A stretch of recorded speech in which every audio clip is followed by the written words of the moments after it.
Squire Trelawney, Dr. Livesey, and the rest of these gentlemen having asked me to write down the whole particulars about Treasure Island from the beginning to the end, keeping nothing back but the bearings of the island, and that only because there is still treasure not yet lifted.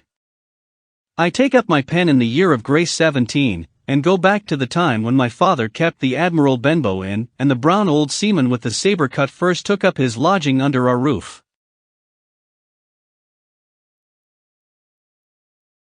I remember him as if it were yesterday, as he came plodding to the inn door, his sea-chest following behind him in a hand-barrow, a tall, strong, heavy, nut-brown man, his tarry pigtail falling over the shoulder of his soiled blue coat, his hands ragged and scarred, with black, broken nails, and the saber cut across one cheek, a dirty, livid white. I remember him looking round the cove and whistling to himself as he did so, and then breaking out in that old sea-song that he sang so often afterwards. 15 men on the dead man's chest. Yo-ho-ho, and a bottle of rum. In the high, old tottering voice that seemed to have been tuned and broken at the capstan bars. Then he rapped on the door with a bit of stick like a handspike that he carried, and when my father appeared, called roughly for a glass of rum. This, when it was brought to him, he drank slowly, like a connoisseur, lingering on the taste and still looking about him at the cliffs and up at our signboard. "This is a handy cove," says he at length, "and a pleasant situated grog shop. Much company, mate?" My father told him no, very little company, the more was the pity. "Well then," said he, "this is the berth for me. Here you, matey," he cried to the man who trundled the barrow, "bring up alongside and help up my chest. I'll stay here a bit," he continued. "I'm a plain man, rum and bacon and eggs is what I want, and that head up there for to watch ships off. What you mought call me?" "You mought call me captain." "Oh, I see what you're at there," and he threw down 3 or 4 gold pieces on the threshold. "You can tell me when I've worked through that," says he, looking as fierce as a commander. And indeed, bad as his clothes were and coarsely as he spoke, he had none of the appearance of a man who sailed before the mast, but seemed like a mate or skipper accustomed to be obeyed or to strike. The man who came with the barrow told us the mail had set him down the morning before at the Royal George, that he had inquired what inns there were along the coast, and hearing ours well spoken of, I suppose, and described as lonely, had chosen it from the others for his place of residence. And that was all we could learn of our guest. He was a very silent man by custom. All day he hung round the cove or upon the cliffs with a brass telescope. All evening he sat in a corner of the parlor next the fire and drank rum and water very strong. Mostly he would not speak when spoken to, only look up sudden and fierce and blow through his nose like a foghorn, and we and the people who came about our house soon learned to let him be. Every day when he came back from his stroll he would ask if any seafaring men had gone by along the road. At first we thought it was the want of company of his own kind that made him ask this question, but at last we began to see he was desirous to avoid them. When a seaman did put up at the Admiral Benbow, he would look in at him through the curtained door before he entered the parlor, and he was always sure to be as silent as a mouse when any such was present. For me, at least, there was no secret about the matter, for I was, in a way, a sharer in his alarms. He had taken me aside one day and promised me a silver 4 on the first of every month if I would only keep my weather. I opened for a seafaring man with one leg, and let him know the moment he appeared. Often enough when the first of the month came round and I applied to him for my wage, he would only blow through his nose at me and stare me down, but before the week was out he was sure to think better of it, bring me my 4 piece, and repeat his orders to look out for the seafaring man with one leg. How that personage haunted my dreams, I need scarcely tell you. On stormy nights, when the wind shook the 4 corners of the house and the surf roared along the cove and up the cliffs, I would see him in 1,000 forms, and with 1,000 diabolical expressions. Now the leg would be cut off at the knee, now at the hip. Now he was a monstrous kind of a creature who had never had but the one leg, and that in the middle of his body. To see him leap and run and pursue me over hedge and ditch was the worst of nightmares. And altogether I paid pretty dear for my monthly fourpenny piece, in the shape of these abominable fancies. But though I was so terrified by the idea of the seafaring man with one leg, I was far less afraid of the captain himself than anybody else who knew him. There were nights when he took a deal more rum and water than his head would carry, and then he would sometimes sit and sing his wicked, old, wild sea songs, minding nobody. But sometimes he would call for glasses round and force all the trembling company to listen to his stories or bear a chorus to his singing. Often I have heard the house shaking with yo-ho-ho, and a bottle of rum, all the neighbors joining in for dear life, with the fear of death upon them, and each singing louder than the other to avoid remark. For in these fits he was the most overriding companion ever known. He would slap his hand on the table for silence all round, he would fly up in a passion of anger at a question, or sometimes because none was put. And so he judged the company was not following his story. Nor would he allow anyone to leave the inn till he had drunk himself sleepy and reeled off to bed. His stories were what frightened people worst of all. Dreadful stories they were, about hanging and walking the plank, and storms at sea, and the dry Tortugas, and wild deeds in places on the Spanish Main. By his own account he must have lived his life among some of the wickedest men that God ever allowed upon the sea, and the language in which he told these stories shocked our plain country people almost as much as the crimes that he described. My father was always saying the inn would be ruined, for people would soon cease coming there to be tyrannized over and put down, and sent shivering to their beds, but I really believe his presence did us good. People were frightened at the time, but on looking back they rather liked it. It was a fine excitement in a quiet country life, and there was even a party of the younger men who pretended to admire him, calling him a true sea dog and a real old salt and such like names, and saying there was the sort of man that made England terrible at sea. In one way indeed he bade fair to ruin us, for he kept on staying week after week, and at last month after month, so that all the money had been long exhausted, and still my father never plucked up the heart to insist on having more. If ever he mentioned it, the captain blew through his nose so loudly that you might say he roared, and stared my poor father out of the room. I have seen him wringing his hands after such a rebuff, and I am sure the annoyance, and the terror, he lived in must have greatly hastened his early and unhappy death. All the time he lived with us the captain made no change whatever in his dress, but to buy some stockings from a hawker. One of the cocks of his hat having fallen down, he let it hang from that day forth, though it was a great annoyance when it blew. I remember the appearance of his coat, which he patched himself upstairs in his room and which, before the end, was nothing but patches. He never wrote or received a letter, and he never spoke with any but the neighbors, and with these, for the most part, only when drunk on rum. The great sea chest none of us had ever seen open.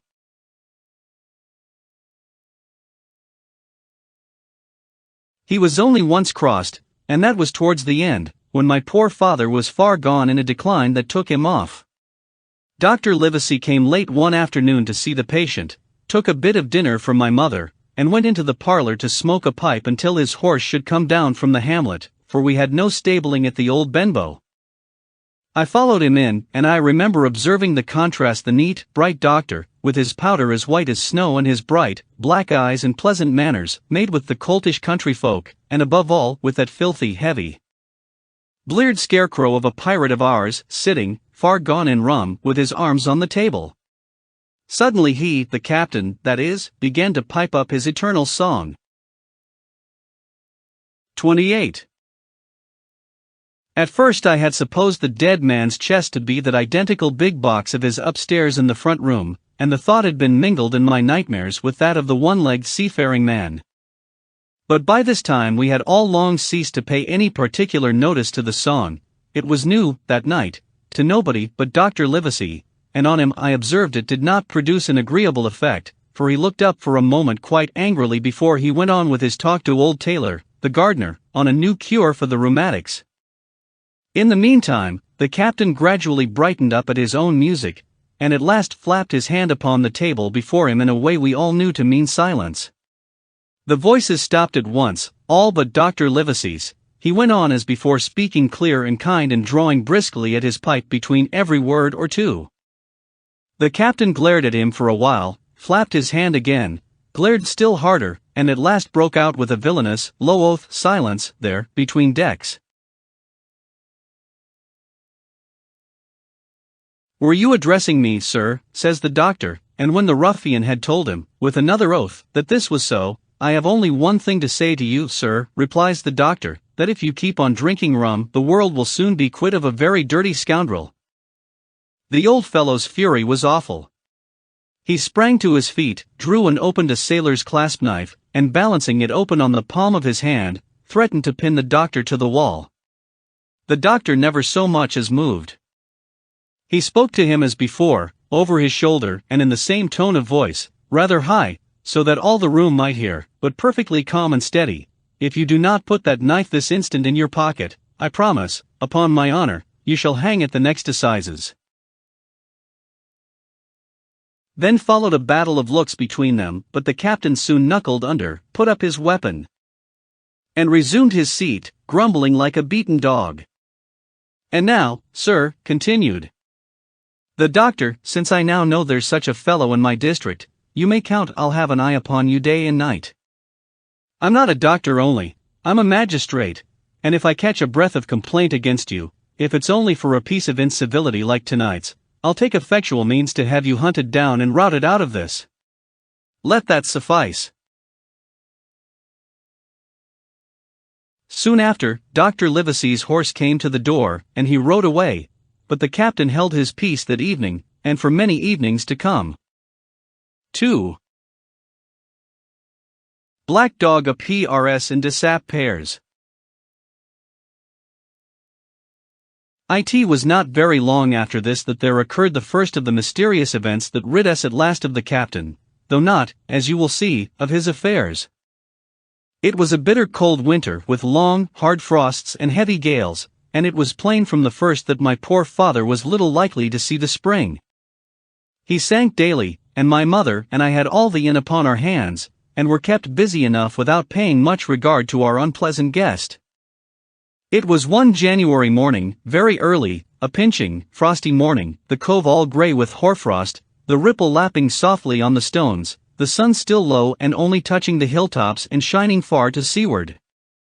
The captain had risen earlier than usual and set out down the beach, his cutlass swinging under the broad skirts of the old blue coat, his brass telescope under his arm, his hat tilted back upon his head.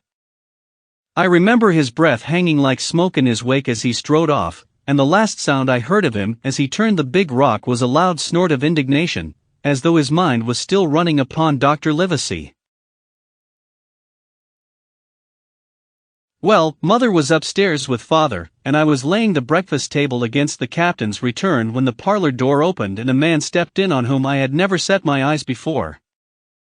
He was a pale, tallowy creature, wanting 2 fingers of the left hand, and though he wore a cutlass, he did not look much like a fighter. I had always my eye open for seafaring men with 1 leg or 2, and I remembered this one puzzled me.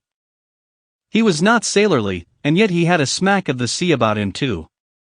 I asked him what was for his service, and he said he would take rum, but as I was going out of the room to fetch it, he sat down upon a table and motioned me to draw near.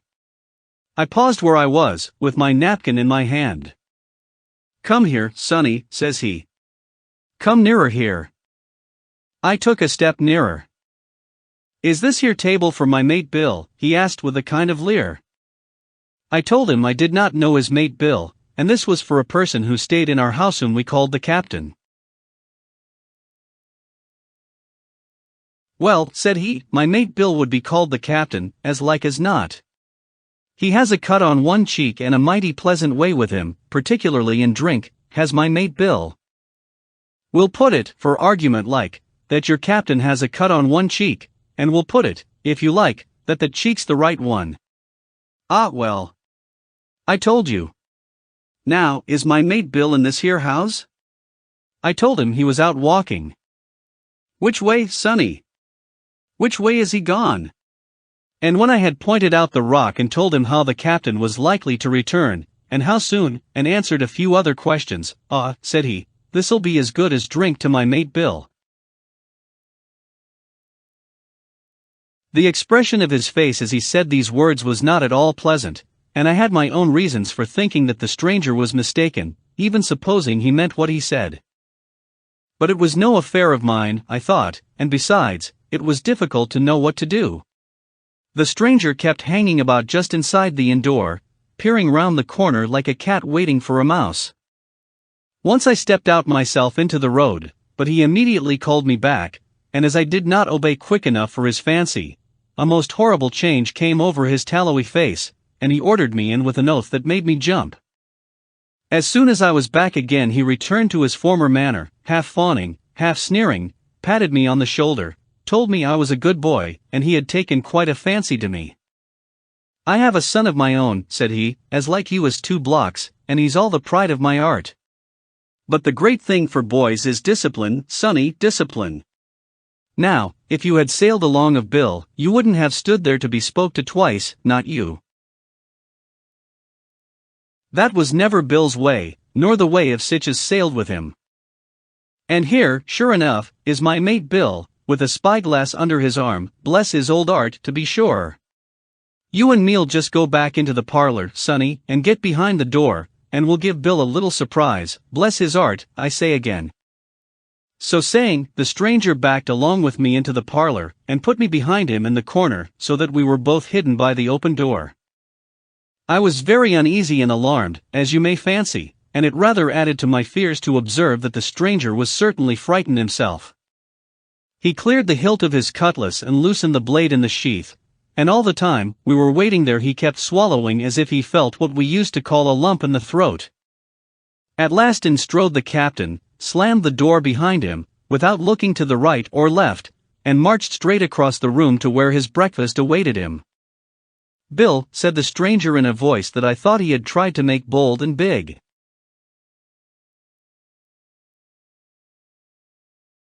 The captain spun round on his heel and fronted us. All the brown had gone out of his face, and even his nose was blue. He had the look of a man who sees a ghost, or the evil one, or something worse, if anything can be, and upon my word, I felt sorry to see him all in a moment turn so old and sick. "Come, Bill, you know me, you know an old shipmate, Bill, surely," said the stranger. The captain made a sort of gasp. "Black Dog," said he. "And who else?" returned the other, getting more at his ease. "Black Dog as ever was, come for to see his old shipmate Billy, at the Admiral Benbow Inn. Ah, Bill, we have seen a sight of times, us two, since I lost them 2 talents, holding up his mutilated hand. Now, look here," said the captain, "you've run me down, here I am, well, then, speak up, what is it?" "That's you, Bill," returned Black Dog, "you're in the right of it, Billy. I'll have a glass of rum from this dear child here, as I've took such a liking to, and we'll sit down, if you please, and talk square, like old shipmates." When I returned with the rum, they were already seated on either side of the captain's breakfast table, Black Dog next to the door and sitting sideways so as to have one eye on his old shipmate and one, as I thought, on his retreat. He bade me go and leave the door wide open. "None of your keyholes for me, sonny," he said, and I left them together and retired into the bar. For a long time, though I certainly did my best to listen, I could hear nothing but a low gattling, but at last the voices began to grow higher, and I could pick up a word or two, mostly oaths, from the captain. "No, and an end of it," he cried once. "And again, if it comes to swinging, swing all," say I. Then all of a sudden there was a tremendous explosion of oaths and other noises, the chair and table went over in a lump, a clash of steel followed, and then a cry of pain, and the next instant I saw Black Dog in full flight, and the captain hotly pursuing. Both with drawn cutlasses and the former streaming blood from the left shoulder. Just at the door the captain aimed at the fugitive one last tremendous cut, which would certainly have split him to the chine had it not been intercepted by our big signboard of Admiral Benbow. You may see the notch on the lower side of the frame to this day. That blow was the last of the battle. Once out upon the road, Black Dog, in spite of his wound, showed a wonderful clean pair of heels and disappeared over the edge of the hill in half a minute. The captain, for his part, stood staring at the signboard like a bewildered man. Then he passed his hand over his eyes several times, and at last turned back into the house. "Jim," says he, "rum," and as he spoke, he reeled a little and caught himself with one hand against the wall. "Are you hurt?" cried I. "Rum," he repeated. "I must get away from here. Rum. Rum." I ran to fetch it, but I was quite unsteady by all that had fallen out, and I broke one glass and fouled the tap, and while I was still getting in my own way, I heard a loud fall in the parlor, and running in, beheld the captain lying full length upon the floor. At the same instant my mother, alarmed by the cries and fighting, came running downstairs to help me. Between us we raised his head. He was breathing very loud and hard, but his eyes were closed and his face a horrible color. "Dear, dearie me," cried my mother, "what a disgrace upon the house! And your poor father sick." In the meantime, we had no idea what to do to help the captain, nor any other thought, but that he had got his death hurt in the scuffle with the stranger. I got the rum, to be sure, and tried to put it down his throat, but his teeth were tightly shut and his jaws as strong as iron. It was a happy relief for us when the door opened and Dr. Livesey came in, on his visit to my father. "Oh, doctor," we cried, "what shall we do? Where is he wounded?" "Wounded? A fiddlestick's end," said the doctor. "No more wounded than you or I. The man has had a stroke, as I warned him. Now, Mrs. Hawkins, just you run upstairs to your husband and tell him, if possible, nothing about it. For my part, I must do my best to save this fellow's trebly worthless life. Jim, you get me a basin." When I got back with the basin, the doctor had already ripped up the captain's sleeve and exposed his great sinewy arm. It was tattooed in several places. "Here's luck, a fair wind, and Billy Bones his fancy," were very neatly and clearly executed on the forearm, and up near the shoulder there was a sketch of a gallows and a man hanging from it, done, as I thought, with great spirit.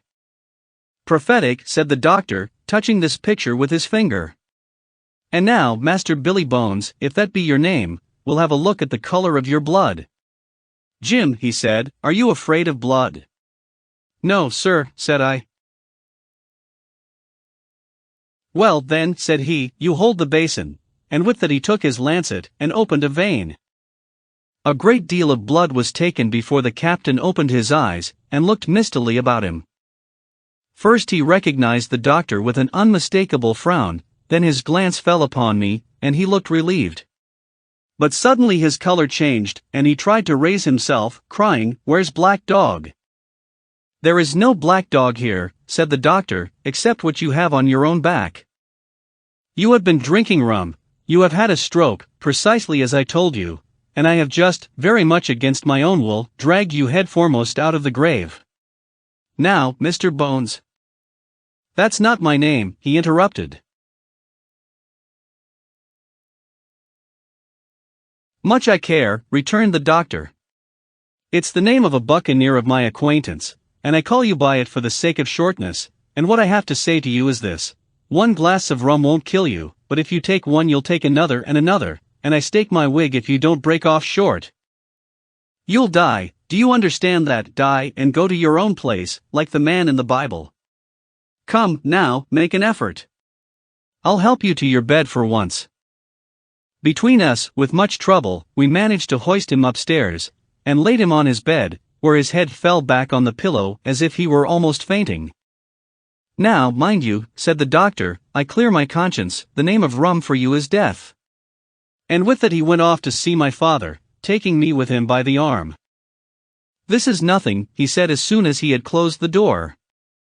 "I have drawn blood enough to keep him quiet a while. He should lie for a week where he is, that is the best thing for him, and you, but another stroke would settle him." 3. About noon. I stopped at the captain's door with some cooling drinks and medicines. He was lying very much as we had left him, only a little higher, and he seemed both weak and excited. "Jim," he said, "you're the only one here that's worth anything, and you know I've been always good to you. Never a month but I've given you a silver fourpenny for yourself. And now you see, mate, I'm pretty low, and deserted by all, and Jim, you'll bring me one noggin of rum now, won't you, matey?" "The doctor," I began. But he broke in, cursing the doctor, in a feeble voice but heartily. "Doctors is all swabs," he said, "and that doctor there, why, what do he know about seafaring men?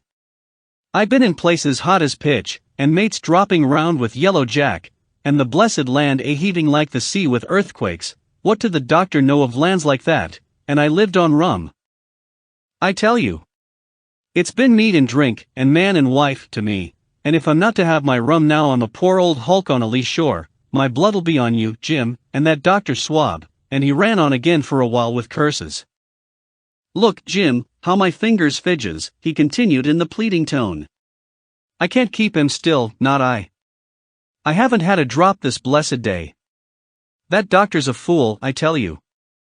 If I don't have a dram o' rum, Jim, I'll have the horrors. I seen some on 'em already. I seen old Flint in the corner there, behind you, as plain as print. I seen him, and if I get the horrors, I'm a man that has lived rough, and I'll raise Cain. Your doctor hisself said one glass wouldn't hurt me. I'll give you a golden guinea for a noggin, Jim." He was growing more and more excited, and this alarmed me for my father, who was very low that day and needed quiet. Besides, I was reassured by the doctor's words, now quoted to me, and rather offended by the offer of a bribe. "I want none of your money," said I, "but what you owe my father. I'll get you one glass, and no more." When I brought it to him, he seized it greedily and drank it out. "Aye, said he, "that's some better, sure enough.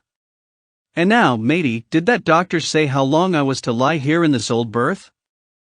"A week at least," said I. "Thunder," he cried. "A week? I can't do that, they'd have the black spot on me by then. The lubbers is going about to get the wind of me this blessed moment, lubbers as couldn't keep what they got, and want to nail what is another's. Is that seamanly behavior, now, I want to know? But I'm a saving soul. I never wasted good money of mine, nor lost it neither, and I'll trick 'em again. I'm not afraid on 'em. I'll shake out another reef, matey, and daddle 'em again." As he was thus speaking, he had risen from bed with great difficulty, holding to my shoulder with a grip that almost made me cry out, and moving his legs like so much dead weight. His words, spirited as they were in meaning, contrasted sadly with the weakness of the voice in which they were uttered. He paused when he had got into a sitting position on the edge. "That doctor's done me," he murmured. "My ears is singing. Lay me back." Before I could do much to help him, he had fallen back again to his former place, where he lay for a while silent. "Jim," he said at length, "you saw that seafaring man today?" "Black dog?" I asked. "Ah. Black dog," says he. "He's a bad un, but there's worse that put him on. Now, if I can't get away nohow, and they tip me the black spot, mind you, it's my old sea chest they're after. You get on a horse, you can't you? Well then, you get on a horse and go to, well, yes, I will, to that eternal Dr. Swab. And tell him to pipe all hands, magistrates and sich, and he'll lay 'em aboard at the Admiral Benbow, all old Flint's crew, man and boy, all on 'em that's left. I was first mate, I was, old Flint's first mate, and I'm the only one as knows the place. He gave it me at Savannah, when he lay a-dying, like as if I was to now, you see. But you won't peach unless they get the black spot on me, or unless you see that black dog again, or a seafaring man with one leg, Jim, him above all." "But what is the black spot, Captain?" I asked. "That's a summons, mate. I'll tell you if they get that. But you keep your weather eye open, Jim, and I'll share with you equals, upon my honor." He wandered a little longer, his voice growing weaker, but soon after I had given him his medicine, which he took like a child, with the remark, if ever a seaman wanted drugs, it's me." He fell at last into a heavy, swoon-like sleep, in which I left him. What I should have done had all gone well I do not know. Probably I should have told the whole story to the doctor, for I was in mortal fear lest the captain should repent of his confessions, and make an end of me. But as things fell out, my poor father died quite suddenly that evening, which put all other matters on one side. Our natural distress, the visits of the neighbors, the arranging of the funeral, and all the work of the inn to be carried on in the meanwhile kept me so busy that I had scarcely time to think of the captain, far less to be afraid of him. He got downstairs next morning, to be sure, and had his meals as usual, though he ate little, and had more, I am afraid, than his usual supply of rum, for he helped himself out of the bar, scowling and blowing through his nose, and no one dared to cross him. On the night before the funeral he was as drunk as ever, and it was shocking, in that house of mourning, to hear him singing away at his ugly old sea-song, but weak as he was, we were all in the fear of death for him. And the doctor was suddenly taken up with a case many miles away, and was never near the house after my father's death. I have said the captain was weak, and indeed he seemed rather to grow weaker than regain his strength.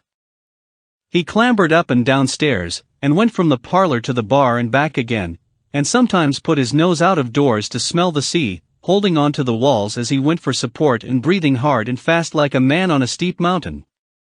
He never particularly addressed me, and it is my belief he had as good as forgotten his confidences, but his temper was more flighty, and allowing for his bodily weakness, more violent than ever. He had an alarming way now when he was drunk of drawing his cutlass, and laying it bare before him on the table. But with all that, he minded people less and seemed shut up in his own thoughts and rather wandering. Once, for instance, to our extreme wonder, he piped up to a different air, a kind of country love song that he must have learned in his youth before he had begun to follow the sea. So things passed until, the day after the funeral, and about 3 o'clock of a bitter, foggy, frosty afternoon, I was standing at the door for a moment, full of sad thoughts about my father, when I saw someone drawing slowly near along the road. He was plainly blind, for he tapped before him with a stick and wore a great green shade over his eyes and nose, and he was hunched, as if with age or weakness, and wore a huge old tattered sea cloak with a hood that made him appear positively deformed. I never saw in my life a more dreadful-looking figure.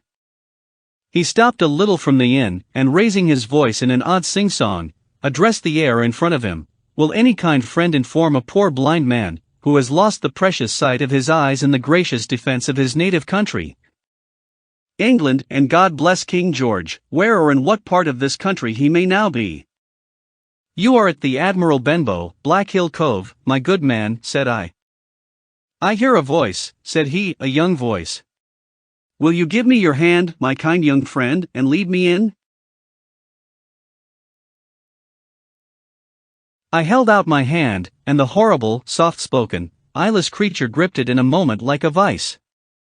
I was so much startled that I struggled to withdraw, but the blind man pulled me close up to him with a single action of his arm. "Now, boy," he said, "take me in to the captain." "Sir," said I, "upon my word I dare not." "Oh," he sneered, "that's it. Take me in straight, or I'll break your arm." And he gave it, as he spoke, a wrench that made me cry out. "Sir," said I, "it is for yourself I mean. The captain is not what he used to be. He sits with a drawn cutlass. Another gentleman." "Come, now, march," interrupted he, and I never heard a voice so cruel, and cold, and ugly as that blind man's. It cowed me more than the pain, and I began to obey him at once, walking straight in at the door and towards the parlor, where our sick old Buccaneer was sitting, dazed with rum. The blind man clung close to me, holding me in one iron fist, and leaning almost more of his weight on me than I could carry. "Lead me straight up to him, and when I'm in view cry out, 'Here's a friend for you, Bill.' If you don't, I'll do this," and with it he gave me a twitch that I thought would have made me faint. Between this and that, I was so utterly terrified of the blind beggar that I forgot my terror of the captain, and as I opened the parlor door, cried out the words he had ordered in a trembling voice. The poor captain raised his eyes, and at one look the rum went out of him, and left him staring sober. The expression of his face was not so much of terror as of mortal sickness. He made a movement to rise, but I do not believe he had enough force left in his body. "Now, Bill, sit where you are," said the beggar. "If I can't see, I can hear a finger stirring. Business is business. Hold out your left hand. Boy, take his left hand by the wrist and bring it near to my right." We both obeyed him to the letter, and I saw him pass something from the hollow of the hand that held his stick into the palm of the captain's, which closed upon it instantly.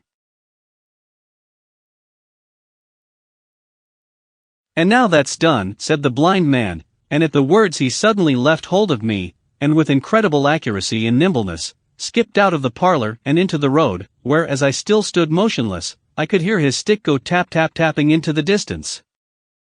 It was some time before either I or the captain seemed to gather our senses, but at length, and about at the same moment, I released his wrist, which I was still holding, and he drew in his hand and looked sharply into the palm. 10 o'clock, he cried. 6 hours. We'll do them yet, and he sprang to his feet. Even as he did so, he reeled, put his hand to his throat, stood swaying for a moment, and then, with a peculiar sound, fell from his whole height face foremost to the floor. I ran to him at once, calling to my mother. But haste was all in vain. The captain had been struck dead by thundering apoplexy. It is a curious thing to understand, for I had certainly never liked the man, though of late I had begun to pity him, but as soon as I saw that he was dead, I burst into a flood of tears. It was the second death I had known, and the sorrow of the first was still fresh in my heart. The sea chest. I lost no time, of course, in telling my mother all that I knew, and perhaps should have told her long before, and we saw ourselves at once in a difficult and dangerous position. Some of the man's money, if he had any, was certainly due to us, but it was not likely that our captain's shipmates, above all the 2 specimens seen by me, Black Dog and the blind beggar, would be inclined to give up their booty in payment of the dead man's debts. The captain's order to mount at once and ride for Dr. Livesey would have left my mother alone and unprotected, which was not to be thought of. Indeed, it seemed impossible for either of us to remain much longer in the house. The fall of coals in the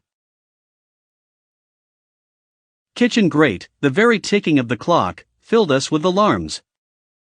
The neighborhood, to our ears, seemed haunted by approaching footsteps, and what between the dead body of the captain on the parlor floor, and the thought of that detestable blind beggar hovering near at hand and ready to return, there were moments when, as the saying goes, I jumped in my skin for terror. Something must speedily be resolved upon, and it occurred to us at last to go forth together and seek help in the neighboring hamlet. No sooner said than done. Bareheaded as we were, we ran out at once in the gathering evening and the frosty fog. The hamlet lay not many 100 yards away, though out of view, on the other side of the next cove, and what greatly encouraged me, it was in an opposite direction from that whence the blind man had made his appearance and whither he had presumably returned. We were not many minutes on the road, though we sometimes stopped to lay hold of each other and hearken. But there was no unusual sound, nothing but the low wash of the ripple, and the croaking of the inmates of the wood. It was already candlelight when we reached the hamlet, and I shall never forget how much I was cheered to see the yellow shine in doors and windows, but that, as it proved, was the best of the help we were likely to get in that quarter. For, you would have thought men would have been ashamed of themselves, no soul would consent to return with us to the Admiral Benbow. The more we told of our troubles, the more man, woman, and child, they clung to the shelter of their houses. The name of Captain Flint, though it was strange to me, was well enough known to some there and carried a great weight of terror. Some of the men who had been to field work on the far side of the Admiral Benbow remembered, besides, to have seen several strangers on the road, and taking them to be smugglers, to have bolted away, and one at least had seen a little lugger in what we called Kit's Hole. For that matter, anyone who was a comrade of the captain's was enough to frighten them to death. And the short and the long of the matter was, that while we could get several who were willing enough to ride to Dr. Livesey's, which lay in another direction, not one would help us to defend the inn. They say cowardice is infectious, but then argument is, on the other hand, a great emboldener, and so when each had said his say, my mother made them a speech. She would not, she declared, lose money that belonged to her fatherless boy. If none of the rest of you dare, she said, Jim and I dare. Back we will go, the way we came, and small thanks to you big, hulking, chicken-hearted men. We'll have that chest open, if we die for it. And I'll thank you for that bag, Mrs. Crossley, to bring back our lawful money in. Of course I said I would go with my mother, and of course they all cried out at our foolhardiness, but even then not a man would go along with us. All they would do was to give me a loaded pistol lest we were attacked, and to promise to have horses ready saddled in case we were pursued on our return, while one lad was to ride forward to the doctors in search of armed assistance. My heart was beating finely when we two set forth in the cold night upon this dangerous venture. A full moon was beginning to rise and peered redly through the upper edges of the fog, and this increased our haste, for it was plain, before we came forth again, that all would be as bright as day, and our departure exposed to the eyes of any watchers. We slipped along the hedges, noiseless and swift, nor did we see or hear anything to increase our terrors, till, to our relief, the door of the Admiral Benbow had closed behind us. I slipped the bolt at once, and we stood and panted for a moment in the dark, alone in the house with the dead captain's body. Then my mother got a candle in the bar, and holding each other's hands, we advanced into the parlor. He lay as we had left him, on his back, with his eyes open and one arm stretched out. Draw down the blind, Jim, whispered my mother, they might come and watch outside. And now, said she when I had done so, we have to get the key off that, and who's to touch it, I should like to know, and she gave a kind of sob as she said the words.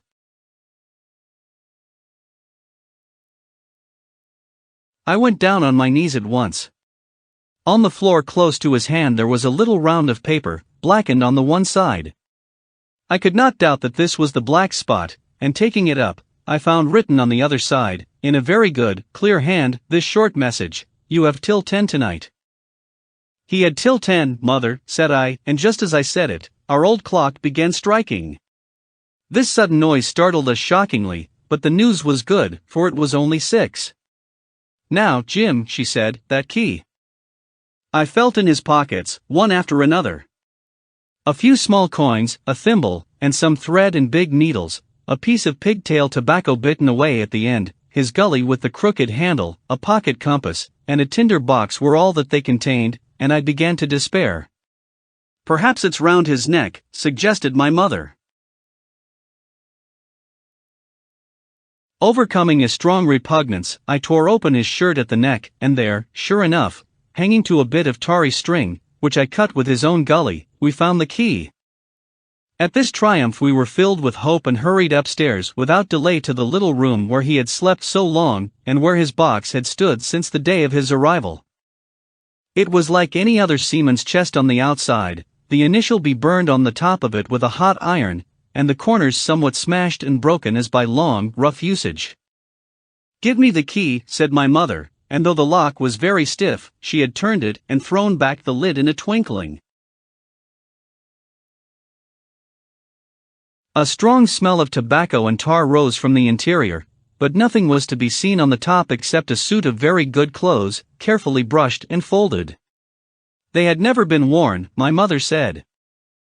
Under that, the miscellany began, a quadrant, a tin cannikin, several sticks of tobacco, 2 brace of very handsome pistols, a piece of bar silver, an old Spanish watch and some other trinkets of little value, and mostly of foreign make, a pair of compasses mounted with brass, and 5 or 6 curious West Indian shells. I have often wondered since why he should have carried about these shells with him in his wandering, guilty, and hunted life. In the meantime, we had found nothing of any value but the silver and the trinkets, and neither of these were in our way. Underneath there was an old boat cloak, whitened with sea salt on many a harbor bar. My mother pulled it up with impatience, and there lay before us, the last things in the chest, a bundle tied up in oilcloth, and looking like papers, and a canvas bag that gave forth, at a touch, the jingle of gold. "I'll show these rogues that I'm an honest woman," said my mother. "I'll have my dues, and not a farthing over. Hold Mrs. Crossley's bag." And she began to count over the amount of the captain's score from the sailor's bag into the one that I was holding. It was a long, difficult business, for the coins were of all countries and sizes, doubloons, and Louis d'Ors, and guineas, and pieces of 8, and I know not what besides, all shaken together at random. The guineas, too, were about the scarcest, and it was with these only that my mother knew how to make her count. When we were about halfway through, I suddenly put my hand upon her arm, for I had heard in the silent frosty air a sound that brought my heart into my mouth, the tap-tapping of the blind man's stick upon the frozen road. It drew nearer and nearer, while we sat holding our breath. Then it struck sharp on the inn door, and then we could hear the handle being turned and the bolt rattling as the wretched being tried to enter, and then there was a long time of silence both within and without. At last the tapping recommenced, and, to our indescribable joy and gratitude, died slowly away again until it ceased to be heard. "Mother," said I, "take the whole and let's be going," for I was sure the bolted door must have seemed suspicious, and would bring the whole hornet's nest about our ears, though how thankful I was that I had bolted it, none could tell who had never met that terrible blind man. But my mother, frightened as she was, would not consent to take a fraction more than was due to her, and was obstinately unwilling to be content with less. It was not yet 7, she said, by a long way. She knew her rights, and she would have them, and she was still arguing with me when a little low whistle sounded a good way off upon the hill. That was enough, and more than enough, for both of us. "I'll take what I have," she said, jumping to her feet. "And I'll take this to square the count," said I, picking up the oilskin packet. Next moment we were both groping downstairs, leaving the candle by the empty chest, and the next we had opened the door and were in full retreat. We had not started a moment too soon. The fog was rapidly dispersing, already the moon shone quite clear on the high ground on either side, and it was only in the exact bottom of the dell, and round the tavern door that a thin veil still hung unbroken to conceal the first steps of our escape. Far less than halfway to the hamlet, very little beyond the bottom of the hill, we must come forth into the moonlight. Nor was this all, for the sound of several footsteps running came already to our ears, and as we looked back in their direction, a light tossing to and fro and still rapidly advancing showed that one of the newcomers carried a lantern. "My dear," said my mother suddenly, "take the money and run on.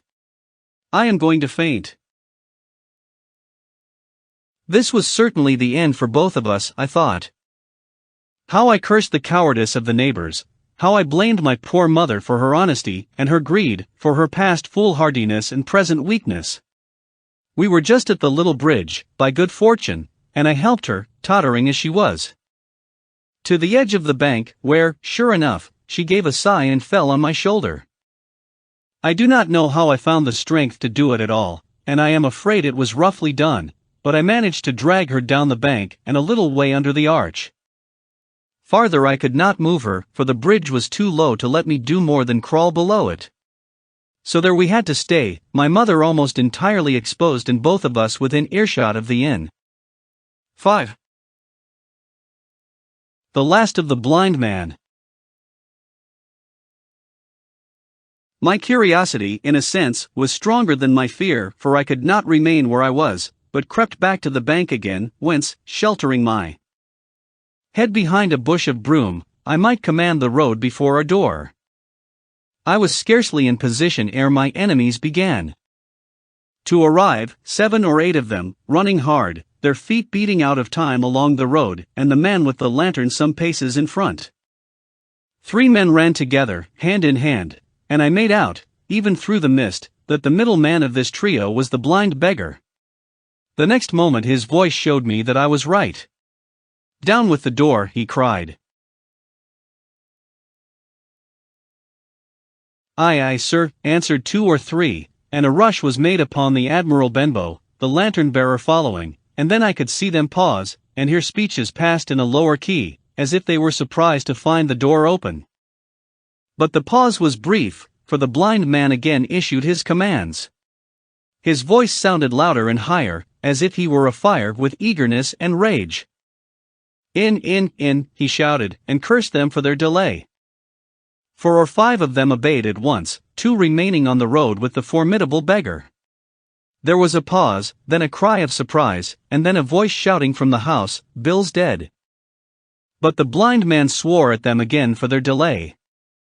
"Search him, some of you shirking lubbers and the rest of you aloft, and get the chest," he cried. I could hear their feet rattling up our old stairs, so that the house must have shook with it. Promptly afterwards, fresh sounds of astonishment arose. The window of the captain's room was thrown open with a slam and a jingle of broken glass, and a man leaned out into the moonlight, head and shoulders, and addressed the blind beggar on the road below him. "Pew," he cried, "they've been before us. Someone's turned the chest out alow and aloft." "Is it there?" roared Pew. "The money's there." The blind man cursed the money. "Flint's fist, I mean," he cried. "We don't see it here nohow," returned the man. "Here, you below there, is it on Bill?" cried the blind man again. At that another fellow, probably him who had remained below to search the captain's body, came to the door of the inn. "Bill's been overhauled already," said he, "nothin' left." "It's these people of the inn, it's that boy. I wish I had put his eyes out," cried the blind man Pew. "There were no time ago, they had the door bolted when I tried it. Scatter, lads, and find 'em." "Sure enough, they left their glim here," said the fellow from the window. "Scatter and find 'em. Rout the house out," reiterated Pew, striking with his stick upon the road. Then there followed a great to-do through all our old inn, heavy feet pounding to and fro, furniture thrown over, doors kicked in, until the very rocks re-echoed and the men came out again, one after another, on the road, and declared that we were nowhere to be found. And just the same whistle that had alarmed my mother and myself over the dead captain's money was once more clearly audible through the night, but this time twice repeated. I had thought it to be the blind man's trumpet, so to speak, summoning his crew to the assault, but I now found that it was a signal from the hillside towards the hamlet, and from its effect upon the buccaneers, a signal to warn them of approaching danger. "There's Dirk again," said one. "Twice. We'll have to budge, mates." "Budge, you skulk," cried Pew. "Dirk was a fool and a coward from the first, you wouldn't mind him. They must be close by, they can't be far, you have your hands on it. Scatter and look for them, dogs." "Oh, shiver my soul," he cried, "if I had eyes."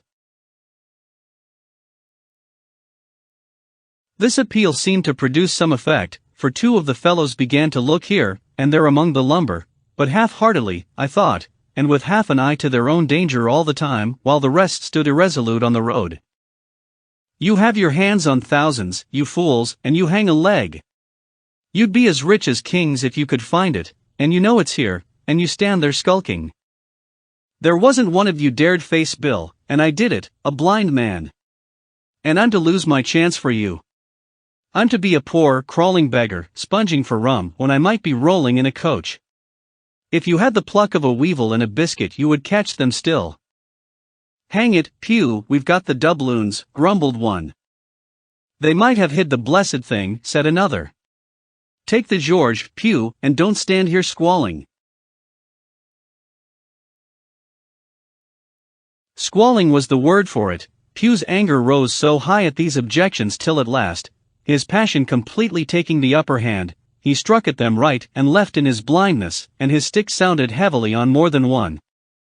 These, in their turn, cursed back at the blind miscreant, threatened him in horrid terms, and tried in vain to catch the stick and wrest it from his grasp. This quarrel was the saving of us, for while it was still raging, another sound came from the top of the hill on the side of the hamlet, the tramp of horses galloping. Almost at the same time a pistol shot, flash and report, came from the hedge side. And that was plainly the last signal of danger, for the buccaneers turned at once and ran, separating in every direction, one seaward along the cove, one slant across the hill and so on, so that in half a minute not a sign of them remained but Pugh. Him they had deserted, whether in sheer panic or out of revenge for his ill words and blows I know not, but there he remained behind, tapping up and down the road in a frenzy, and groping and calling for his comrades. Finally he took a wrong turn and ran a few steps past me, towards the hamlet, crying, "Johnny, Black Dog, Dirk, and other names, you won't leave old Pugh, mates, not old Pugh." Just then the noise of horses topped the rise, and 4 or 5 riders came in sight in the moonlight and swept at full gallop down the slope. At this Pugh saw his error, turned with a scream, and ran straight for the ditch, into which he rolled. But he was on his feet again in a second and made another dash, now utterly bewildered, right under the nearest of the coming horses. The rider tried to save him, but in vain. Down went Pugh with a cry that rang high into the night, and the 4 hoofs trampled and spurned him and passed by. He fell on his side, then gently collapsed upon his face and moved no more. I leaped to my feet and hailed the riders. They were pulling up, at any rate, horrified at the accident, and I soon saw what they were. One, tailing out behind the rest, was a lad that had gone from the hamlet to Dr. Livesey's.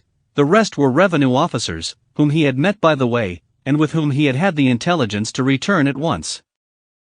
Some news of the lugger in Kit's Hole had found its way to Supervisor Dance, and set him forth that night in our direction, and to that circumstance my mother and I owed our preservation from death.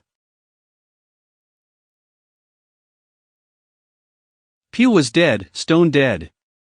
As for my mother, when we had carried her up to the hamlet, a little cold water and salts, and that soon brought her back again, and she was none the worse for her terror, though she still continued to deplore the balance of the money.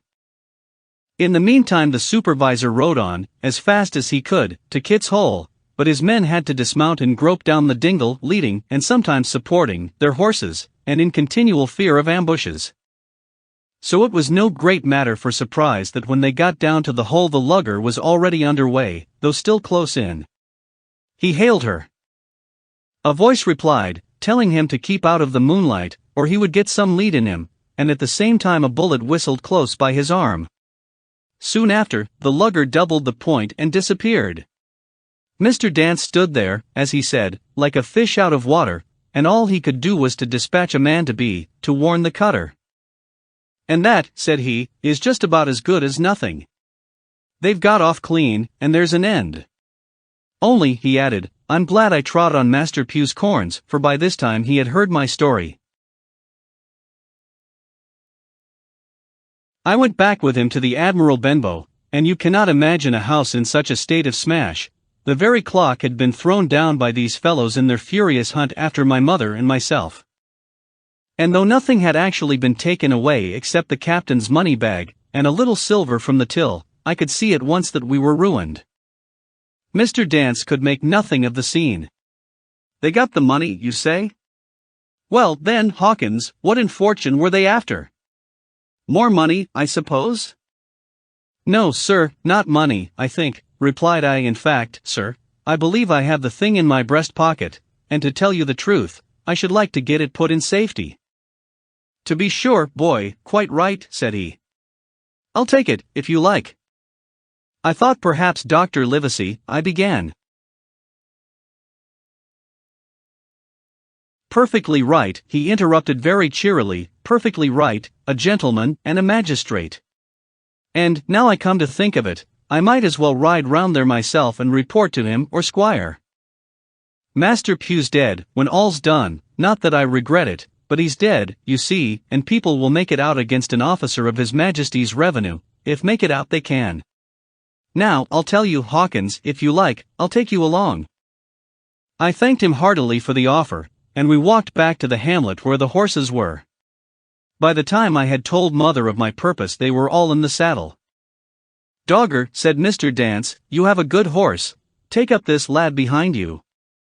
As soon as I was mounted, holding on to Dogger's belt, the supervisor gave the word, and the party struck out at a bouncing trot on the road to Dr. Livesey's house. 6. The Captain's Papers. We rode hard all the way till we drew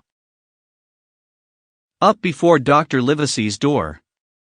The house was all dark to the front. Mr. Dance told me to jump down and knock, and Doggard gave me a stirrup to descend by.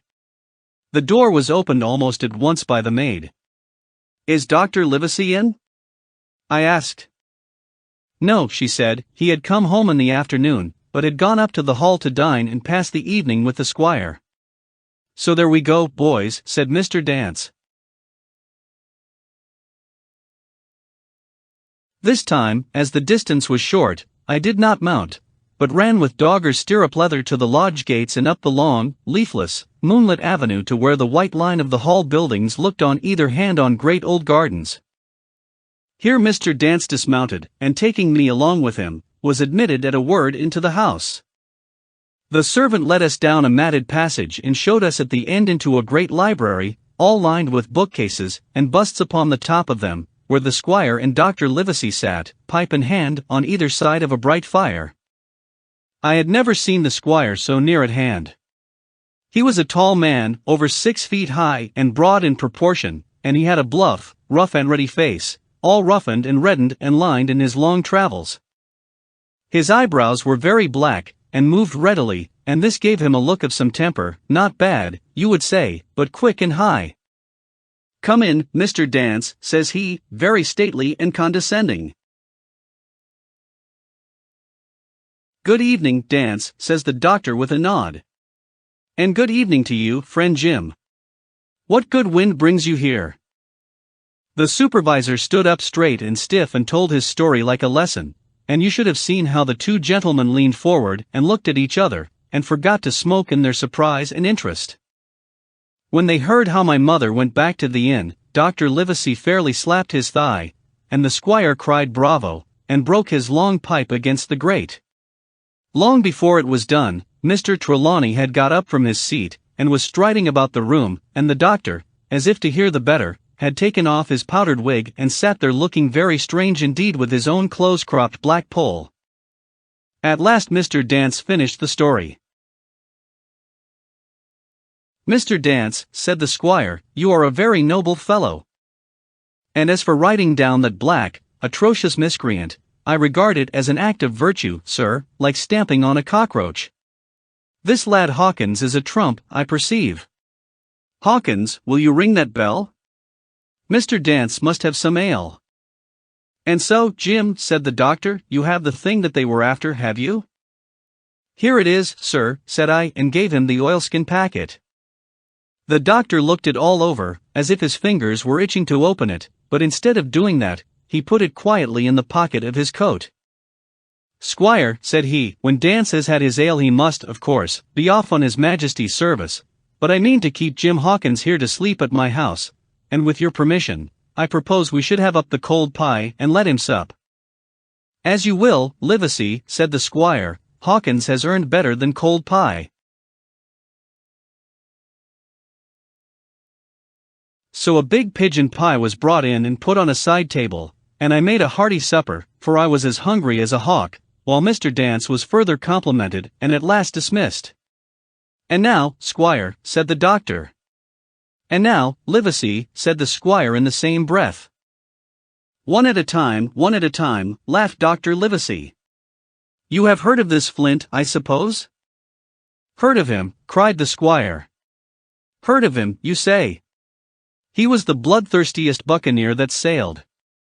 Blackbeard was a child to Flint. The Spaniards were so prodigiously afraid of him that, I tell you, sir, I was sometimes proud he was an Englishman. I've seen his topsails with these eyes, off Trinidad, and the cowardly son of a rum puncheon that I sailed with put back, sir, into port of Spain." "Well, I've heard of him myself, in England," said the doctor. "But the point is, had he money?" "Money," cried the squire. "Have you heard the story? What were these villains after but money? What do they care for but money? For what would they risk their rascal carcasses but money? That we shall soon know, replied the doctor. But you are so confoundedly hot-headed and exclamatory that I cannot get a word in. What I want to know is this: supposing that I have here in my pocket some clue to where Flint buried his treasure, will that treasure amount to much? Amount, sir, cried the squire. It will amount to this: if we have the clue you talk about, I fit out a ship in Bristol dock, and take you and Hawkins here along, and I'll have that treasure if I search a year. Very well, said the doctor. Now then, if Jim is agreeable, we'll open the packet, and he laid it before him on the table. The bundle was sewn together, and the doctor had to get out his instrument case and cut the stitches with his medical scissors. It contained two things, a book and a sealed paper. First of all we'll try the book, observed the doctor. The squire and I were both peering over his shoulder as he opened it, for Dr. Livesey had kindly motioned me to come round from the side table, where I had been eating, to enjoy the sport of the search. On the first page there were only some scraps of writing, such as a man with a pen in his hand might make for idleness or practice. One was the same as the tattoo mark, Billy Bones his fancy. Then there was Mr. W. Bones, mate, no more rum, off Palm Key he got ITT, and some other snatches, mostly single words and unintelligible. I could not help wondering who it was that had got ITT, and what ITT was that he got. A knife in his back as like as not. Not much instruction there, said Dr. Livesey as he passed on. The next 10 or 12 pages were filled with a curious series of entries. There was a date at one end of the line and at the other a sum of money, as in common account books, but instead of explanatory writing, only a varying number of crosses between the two. On the 12th of June 1745, for instance, a sum of £70 had plainly become due to someone, and there was nothing but 6 crosses to explain the cause. In a few cases, to be sure, the name of a place would be added, as off Caracas, or a mere entry of latitude and longitude, as 62 degrees 1720, 19 degrees 240. The record lasted over nearly 20 years, the amount of the separate entries growing larger as time went on, and at the end a grand total had been made out after 5 or 6 wrong additions, and these words appended: Bones, his pile. I can't make head or tail of this, said Dr. Livesey. The thing is as clear as noonday, cried the squire. This is the Black-Hearted Hound's account book. These crosses stand for the names of ships or towns that they sank or plundered. The sums are the scoundrel's share, and where he feared an ambiguity, you see he added something clearer. Off Caracas, now, you see, here was some unhappy vessel boarded off that coast. God help the poor souls that manned her, coral long ago. Right, said the doctor. See what it is to be a traveler. Right. And the amounts increase, you see, as he rose in rank. There was little else in the volume, but a few bearings of places noted in the blank leaves towards the end and a table for reducing French, English, and Spanish moneys to a common value. Thrifty man, cried the doctor. He wasn't the one to be cheated. And now, said the squire, for the other. The paper had been sealed in several places with a thimble by way of seal, the very thimble, perhaps, that I had found in the captain's pocket. The doctor opened the seals with great care, and there fell out the map of an island, with latitude and longitude, soundings, names of hills and bays and inlets. And every particular that would be needed to bring a ship to a safe anchorage upon its shores. It was about 9 miles long and 5 across, shaped, you might say, like a fat dragon standing up, and had 2 fine landlocked harbors, and a hill in the center part marked.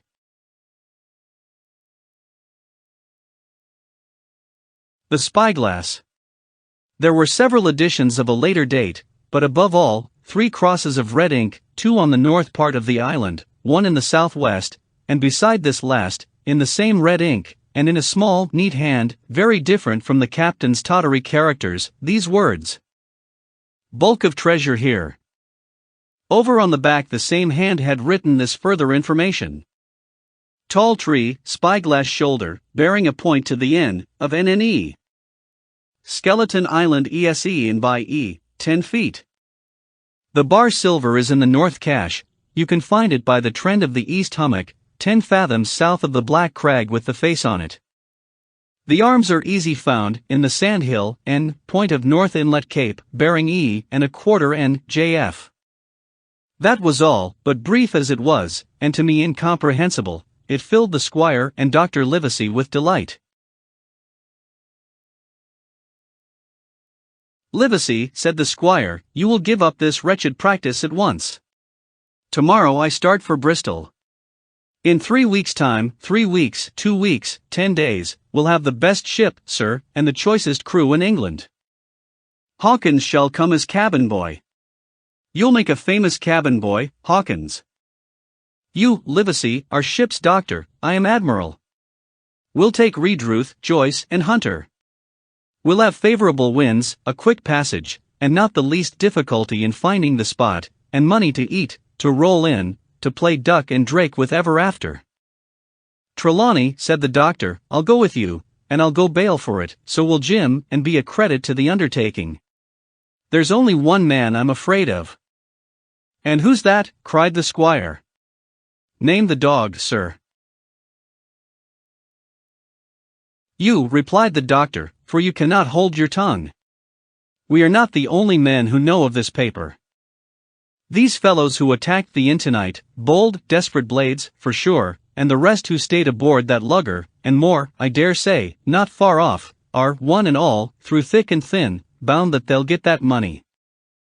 We must none of us go alone till we get to sea. Jim and I shall stick together in the meanwhile. You'll take Joyce and Hunter when you ride to Bristol, and from first to last, not one of us must breathe a word of what we've found." "Livesey," returned the squire, "you are always in the right of it. I'll be as silent as the grave." PARTTWO, the CQK. 7. I go to Bristol. 106. It was longer than the squire imagined ere we were ready for the sea, and none of our first plans, not even Dr. Livesey's, of keeping me beside him, could be carried out as we intended. The doctor had to go to London for a physician to take charge of his practice, the squire was hard at work at Bristol, and I lived on at the Hall under the charge of old Redruth, the gamekeeper, almost a prisoner, but full of sea dreams and the most charming anticipations of strange islands and adventures. I brooded by the hour together over the map, all the details of which I well remembered. Sitting by the fire in the housekeeper's room, I approached that island in my fancy from every possible direction. I explored every acre of its surface. I climbed 1,000 times to that tall hill they call the Spyglass, and from the top enjoyed the most wonderful and changing prospects. Sometimes the isle was thick with savages with whom we fought, sometimes full of dangerous animals that hunted us, but in all my fancies nothing occurred to me so strange and tragic as our actual adventures.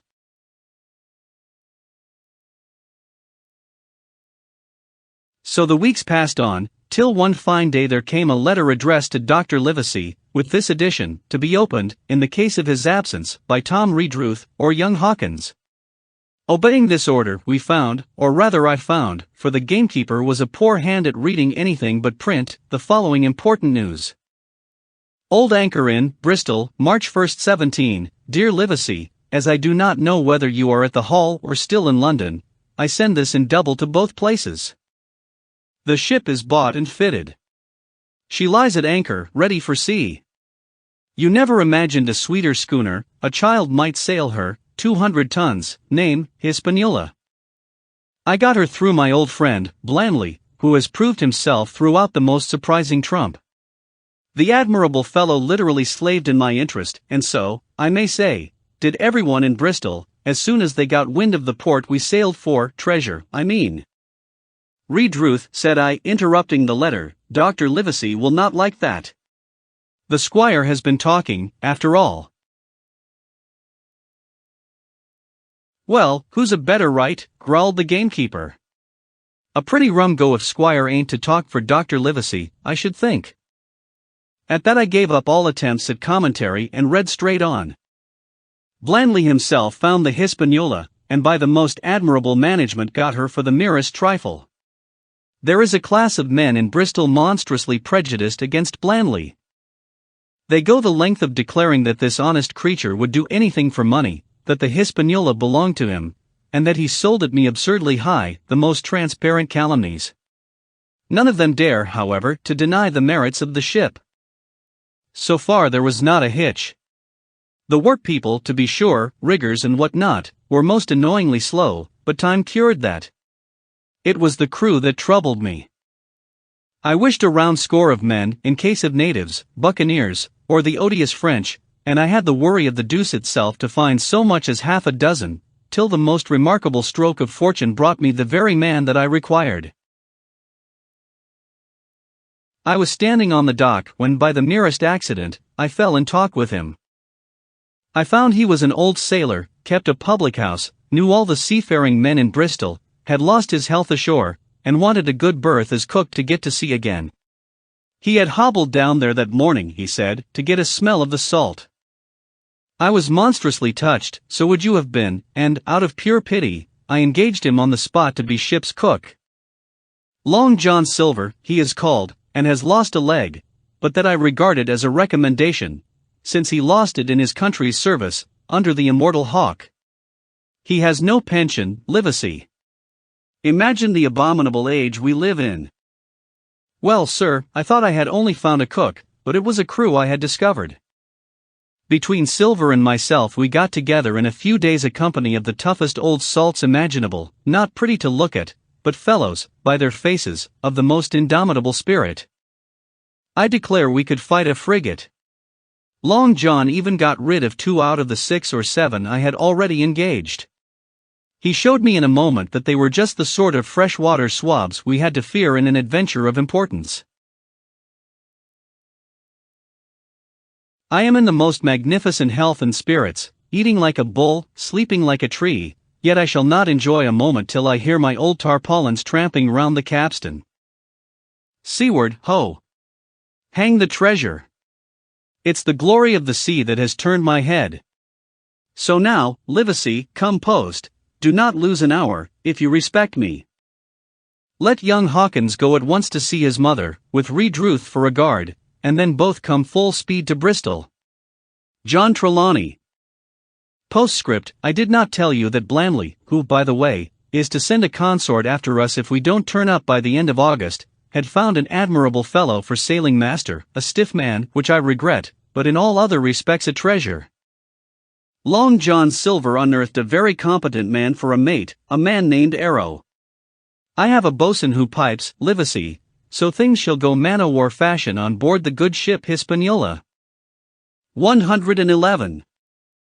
I forgot to tell you that Silver is a man of substance. I know of my own knowledge that he has a banker's account, which has never been overdrawn. He leaves his wife to manage the inn, and as she is a woman of color, a pair of old bachelors like you, and I may be excused for guessing that it is the wife, quite as much as the health, that sends him back to roving. J.T. P.P.S. Hawkins may stay one night with his mother. J.T. You can fancy the excitement into which that letter put me. I was half beside myself with glee, and if ever I despised a man, it was old Tom Redruth, who could do nothing but grumble and lament. Any of the under gamekeepers would gladly have changed places with him, but such was not the squire's pleasure, and the squire's pleasure was like law among them all. Nobody but old Redruth would have dared so much as even to grumble. The next morning he and I set out on foot for the Admiral Benbow, and there I found my mother in good health and spirits. The captain, who had so long been a cause of so much discomfort, was gone where the wicked cease from troubling. The squire had had everything repaired, and the public rooms and the sign repainted, and had added some furniture, above all a beautiful armchair for mother in the bar. He had found her a boy as an apprentice also so that she should not want help while I was gone. It was on seeing that boy that I understood, for the first time, my situation. I had thought up to that moment of the adventures before me, not at all of the home that I was leaving, and now, at sight of this clumsy stranger, who was to stay here in my place beside my mother, I had my first attack of tears. I am afraid I led that boy a dog's life, for as he was new to the work, I had 100 opportunities of setting him right and putting him down, and I was not slow to profit by them. The night passed, and the next day, after dinner, Redruth and I were afoot again and on the road. I said goodbye to mother in the cove where I had lived since I was born, and the dear old Admiral Benbow, since he was repainted, no longer quite so dear. One of my last thoughts was of the captain, who had so often strode along the beach with his cocked hat, his saber-cut cheek, and his old brass telescope. Next moment we had turned the corner, and my home was out of sight. The mail picked us up about dusk at the Royal George on the Heath. I was wedged in between Redruth and a stout old gentleman, and in spite of the swift motion and the cold night air, I must have dozed a great deal from the very first, and then slept like a log uphill and down dale through stage after stage. For when I was awakened at last it was by a punch in the ribs, and I opened my eyes to find that we were standing still before a large building in a city street, and that the day had already broken a long time. "Where are we?" I asked. "Bristol," said Tom. "Get down." Mr. Trelawney had taken up his residence at an inn far down the docks to superintend the work upon the schooner. Thither we had now to walk, and our way, to my great delight, lay along the quays and beside the great multitude of ships of all sizes and rigs and nations. In one, sailors were singing at their work, in another there were men aloft, high over my head, hanging to threads that seemed no thicker than a spider's. Though I had lived by the shore all my life, I seemed never to have been near the sea till then. The smell of tar and salt was something new.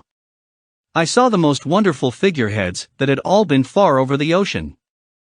I saw, besides, many old sailors, with rings in their ears, and whiskers curled in ringlets, and tarry pigtails, and their swaggering, clumsy sea walk, and if I had seen as many kings or archbishops I could not have been more delighted. And I was going to see myself, to sea in a schooner, with a piping boatswain and pigtailed singing seaman, to sea, bound for an unknown island, and to seek for buried treasure. While I was still in this delightful dream, we came suddenly in front of a large inn and met Squire Trelawney, all dressed out like a sea officer, in stout blue cloth, coming out of the door with a smile on his face, and a capital imitation of a sailor's walk.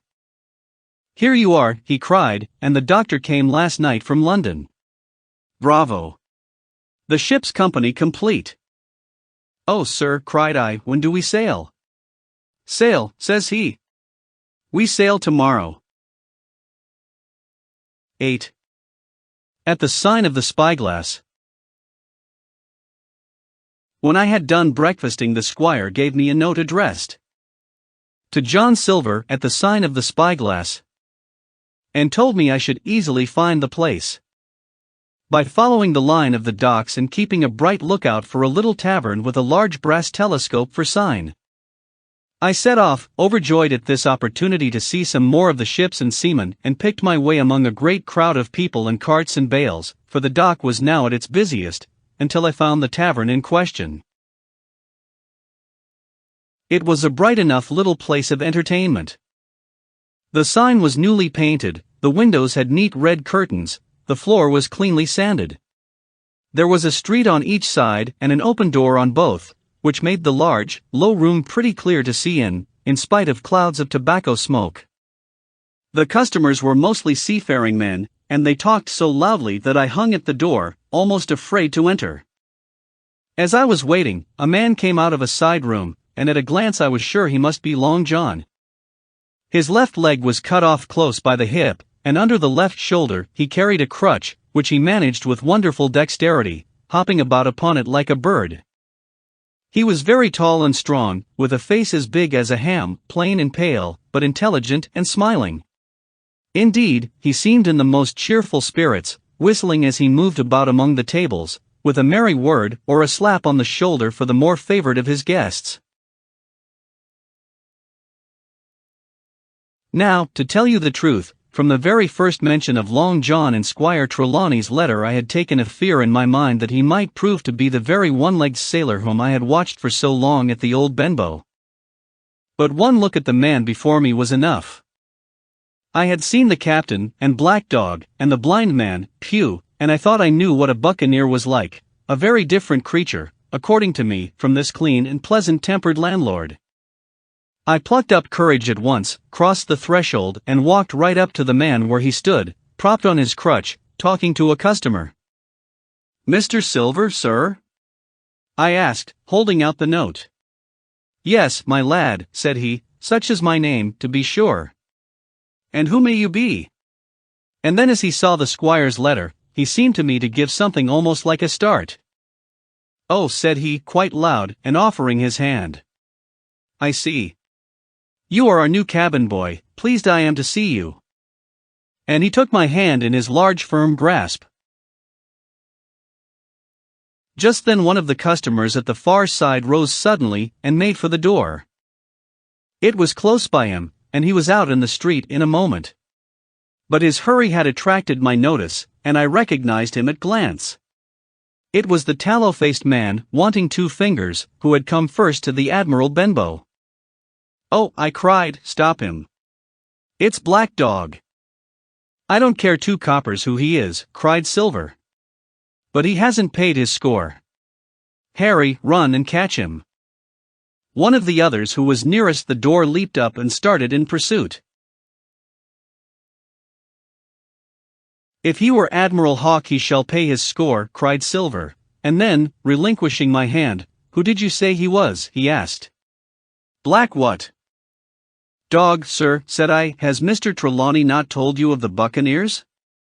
He was one of them." "So," cried Silver. "In my house. Ben, run and help Harry." "One of those swabs, was he? Was that you drinking with him, Morgan? Step up here." The man whom he called Morgan, an old, gray-haired, mahogany-faced sailor, came forward pretty sheepishly, rolling his quid. "Now, Morgan," said Long John very sternly, "you never clapped your eyes on that Black Dog before, did you now?" "Not I, sir," said Morgan with a salute.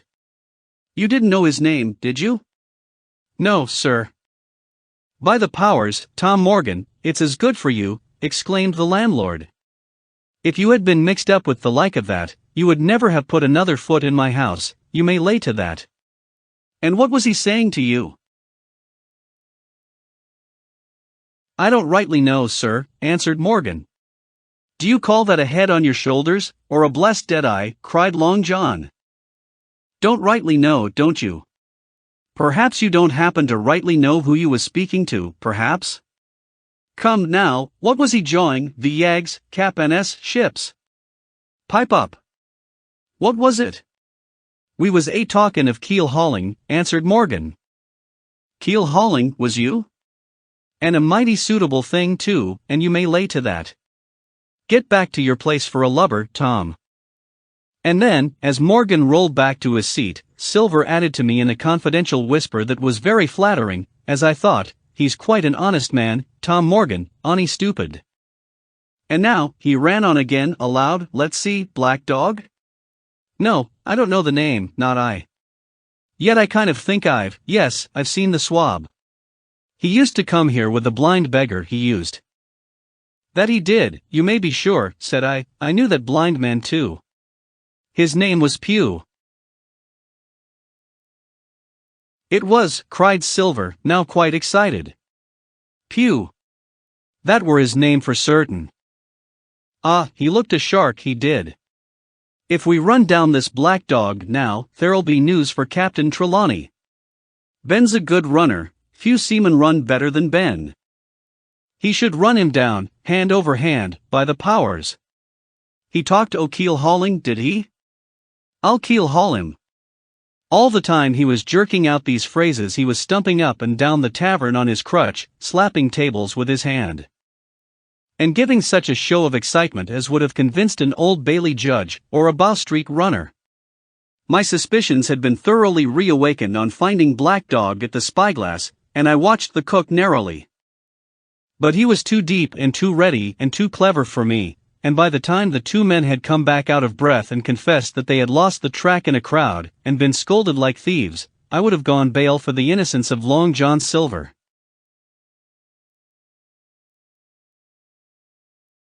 "See here now, Hawkins," said he, "here's a blessed hard thing on a man like me now, ain't it? There's Captain Trelawney, what's he to think?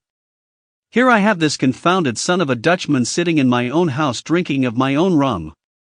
Here you comes and tells me of it plain. And here I let him give us all the slip before my blessed deadlights. Now, Hawkins, you do me justice with the captain. You're a lad, you are, but you're as smart as paint. I see that when you first come in. Now, here it is. What could I do, with this old timber I hobble on? When I was an A.B. master mariner I'd have come up alongside of him, hand over hand, and broached him to an brace of old shakes, I would, but now. And then, all of a sudden, he stopped, and his jaw dropped as though he had remembered something. The score, he burst out.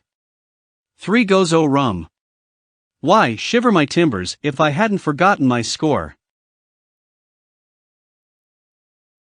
And falling on a bench, he laughed until the tears ran down his cheeks. I could not help joining, and we laughed together, peal after peal, until the tavern rang again. Why, what a precious old sea calf I am, he said at last, wiping his cheeks. You and me should get on well, Hawkins, for I'll take my davy I should be rated ship's boy. But come now, stand by to go about. This won't do. Duty is duty, messmates. I'll put on my old cockerel hat, and step along of you to Captain Trelawney, and report this here affair. For mind you, it's serious, young Hawkins, and neither you nor me's come out of it with what I should make so bold as to call credit. Nor you neither, says you, not smart, none of the pair of us smart. But dash my buttons. That was a good un about my score. And he began to laugh again, and that so heartily, that though I did not see the joke as he did, I was again obliged to join him in his mirth. On our little walk along the quays, he made himself the most interesting companion, telling me about the different ships that we passed by, their rig, tonnage, and nationality, explaining the work that was going forward, how one was discharging, another taking in cargo, and a third making ready for sea, and every now and then telling me some little anecdote of ships or seamen, or repeating a nautical phrase till I had learned it perfectly. I began to see that here was one of the best of possible shipmates. When we got to the inn, the squire and Dr. Livesey were seated together, finishing a quart of ale with a toast in it, before they should go aboard the schooner on a visit of inspection. Long John told the story from first to last, with a great deal of spirit and the most perfect truth. That was how it were now, weren't it, Hawkins, he would say now and again, and I could always bear him entirely out. The two gentlemen regretted that Black Dog had got away, but we all agreed there was nothing to be done, and after he had been complimented, Long John took up his crutch and departed. 128. All hands aboard by 4 this afternoon, shouted the squire after him. Aye, aye, sir, cried the cook in the passage. Well, squire, said Dr. Livesey, I don't put much faith in your discoveries as a general thing, but I will say this, John Silver suits me. The man's a perfect trump, declared the squire. And now, added the doctor, Jim may come on board with us, may he not? To be sure he may, says squire. Take your hat, Hawkins, and we'll see the ship. 9. Powder in arms. The Hispaniola lay some way out, and we went under the figureheads and round the sterns of many other ships, and their cables sometimes grated underneath our keel, and sometimes swung above us. At last, however, we got alongside, and were met and saluted as we stepped aboard by the mate, Mr. Arrow, a brown old sailor with earrings in his ears and a squint. He and the squire were very thick and friendly, but I soon observed that things were not the same between Mr. Trelawney and the captain. This last was a sharp-looking man who seemed angry with everything on board, and was soon to tell us why, for we had hardly got down into the cabin when a sailor followed us. "Captain Smollett, sir, asking to speak with you," said he. "I am always at the captain's orders." "Show him in," said the squire. The captain, who was close behind his messenger, entered at once and shut the door behind him. "Well, Captain Smollett, what have you to say?" "All well, I hope, all shipshape and seaworthy." "Well, sir," said the captain, "better speak plain, I believe, even at the risk of offense. I don't like this cruise, I don't like the men, and I don't like my officer. That's short and sweet." "Perhaps, sir, you don't like the ship?" inquired the squire, very angry, as I could see. "I can't speak as to that, sir, not having seen her tried," said the captain.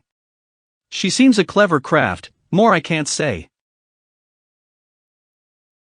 "Possibly, sir, you may not like your employer either," says the squire. But here Dr. Livesey cut in. "Stay a bit," said he, "stay a bit.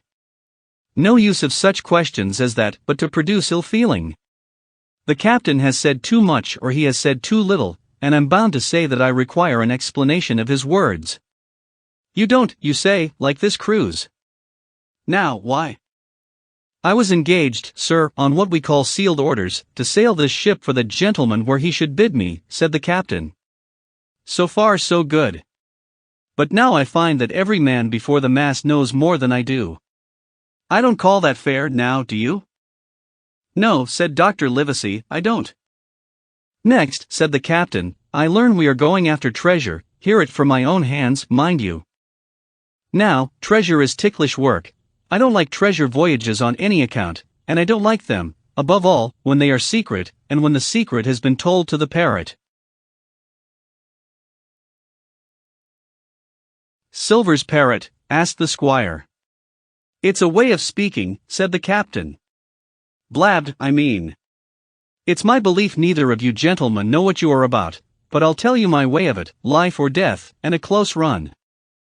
"That is all clear and, I dare say, true enough," replied Dr. Livesey. "We take the risk, but we are not so ignorant as you believe us. Next, you say you don't like the crew. Are they not good seamen?" "I don't like them, sir," returned Captain Smollett. "And I think I should have had the choosing of my own hands, if you go to that."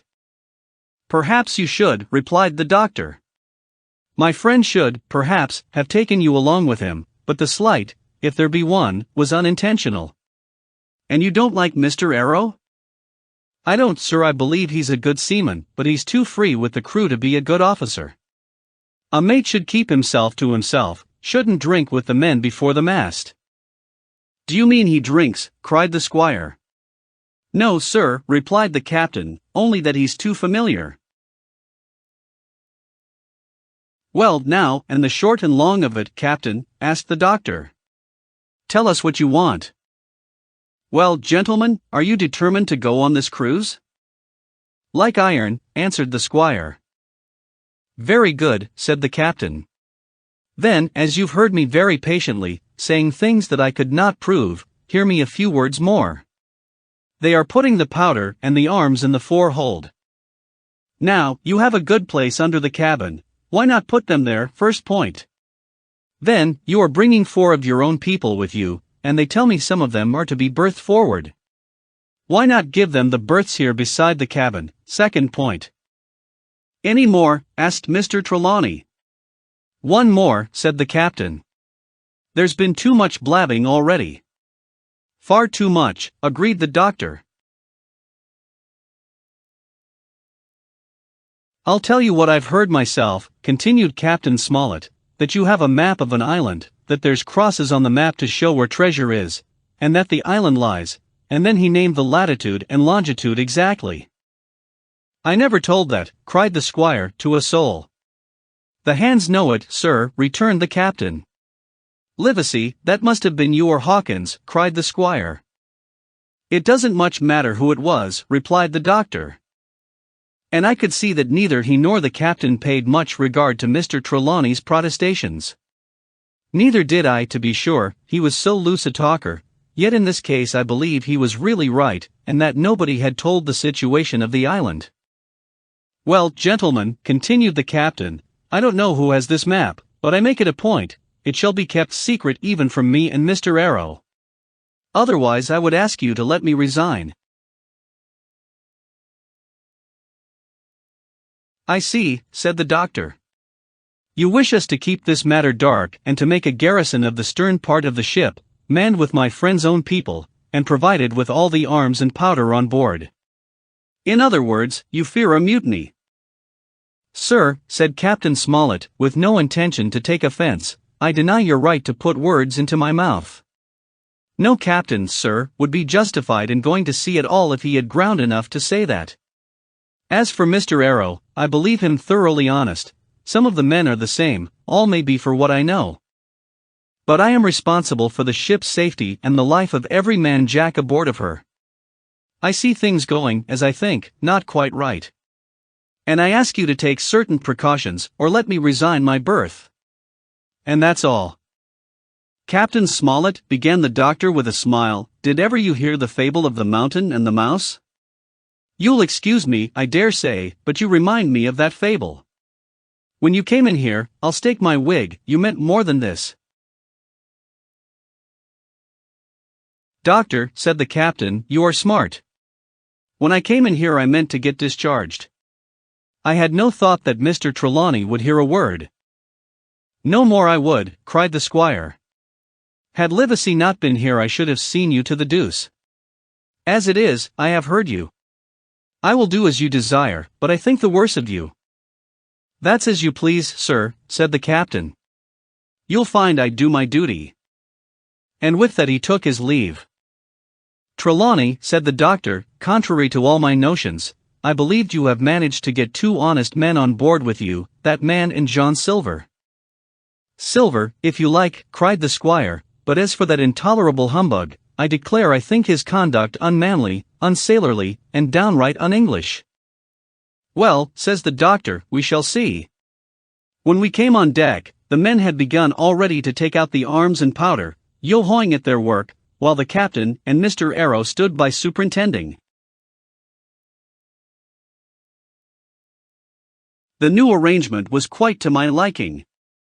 The whole schooner had been overhauled, 6 berths had been made astern out of what had been the after part of the main hold, and this set of cabins was only joined to the galley and forecastle by a sparred passage on the port side. It had been originally meant that the captain, Mr. Arrow, Hunter, Joyce, the doctor, and the squire were to occupy these 6 berths. Now Redruth and I were to get 2 of them, and Mr. Arrow and the captain were to sleep on deck in the companion, which had been enlarged on each side till you might almost have called it a roundhouse. Very low it was still, of course, but there was room to swing 2 hammocks, and even the mates seemed pleased with the arrangement. Even he, perhaps, had been doubtful as to the crew, but that is only guess, for as you shall hear, we had not long the benefit of his opinion. We were all hard at work, changing the powder and the berths, when the last man or 2, and Long John along with them, came off in his shoreboat. The cook came up the side like a monkey for cleverness, and as soon as he saw what was doing, so ho, mates, says he. What's this? We're a-changing of the powder, Jack, answers one. Why, by the powers, cried Long John, if we do, we'll miss the morning tide. My orders, said the captain shortly. You may go below, my man. Hands will. Want supper? Aye, aye, sir, answered the cook. And touching his forelock, he disappeared at once in the direction of his galley. That's a good man, captain, said the doctor.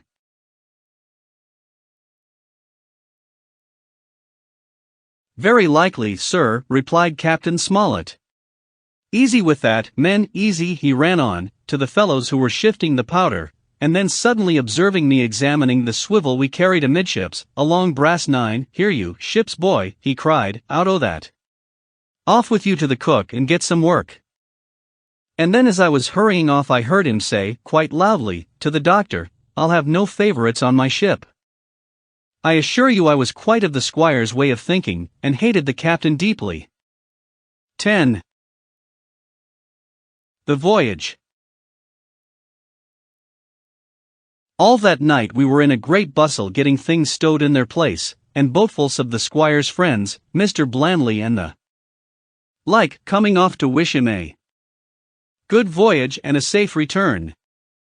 We never had a night at the Admiral Benbow when I had half the work, and I was dog-tired when, a little before dawn, the boatswain sounded his pipe and the crew began to man the capstan bars.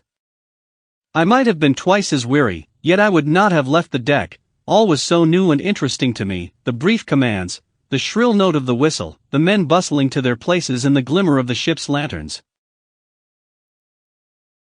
"Now, barbecue, tip us a stave," cried one voice. "The old one," cried another. "Aye, aye, mates," said Long John, who was standing by, with his crutch under his arm, and at once broke out in the air in words I knew so well. 15 men on the dead man's chest, and then the whole crew bore chorus, yo-ho-ho, and a bottle of rum. And at the third ho, drove the bars before them with a will. Even at that exciting moment it carried me back to the old Admiral Benbow in a second, and I seemed to hear the voice of the captain piping in the chorus.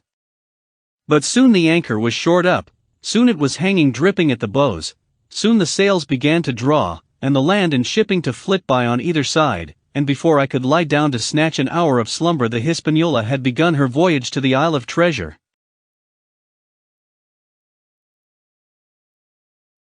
I am not going to relate that voyage in detail. It was fairly prosperous.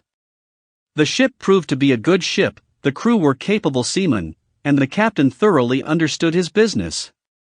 But before we came the length of Treasure Island, 2 or 3 things had happened which require to be known. Mr. Arrow, first of all, turned out even worse than the captain had feared. He had no command among the men, and people did what they pleased with him. But that was by no means the worst of it, for after a day or 2 at sea he began to appear on deck with hazy eye, red cheeks, stuttering tongue, and other marks of drunkenness. Time after time he was ordered below in disgrace. Sometimes he fell and cut himself, sometimes he lay all day long in his little bunk at one side of the companion, sometimes for a day or 2 he would be almost sober and attend to his work at least passably. In the meantime, we could never make out where he got the drink. That was the ship's mystery. Watch him as we pleased, we could do nothing to solve it, and when we asked him to his face, he would only laugh if he were drunk, and if he were sober deny solemnly that he ever tasted anything but water. He was not only useless as an officer and a bad influence amongst the men, but it was plain that at this rate he must soon kill himself outright, so nobody was much surprised, nor very sorry, when one dark night, with a head sea, he disappeared entirely, and was seen no more. "Overboard," said the captain. "Well, gentlemen, that saves the trouble of putting him in irons." But there we were, without a mate, and it was necessary, of course, to advance one of the men. The boatswain, Job Anderson, was the likeliest man aboard, and though he kept his old title, he served in a way as mate. Mr. Trelawney had followed the sea, and his knowledge made him very useful, for he often took a watch himself in easy weather. And the coxswain, Israel Hands, was a careful, wily, old, experienced seaman who could be trusted at a pinch with almost anything. He was a great confidant of Long John Silver, and so the mention of his name leads me on to speak of our ship's cook, Barbecue, as the men called him. Aboard ship he carried his crutch by a lanyard round his neck, to have both hands as free as possible. It was something to see him wedge the foot of the crutch against a bulkhead, and propped against it, yielding to every movement of the ship, get on with his cooking like someone safe ashore. Still more strange was it to see him in the heaviest of weather cross the deck. He had a line or 2 rigged up to help him across the widest spaces, Long John's earrings, they were called, and he would hand himself from one place to another, now using the crutch, now trailing it alongside by the lanyard, as quickly as another man could walk. Yet some of the men who had sailed with him before expressed their pity to see him so reduced. "He's no common man, Barbecue," said the coxswain to me. "He had good schooling in his young days and can speak like a book when so minded, and brave, a lion's nothing alongside of Long John. I seen him grapple 4 and knock their heads together, him unarmed.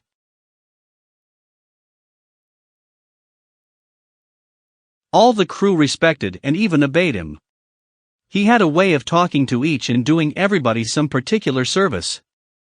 To me he was unweariedly kind, and always glad to see me in the galley, which he kept as clean as a new pin, the dishes hanging up burnished and his parrot in a cage in one corner. "Come away, Hawkins," he would say, "come and have a yarn with John. Nobody more welcome than yourself, my son. Sit you down and hear the news. Here's Captain Flint," I calls my parrot Captain Flint, after the famous Buccaneer, "here's Captain Flint predicting success to our voyage. Wasn't you, Captain?" And the parrot would say, with great rapidity, "Pieces of 8. Pieces of 8. Pieces of 8, till you wondered that it was not out of breath, or till John threw his handkerchief over the cage. Now, that bird," he would say, "is, maybe, 200 years old, Hawkins, they live forever mostly, and if anybody's seen more wickedness, it must be the devil himself. She's sailed with England, the great Captain England, the pirate. She's been at Madagascar, and at Malabar, and Suriname, and Providence, and Portobello. She was at the fishing up of the wrecked plate ships. It's there she learned. Pieces of 8, and little wonder, 350,000 of 'em, Hawkins. She was at the boarding of the Viceroy of the Indies out of Goa, she was, and to look at her you would think she was a babby. But you smelt powder, didn't you, Captain? Stand by to go about," the parrot would scream. "Ah, she's a handsome craft, she is," the cook would say, and give her sugar from his pocket, and then the bird would peck at the bars and swear straight on, passing belief for wickedness. "There," John would add, "you can't touch pitch and not be mocked, lad. Here's this poor old innocent bird o' mine swearing blue fire, and none the wiser, you may lay to that." She would swear the same, in a manner of speaking, before Chaplain. And John would touch his forelock with a solemn way he had that made me think he was the best of men. In the meantime, the Squire and Captain Smollett were still on pretty distant terms with one another. The Squire made no bones about the matter, he despised the Captain. The Captain, on his part, never spoke, but when he was spoken to, and then sharp and short and dry, and not a word wasted. He owned, when driven into a corner, that he seemed to have been wrong about the crew, that some of them were as brisk as he wanted to see and all had behaved fairly well. As for the ship, he had taken a downright fancy to her. "She'll lie a point nearer the wind than a man has a right to expect of his own married wife, sir, but," he would add, "all I say is, we're not home again, and I don't like the cruise." The Squire, at this, would turn away and march up and down the deck, chin in air. "A trifle more of that, man," he would say, "and I shall explode." We had some heavy weather, which only proved the qualities of the Hispaniola. Every man on board seemed well content, and they must have been hard to please if they had been otherwise, for it is my belief there was never a ship's company so spoiled since Noah put to sea. Double grog was going on the least excuse, there was duff on odd days, as, for instance, if the Squire heard it was any man's birthday, and always a barrel of apples standing broached in the waist for anyone to help himself that had a fancy. "Never knew good come of it yet," the Captain said to Dr. Livesey. "Spoil forecastle hands, make devils. That's my belief. But good did come of the apple barrel, as you shall hear, for if it had not been for that, we should have had no note of warning and might all have perished by the hand of treachery." This was how it came about. We had run up the trades to get the wind of the island we were after, I am not allowed to be more plain, and now we were running down for it with a bright lookout day and night. It was about the last day of our outward voyage by the largest computation. Sometime that night, or at latest before noon of the morrow, we should sight the Treasure Island. We were heading SSW, and had a steady breeze abeam and a quiet sea. The Hispaniola rolled steadily, dipping her bowsprit now and then with a whiff of spray. All was drawing alow and aloft. Everyone was in the bravest spirits because we were now so near an end of the first part of our adventure. Now, just after sundown, when all my work was over, and I was on my way to my berth, it occurred to me that I should like an apple. I ran on deck. The watch was all forward looking out for the island. The man at the helm was watching the luff of the sail and whistling away gently to himself, and that was the only sound excepting the swish of the sea against the bows and around the sides of the ship. In I got bodily into the apple barrel, and found there was scarce an apple left, but sitting down there in the dark, what with the sound of the waters and the rocking movement of the ship, I had either fallen asleep or was on the point of doing so when a heavy man sat down with rather a clash close by. The barrel shook as he leaned his shoulders against it, and I was just about to jump up when the man began to speak. It was Silver's voice, and before I had heard a dozen words, I would not have shown myself for all the world, but lay there, trembling and listening, in the extreme of fear and curiosity, for from these dozen words I understood that the lives of all the honest men aboard depended upon me alone. What I heard in the apple barrel. "No, not I," said Silver. "Flint was captain, I was quartermaster, along of my timber leg. The same broadside I lost my leg, old Pew lost his deadlights. It was a master surgeon, him that amputated me, out of college and all, Latin by the bucket, and what not, but he was hanged like a dog, and sun-dried like the rest, at Corso Castle. That was Robert's men, that was, and comment of changing names to their ships, Royal Fortune, and so on. Now, what a ship was christened, so let her stay, I says. So it was with the Cassandra, as brought us all safe home from Malabar, after England took the Viceroy of the Indies, so it was with the old Walrus, Flint's old ship, as I've seen amuck with the red blood and fit to sink with gold." "Ah," cried another voice, that of the youngest hand on board, and evidently full of admiration. "He was the flower of the flock, was Flint." "Davis was a man too, by all accounts," said Silver. "I never sailed along of him, first with England, then with Flint, that's my story, and now here on my own account, in a manner of speaking. I laid by 900 safe, from England, and 2,000 after Flint. That ain't bad for a man before the mast, all safe in bank. 'Tain't earning now, it's saving does it, you may lay to that. Where's all England's men now? I dunno. Where's Flint's? Why, most on 'em aboard here, and glad to get the duff, been begging before that, some on 'em. Old Pew, as had lost his sight, and might have thought shame, spends £1,200 in a year, like a lord in Parliament. Where is he now? Well, he's dead now and under hatches, but for 2 years before that, shiver my timbers, the man was starving. He begged, and he stole, and he cut throats, and starved at that, by the powers. Well, it ain't much use, after all," said the young seaman. "'Tain't much use for fools, you may lay to it, that, nor nothing," cried Silver. "But now, you look here, you're young, you are, but you're as smart as paint. I see that when I set my eyes on you, and I'll talk to you like a man." You may imagine how I felt when I heard this abominable old rogue addressing another in the very same words of flattery as he had used to myself. I think, if I had been able, that I would have killed him through the barrel. Meantime, he ran on, little supposing he was overheard. "Here it is about gentlemen of fortune. They lives rough, and they risk swinging, but they eat and drink like fighting cocks, and when a cruise is done, why, it's hundreds of pounds instead of hundreds of farthings in their pockets. Now, the most goes for rum and a good fling, and to sea again in their shirts. But that's not the course I lay. I puts it all away, some here, some there, and none too much anywheres, by reason of suspicion. I'm 50, mark you, once back from this cruise, I set up gentlemen in earnest. Time enough too, says you. Ah, but I've lived easy in the meantime, never denied myself nothing heart desires, and slept soft, and ate dainty all my days, but when at sea. And how did I begin? Before the mast, like you. Well, said the other, but all the other money's gone now, ain't it?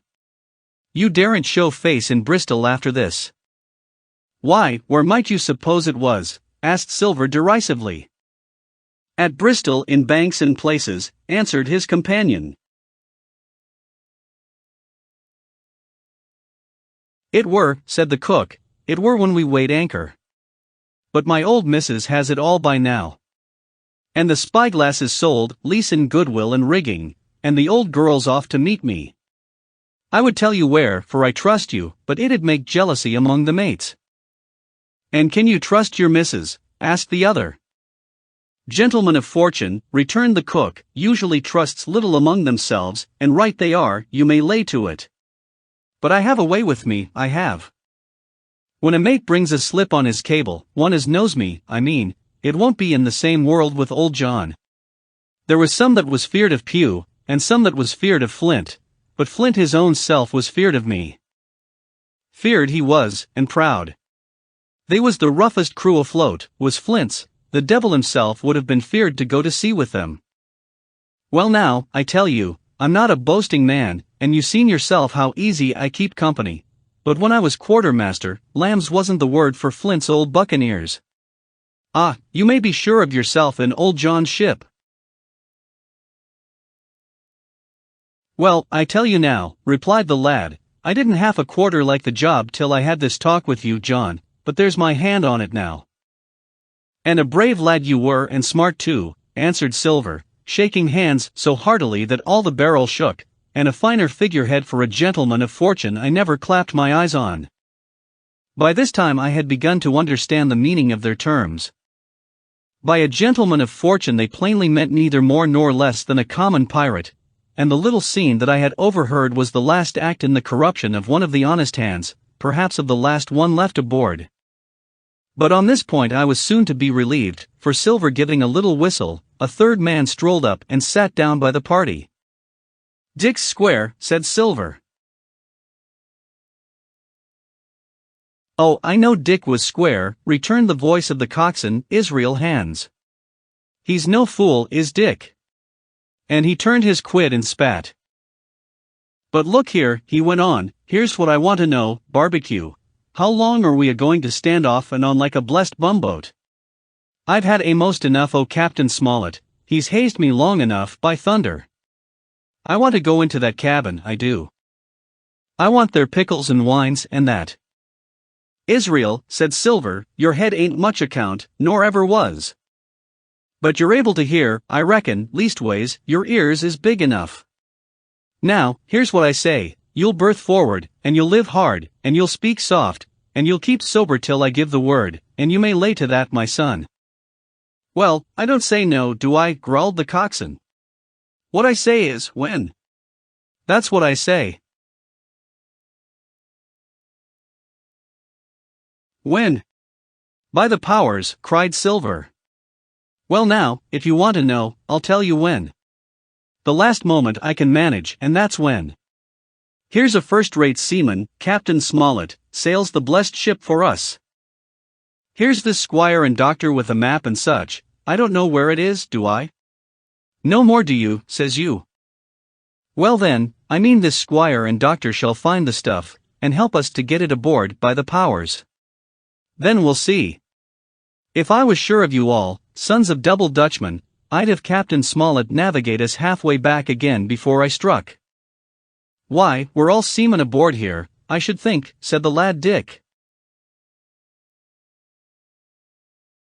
We're all forecastle hands, you mean, snapped Silver. We can steer a course, but who's to set one? That's what all you gentlemen split on, first and last. If I had my way, I'd have Captain Smollett work us back into the trades at least, then we'd have no blessed miscalculations, and a spoonful of water a day. But I know the sort you are. I'll finish with them at the island, as soon's the blunt's on board, and a pity it is. But you're never happy till you're drunk. Split my sides, I've a sick heart to sail with the likes of you. Easy all, Long John, cried Israel. Who's a crossin' of you? Why, how many tall ships, think ye now, have I seen laid aboard? "And how many brisk lads drying in the sun at Execution Dock," cried Silver. "And all for this same hurry and hurry and hurry. You hear me? I seen a thing or two at sea, I have.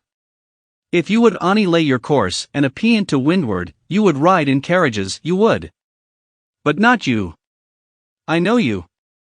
You'll have your mouth full of rum tomorrow, and go hang.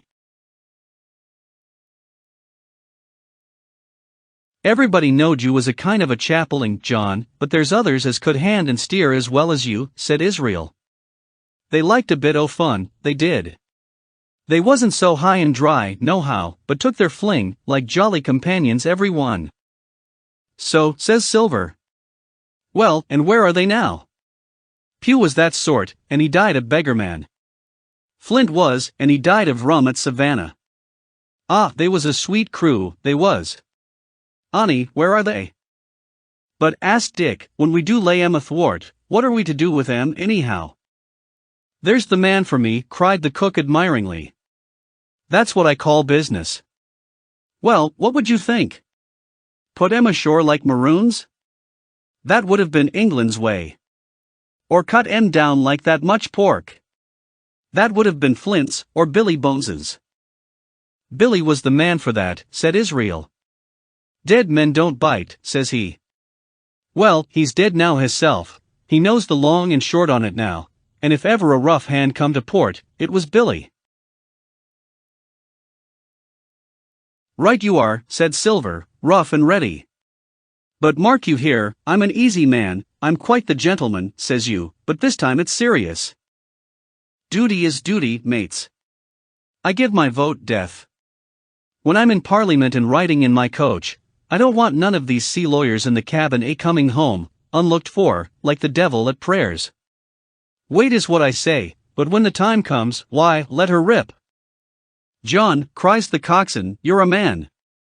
"You'll say so, Israel, when you see," said Silver. "Only one thing I claim Trelawney. I'll wring his calf's head off his body with these hands, Dick," he added, breaking off. "You just jump up, like a sweet lad, and get me an apple, to wet my pipe like. You may fancy the terror I was in. I should have leaped out and run for it if I had found the strength, but my limbs and heart alike misgave me." I heard Dick begin to rise, and then someone seemingly stopped him, and the voice of Hans exclaimed, "Oh, stow that. Don't you get sucking of that bilge, John. Let's have a go of the rum." "Dick," said Silver, "I trust you. I've a gauge on the keg, mind.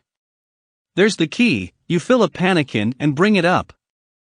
Terrified as I was, I could not help thinking to myself that this must have been how Mr. Arrow got the strong waters that destroyed him.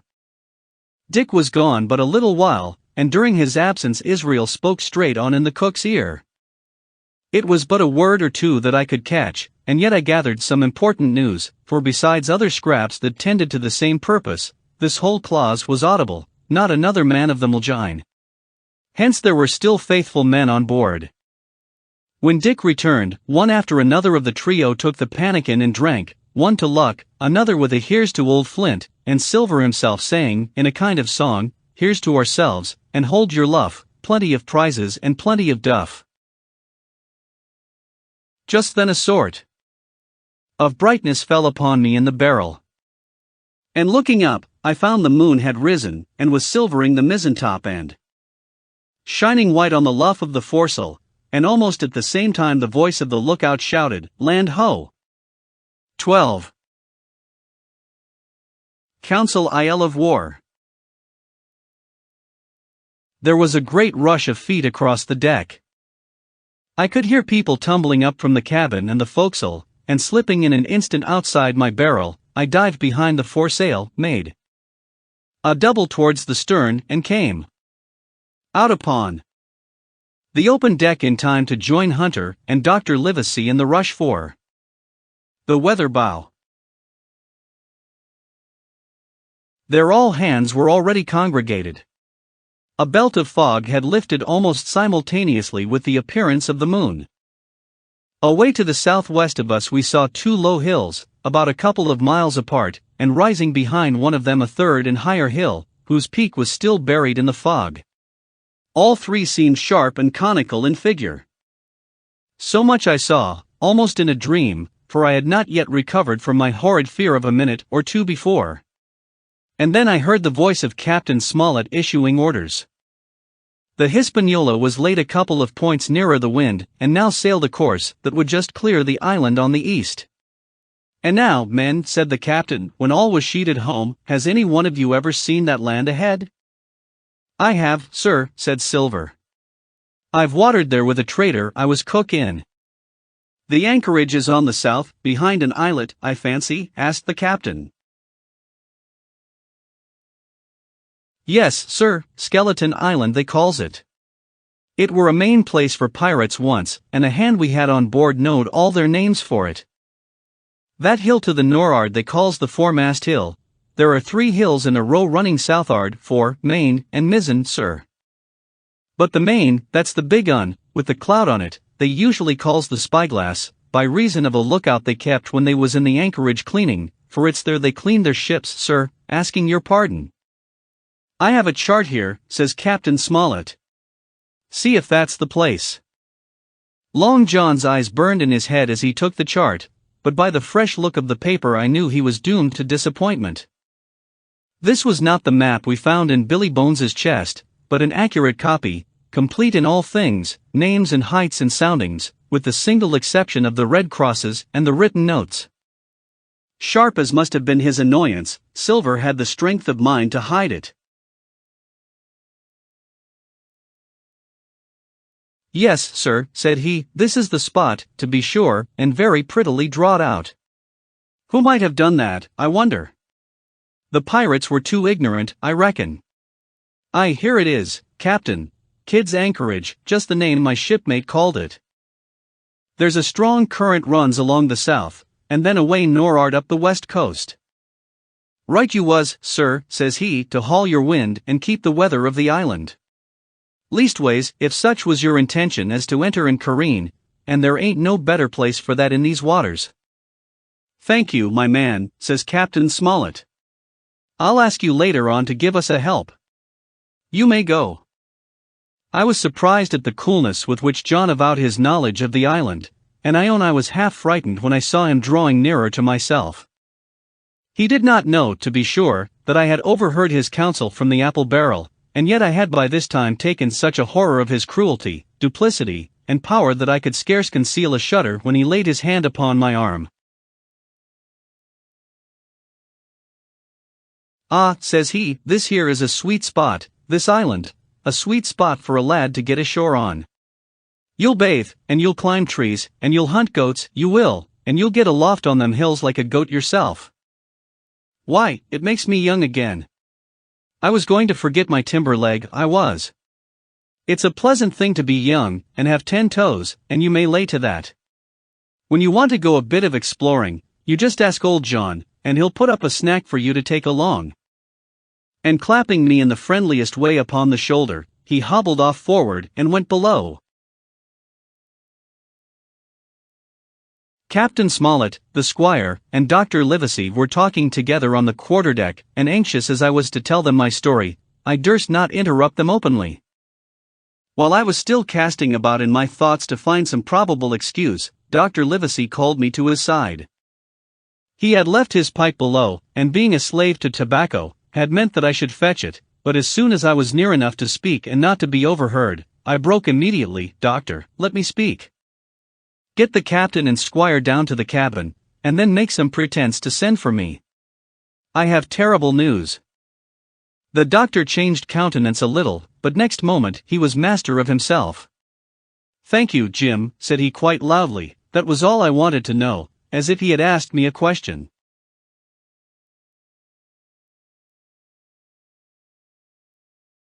And with it he turned on his heel and rejoined the other two.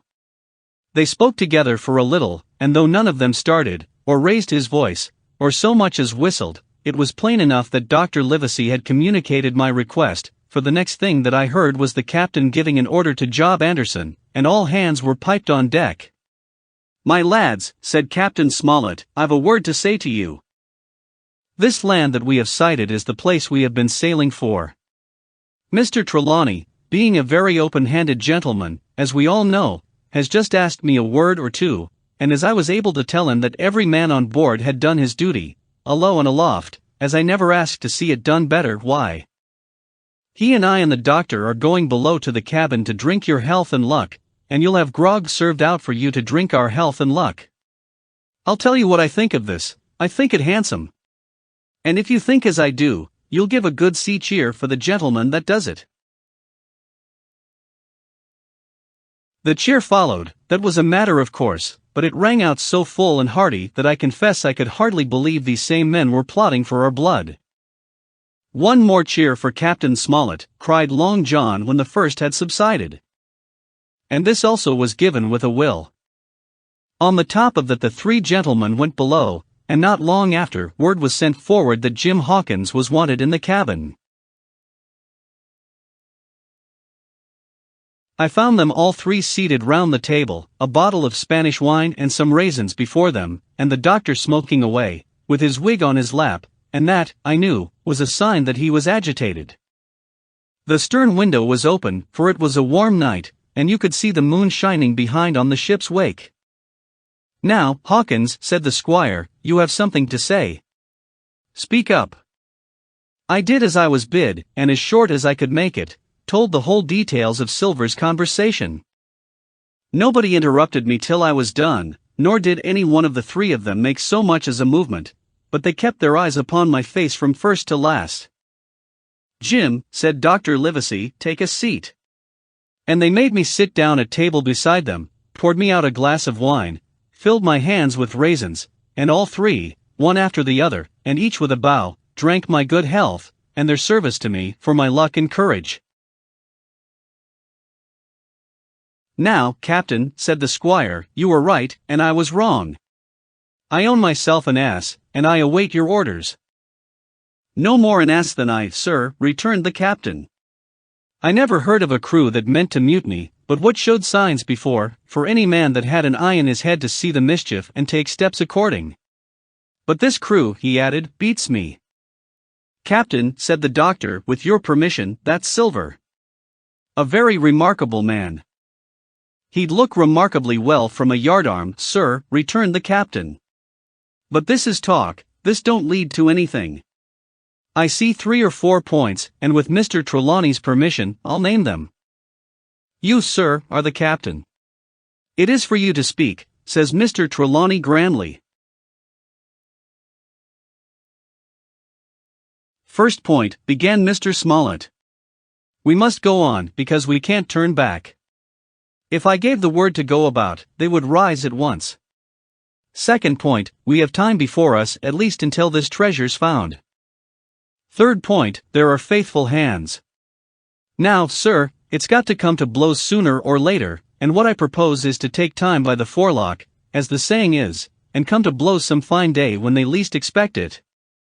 We can count, I take it, on your own home servants, Mr. Trelawney?" "As upon myself," declared the squire. "3, reckoned the captain, ourselves make 7, counting Hawkins here. Now, about the honest hands?" "Most likely Trelawney's own men," said the doctor, "those he had picked up for himself before he lit on Silver." "Nay," replied the squire. "Hands was one of mine." "I did think I could have trusted Hands," added the captain. "And to think that they're all Englishmen," broke out the squire. "Sir, I could find it in my heart to blow the ship up." "Well, gentlemen," said the captain, "the best that I can say is not much. We must lay to, if you please, and keep a bright lookout. It's trying on a man, I know. It would be pleasanter to come to blows. But there's no help for it till we know our men. Lay to, and whistle for a wind, that's my view. Jim here," said the doctor, "can help us more than anyone. The men are not shy with him, and Jim is a noticing lad. Hawkins, I put prodigious faith in you," added the squire. I began to feel pretty desperate at this, for I felt altogether helpless, and yet, by an odd train of circumstances, it was indeed through me that safety came. In the meantime, talk as we pleased, there were only 7 out of the 26 on whom we knew we could rely, and out of these 7 one was a boy, so that the grown men on our side were 6 to their 19. Partithree, my show re adv into re. 13. How my shore adventure began. The appearance of the island when I came on deck next morning was altogether changed. Although the breeze had now utterly ceased, we had made a great deal of way during the night, and were now lying becalmed about half a mile to the southeast of the low eastern coast. Grey-colored woods covered a large part of the surface.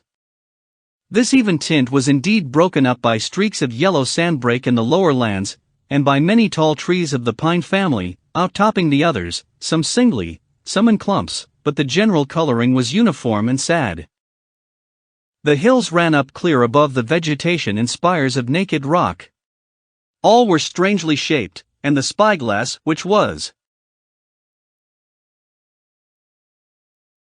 by 300 or 400 feet the tallest on the island, was likewise the strangest in configuration, running up sheer from almost every side, and then suddenly cut off at the top like a pedestal to put a statue on. The Hispaniola was rolling scuppers under in the ocean swell. The booms were tearing at the blocks, the rudder was banging to and fro, and the whole ship creaking, groaning, and jumping like a manufactory. I had to cling tight to the backstay, and the world turned giddily before my eyes, for though I was a good enough sailor when there was way on, this standing still and being rolled about like a bottle was a thing I never learned to stand without a qualm or so. Above all in the morning, on an empty stomach. Perhaps it was this, perhaps it was the look of the island, with its grey, melancholy woods, and wild stone spires, and the surf that we could both see and hear foaming and thundering on the steep beach at least, although the sun shone bright and hot. And the shore birds were fishing and crying all around us, and you would have thought anyone would have been glad to get to land after being so long at sea. My heart sank, as the saying is, into my boots, and from the first look onward, I hated the very thought of Treasure Island. We had a dreary morning's work before us, for there was no sign of any wind, and the boats had to be got out and manned, and the ship warped 3 or 4 miles round the corner of the island, and up the narrow passage to the haven behind Skeleton Island. I volunteered for one of the boats, where I had, of course, no business. The heat was sweltering, and the men grumbled fiercely over their work. Anderson was in command of my boat, and instead of keeping the crew in order, he grumbled as loud as the worst. Well, he said with an oath, it's not forever. I thought this was a very bad sign, for up to that day the men had gone briskly and willingly about their business, but the very sight of the island had relaxed the cords of discipline. All the way in, Long John stood by the steersman and conned the ship. He knew the passage like the palm of his hand, and though the man in the chains got everywhere more water than was down in the chart, John never hesitated once. There's a strong scour with the ebb, he said, and this here passage has been dug out, in a manner of speaking, with a spade. We brought up just where the anchor was in the chart, about 1/3 of a mile from each shore, the mainland on one side and Skeleton Island on the other. The bottom was clean sand. The plunge of our anchor sent up clouds of birds wheeling and crying over the woods, but in less than a minute they were down again, and all was once more silent. The place was entirely landlocked, buried in woods, the trees coming right down to high-water mark, the shores mostly flat, and the hilltops standing round at a distance in a sort of amphitheater, one here, one there.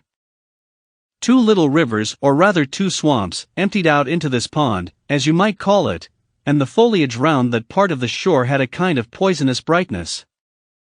From the ship we could see nothing of the house or stockade, for they were quite buried among trees, and if it had not been for the chart on the companion, we might have been the first that had ever anchored there since the island arose out of the seas.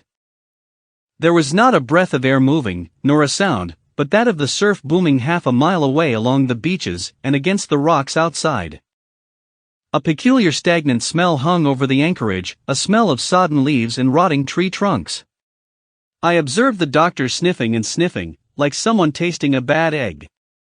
"I don't know about treasure," he said, "but I'll stake my wig there's fever here." If the conduct of the men had been alarming in the boat, it became truly threatening when they had come aboard. They lay about the deck growling together in talk. The slightest order was received with a black look and grudgingly and carelessly obeyed. Even the honest hands must have caught the infection, for there was not one man aboard to mend another. Mutiny, it was plain, hung over us like a thundercloud. And it was not only we of the cabin party who perceived the danger. Long John was hard at work going from group to group, spending himself in good advice, and as for example no man could have shown a better. He fairly outstripped himself in willingness and civility. He was all smiles to everyone. If an order were given, John would be on his crutch in an instant, with the cheeriest "Aye, aye, sir," in the world, and when there was nothing else to do, he kept up one song after another, as if to conceal the discontent of the rest. Of all the gloomy features of that gloomy afternoon, this obvious anxiety on the part of Long John appeared the worst. We held a council in the cabin. "Sir," said the captain, "if I risk another order, the whole ship will come about our ears by the run. You see, sir, here it is. I get a rough answer, do I not? Well, if I speak back, Pikes will be going in 2 shakes, if I don't, Silver will see there's something under that, and the game's up. Now, we've only one man to rely on." "And who is that?" asked the squire. "Silver, sir," returned the captain, "he's as anxious as you and I to smother things up. This is a tiff, he'd soon talk em out of it if he had the chance, and what I propose to do is to give him the chance. Let's allow the men an afternoon ashore. If they all go, why we'll fight the ship. If they none of them go, well then, we hold the cabin, and God defend the right. If some go, you mark my words, sir, Silver'll bring em aboard again as mild as lambs." It was so decided. Loaded pistols were served out to all the sure men. Hunter, Joyce, and Redruth were taken into our confidence and received the news with less surprise and a better spirit than we had looked for, and then the captain went on deck and addressed the crew. "My lads," said he, "we've had a hot day and are all tired and out of sorts. A turn ashore'll hurt nobody, the boats are still in the water, you can take the gigs, and as many as please may go ashore for the afternoon. I'll fire a gun half an hour before sundown. I believe the silly fellows must have thought they would break their shins over treasure as soon as they were landed. For they all came out of their sulks in a moment, and gave a cheer that started the echo in a faraway hill, and sent the birds once more flying and squalling round the anchorage. The captain was too bright to be in the way. He whipped out of sight in a moment, leaving Silver to arrange the party, and I fancy it was as well he did so. Had he been on deck, he could no longer so much as have pretended not to understand the situation. It was as plain as day. Silver was the captain, and a mighty rebellious crew he had of it. The honest hands, and I was soon to see it proved that there were such on board, must have been very stupid fellows. Or rather, I suppose the truth was this, that all hands were disaffected by the example of the ringleaders, only some more, some less, and a few, being good fellows in the main, could neither be led nor driven any further. It is one thing to be idle and skulk and quite another to take a ship and murder a number of innocent men. At last, however, the party was made up. 6 fellows were to stay on board, and the remaining 13, including Silver, began to embark. Then it was that there came into my head the first of the mad notions that contributed so much to save our lives. If 6 men were left by Silver, it was plain our party could not take and fight the ship, and since only 6 were left, it was equally plain that the cabin party had no present need of my assistance. It occurred to me at once to go ashore. In a jiffy I had slipped over the side and curled up in the foresheets of the nearest boat, and almost at the same moment she shoved off. No one took notice of me, only the bower saying, "Is that you, Jim? Keep your head down." But Silver, from the other boat, looked sharply over, and called out to know if that were me, and from that moment I began to regret what I had done. The crews raced for the beach, but the boat I was in, having some start and being at once the lighter and the better manned, shot far ahead of her consort. And the bow had struck among the shoreside trees, and I had caught a branch and swung myself out and plunged into the nearest thicket while Silver and the rest were still 100 yards behind. "Jim, Jim!" I heard him shouting. But you may suppose I paid no heed. Jumping, ducking, and breaking through, I ran straight before my nose till I could run no longer. 14. The first blow. I was so pleased at having given the slip to Long John that I began to enjoy myself, and look around me with some interest on the strange land that I was in. I had crossed a marshy tract full of willows, bulrushes, and odd, outlandish, swampy trees, and I had now come out upon the skirts of an open piece of undulating, sandy country, about a mile long, dotted with a few pines and a great number of contorted trees, not unlike the oak in growth but pale in the foliage like willows. On the far side of the open stood one of the hills, with two quaint, craggy peaks shining vividly in the sun. I now felt for the first time the joy of exploration. The isle was uninhabited, my shipmates I had left behind, and nothing lived in front of me but dumb brutes and fowls. I turned hither and thither among the trees. Here and there were flowering plants, unknown to me. Here and there I saw snakes, and one raised his head from a ledge of rock and hissed at me with a noise not unlike the spinning of a top. Little did I suppose that he was a deadly enemy, and that the noise was the famous rattle. Then I came to a long thicket of these oak-like trees, live, or evergreen, oaks, I heard afterwards they should be called, which grew low along the sand like brambles, the boughs curiously twisted, the foliage compact, like thatch. The thicket stretched down from the top of one of the sandy knolls, spreading and growing taller as it went, until it reached the margin of the broad, reedy fun, through which the nearest of the little rivers soaked its way into the anchorage. The marsh was steaming in the strong sun, and the outline of the spyglass trembled through the haze. All at once there began to go a sort of bustle among the bulrushes. A wild duck flew up with a quack, another followed, and soon over the whole surface of the marsh a great cloud of birds hung screaming and circling in the air.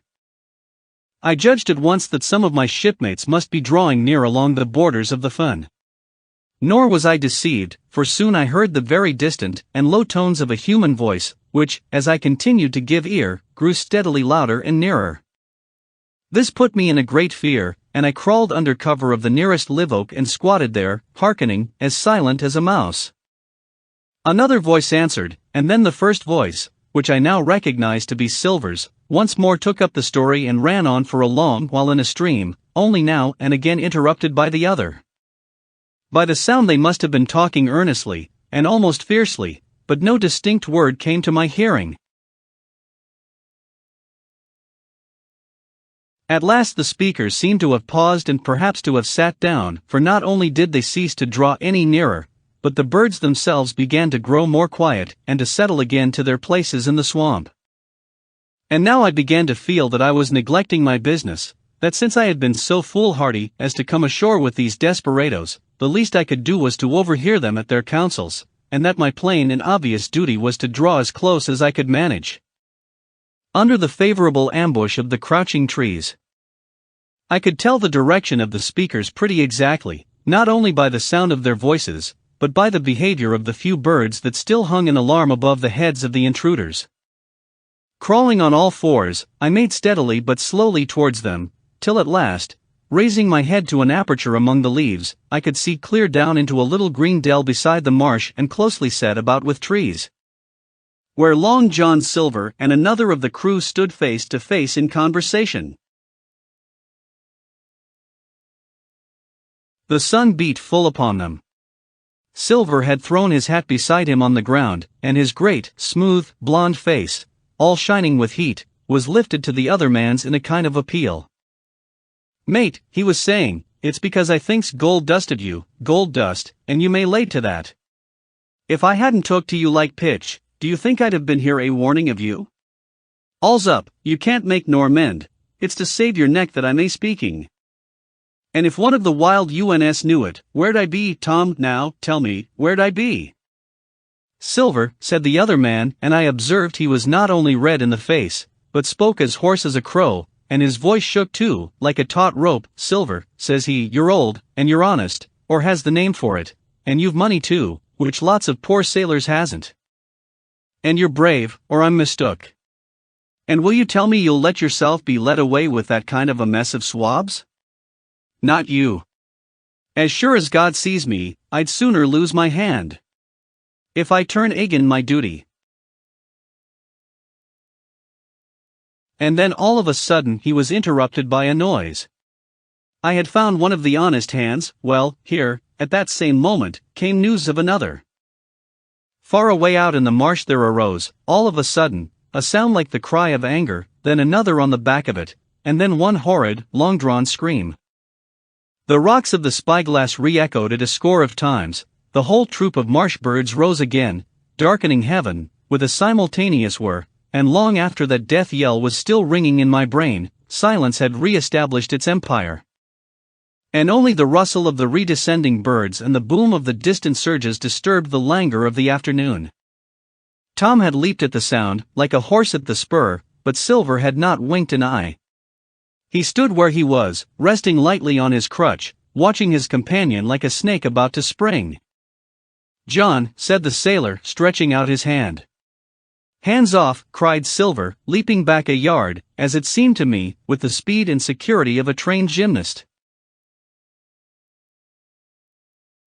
Hands off, if you like, John Silver, said the other. It's a black conscience that can make you feared of me.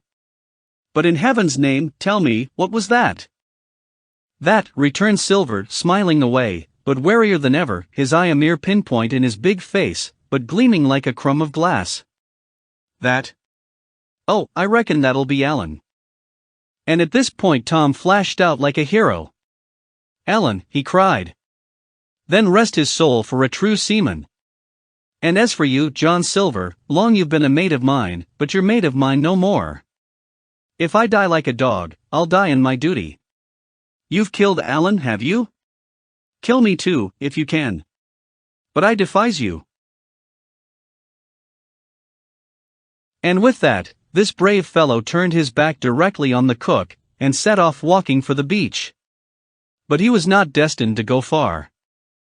With a cry John seized the branch of a tree, whipped the crutch out of his armpit, and sent that uncouth missile hurtling through the air. It struck poor Tom, point foremost, and with stunning violence, right between the shoulders and the middle of his back. His hands flew up, he gave a sort of gasp, and fell. Whether he were injured much or little, none could ever tell. Like enough, to judge from the sound, his back was broken on the spot. But he had no time given him to recover. Silver, agile as a monkey even without leg or crutch, was on the top of him next moment, and had twice buried his knife up to the hilt in that defenseless body. From my place of ambush, I could hear him pant aloud as he struck the blows. I do not know what it rightly is to faint, but I do know that for the next little while the whole world swam away from before me in a whirling mist, Silver and the birds, and the tall spyglass hilltop, going round and topsy-turvy before my eyes. And all manner of bells ringing and distant voices shouting in my ear. When I came again to myself, the monster had pulled himself together, his crutch under his arm, his hat upon his head. Just before him Tom lay motionless upon the sward, but the murderer minded him not a whit, cleansing his blood-stained knife the while upon a wisp of grass. Everything else was unchanged, the sun still shining mercilessly on the steaming marsh and the tall pinnacle of the mountain, and I could scarce persuade myself that murder had been actually done and a human life cruelly cut short a moment since before my eyes. But now John put his hand into his pocket, brought out a whistle, and blew upon it several modulated blasts that rang far across the heated air. I could not tell, of course, the meaning of the signal, but it instantly awoke my fears. More men would be coming. I might be discovered. They had already slain two of the honest people, after Tom and Alan, might not I come next? Instantly I began to extricate myself and crawl back again, with what speed and silence I could manage, to the more open portion of the wood. As I did so, I could hear hails coming and going between the old buccaneer and his comrades, and this sound of danger lent me wings. As soon as I was clear of the thicket, I ran as I never ran before, scarce minding the direction of my flight, so long as it led me from the murderers, and as I ran, fear grew and grew upon me until it turned into a kind of frenzy. Indeed, could anyone be more entirely lost than I? When the gun fired, how should I dare to go down to the boats among those fiends? Still smoking from their crime? Would not the first of them who saw me wring my neck like a snipe's? Would not my absence itself be an evidence to them of my alarm and therefore of my fatal knowledge? It was all over, I thought. Goodbye to the Hispaniola, goodbye to the squire, the doctor, and the captain. There was nothing left for me but death by starvation or death by the hands of the mutineers. All this while, as I say, I was still running, and without taking any notice, I had drawn near to the foot of the little hill with the two peaks and had got into a part of the island where the live oaks grew more widely apart and seemed more like forest trees in their bearing and dimensions. Mingled with these were a few scattered pines, some 50, some nearer 70 feet high. The air too smelt more freshly than down beside the marsh. And here a fresh alarm brought me to a standstill with a thumping heart. 15. The man of the island. From the side of the hill, which was here steep and stony, a spout of gravel was dislodged and fell rattling and bounding through the trees. My eyes turned instinctively in that direction, and I saw a figure leap with great rapidity behind the trunk of a pine. What it was, whether bear or man or monkey, I could in no wise tell. It seemed dark and shaggy, more I knew not. But the terror of this new apparition brought me to a stand. I was now, it seemed, cut off upon both sides, behind me the murderers, before me this lurking nondescript. And immediately I began to prefer the dangers that I knew to those I knew not. Silver himself appeared less terrible in contrast with this creature of the woods, and I turned on my heel, and looking sharply behind me over my shoulder, began to retrace my steps in the direction of the boats. Instantly the figure reappeared, and making a wide circuit, began to head me off. I was tired, at any rate, but had I been as fresh as when I rose, I could see it was in vain for me to contend in speed with such an adversary. From trunk to trunk the creature flitted like a deer, running manlike on two legs, but unlike any man that I had ever seen, stooping almost double as it ran. Yet a man it was, I could no longer be in doubt about that. I began to recall what I had heard of cannibals. I was within an ace of calling for help. But the mere fact that he was a man, however wild, had somewhat reassured me, and my fear of Silver began to revive in proportion. I stood still, therefore, and cast about for some method of escape, and as I was so thinking, the recollection of my pistol flashed into my mind. As soon as I remembered I was not defenseless, courage glowed again in my heart, and I set my face resolutely for this man of the island and walked briskly towards him. He was concealed by this time behind another tree trunk, but he must have been watching me closely, for as soon as I began to move in his direction he reappeared and took a step to meet me. Then he hesitated, drew back, came forward again, and at last, to my wonder and confusion, threw himself on his knees and held out his clasped hands in supplication. At that I once more stopped. "Who are you?" I asked. "Ben Gunn," he answered, and his voice sounded hoarse and awkward, like a rusty lock. "I'm poor Ben Gunn, I am, and I haven't spoke with a Christian these 3 years." I could now see that he was a white man like myself, and that his features were even pleasing.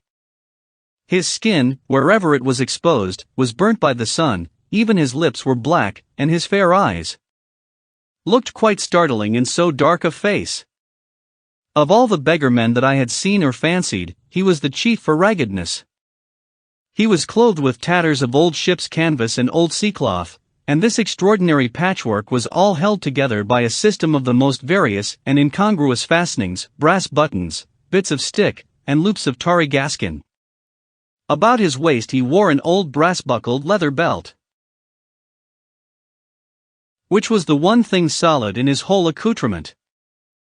3 years! I cried. Were you shipwrecked? Nay, mate, said he, marooned. I had heard the word, and I knew it stood for a horrible kind of punishment common enough among the buccaneers, in which the offender is put ashore with a little powder and shot and left behind on some desolate and distant island.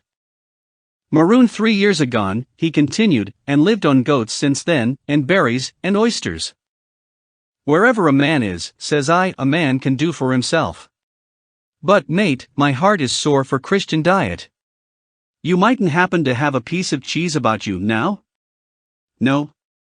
Well, many's the long night I've dreamed of cheese, toasted, mostly, and woke up again, and here I were. If ever I can get aboard again, said I, you shall have cheese by the stone. All this time he had been feeling the stuff of my jacket, smoothing my hands, looking at my boots, and generally, in the intervals of his speech, showing a childish pleasure in the presence of a fellow creature. But at my last words he perked up into a kind of startled slyness. If ever you can get aboard again, says you, he repeated. Why now, who's to hinder you? Not you, I know, was my reply. And right you was, he cried. Now you, what do you call yourself, mate? Jim, I told him. Jim, says he, quite pleased apparently. Well now, Jim, I've lived that rough as you'd be ashamed to hear of. Now, for instance, you wouldn't think I had had a pious mother, to look at me, he asked. Why no, not in particular, I answered. Ah well, said he, but I had, remarkable pious. And I was a civil, pious boy, and could rattle off my catechism that fast, as you couldn't tell one word from another. And here's what it come to, Jim, and it begun with Chuckfarthing on the blessed gravestones. That's what it begun with, but it went further than that, and so my mother told me, and predict the whole, she did, the pious woman. But it were Providence that put me here. I've thought it all out in this here lonely island, and I'm back on piety. You don't catch me tasting rum so much, but just a thimbleful for luck, of course, the first chance I have. I'm bound I'll be good, and I see the way to. And, Jim, looking all round him, and lowering his voice to a whisper, I'm rich. I now felt sure that the poor fellow had gone crazy in his solitude, and I suppose I must have shown the feeling in my face, for he repeated the statement hotly, rich. Rich, I says. And I'll tell you what, I'll make a man of you, Jim. Ah, Jim, you'll bless your stars, you will, you was the first that found me. And at this there came suddenly a lowering shadow over his face, and he tightened his grasp upon my hand and raised a forefinger threateningly before my eyes. Now, Jim, you tell me true, that ain't Flint's ship, he asked. At this I had a happy inspiration. I began to believe that I had found an ally, and I answered him at once. It's not Flint's ship, and Flint is dead, but I'll tell you true, as you ask me, there are some of Flint's hands aboard, worse luck for the rest of us. Not a man with one leg, he gasped. Silver? I asked. Ah, Silver, says he. That were his name. He's the cook, and the ringleader too. He was still holding me by the wrist, and at that he give it quite a ring. If you was sent by Long John, he said, I'm as good as pork, and I know it. But where was you, do you suppose? I had made my mind up in a moment, and by way of answer told him the whole story of our voyage and the predicament in which we found ourselves. He heard me with the keenest interest, and when I had done he patted me on the head. You're a good lad, Jim, he said, and you're all in a clove hitch, ain't you? Well, you just put your trust in Ben Gunn. Ben Gunn's the man to do it. Would you think it likely, now, that your squire would prove a liberal-minded one in case of help, him being in a clove hitch, as you remark? I told him the squire was the most liberal of men.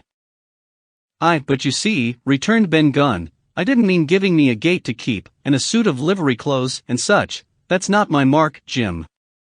What I mean is, would he be likely to come down to the tune of, say, £1,000 out of money that's as good as a man's own already?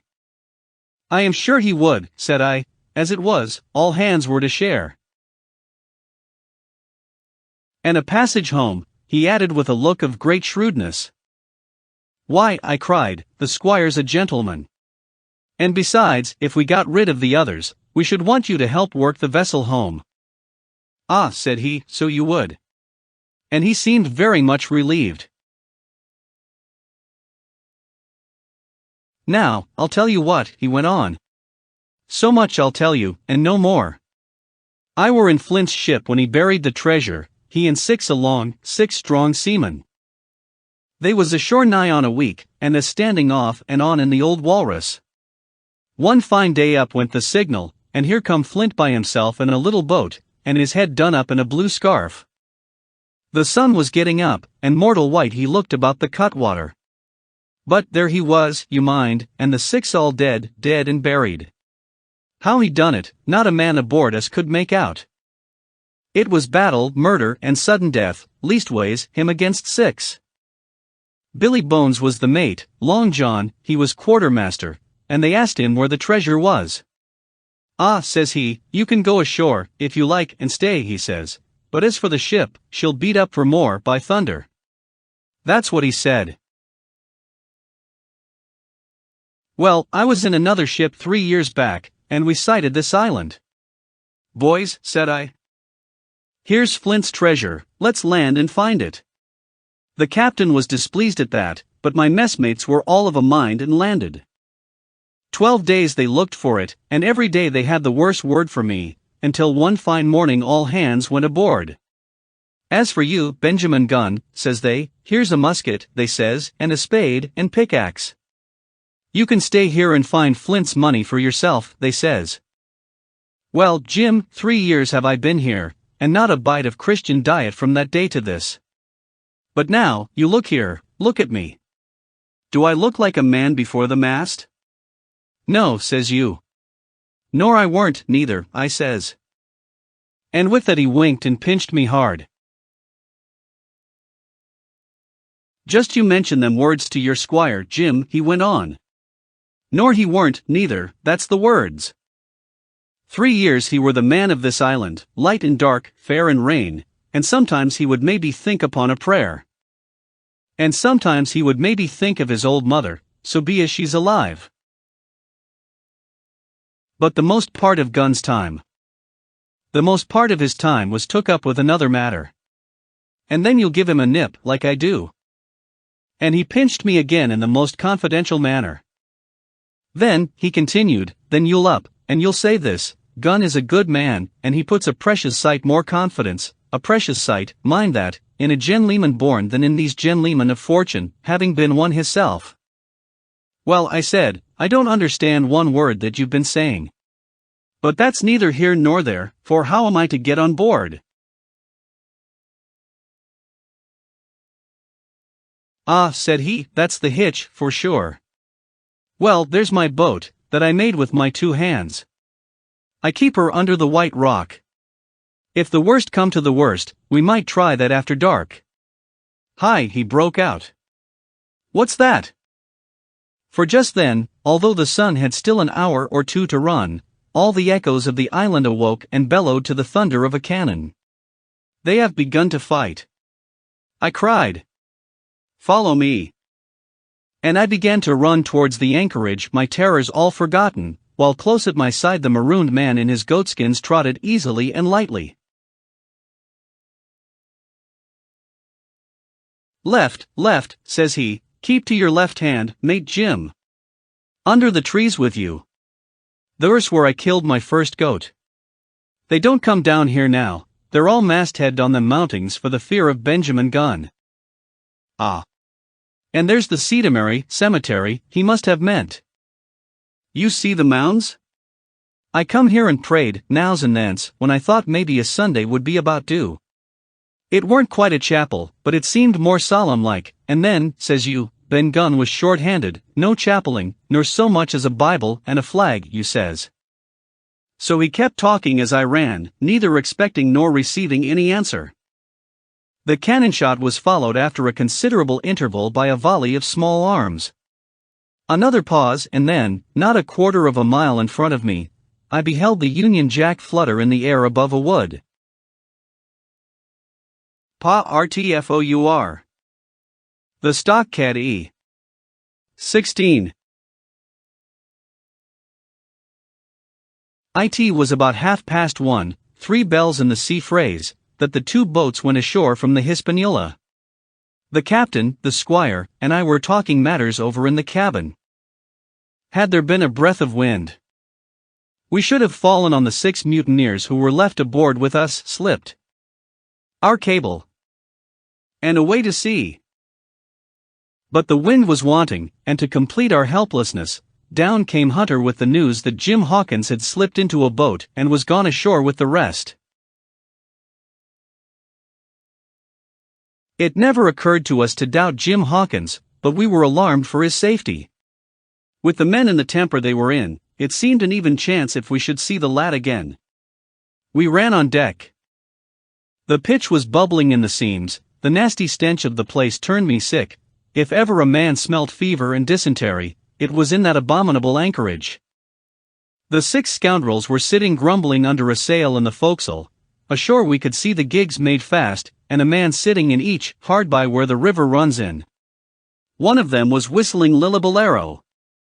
Waiting was a strain, and it was decided that Hunter and I should go ashore with the jolly boat in quest of information.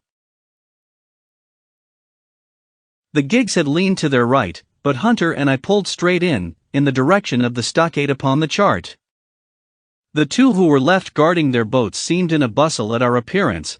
Lillibalero stopped off, and I could see the pair discussing what they ought to do. Had they gone and told Silver, all might have turned out differently, but they had their orders, I suppose, and decided to sit quietly where they were and hark back again to Lillibalero. There was a slight bend in the coast, and I steered so as to put it between us. Even before we landed we had thus lost sight of the gigs. I jumped out and came as near running as I durst, with a big silk handkerchief under my hat for coolness' sake and a brace of pistols ready primed for safety. I had not gone 100 yards when I reached the stockade. This was how it was. A spring of clear water rose almost at the top of a knoll. Well, on the knoll, and enclosing the spring, they had clapped a stout loghouse fit to hold 20 of people on a pinch, and loopholed for musketry on either side. All round this they had cleared a wide space, and then the thing was completed by a paling 6 feet high, without door or opening, too strong to pull down without time and labor and too open to shelter the besiegers. The people in the loghouse had them in every way. They stood quiet in shelter and shot the others like partridges.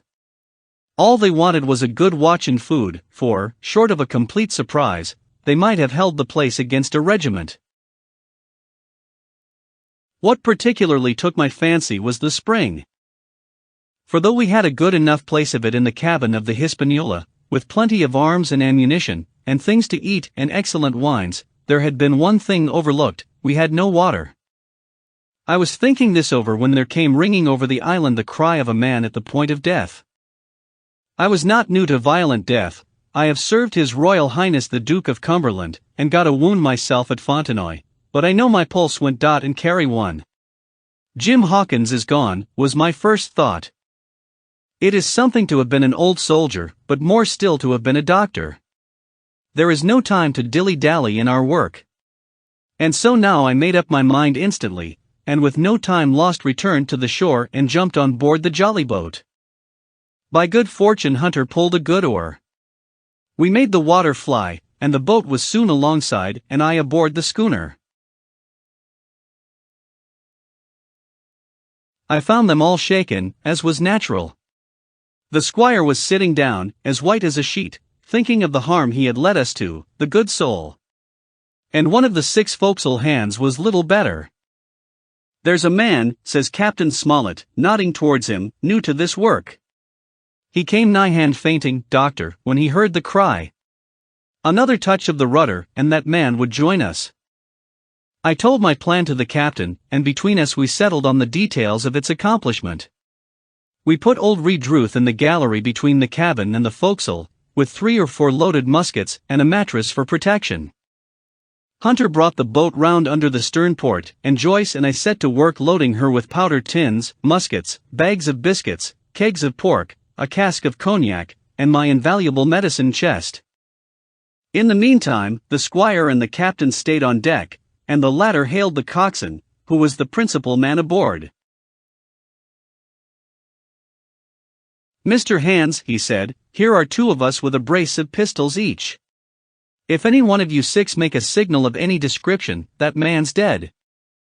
They were a good deal taken aback, and after a little consultation one and all tumbled down the fore companion, thinking no doubt to take us on the rear. But when they saw Redruth waiting for them in the spar galley, they went about ship at once, and a head popped out again on deck. "Down, dog," cries the captain. And the head popped back again, and we heard no more, for the time, of these 6 very faint-hearted seamen.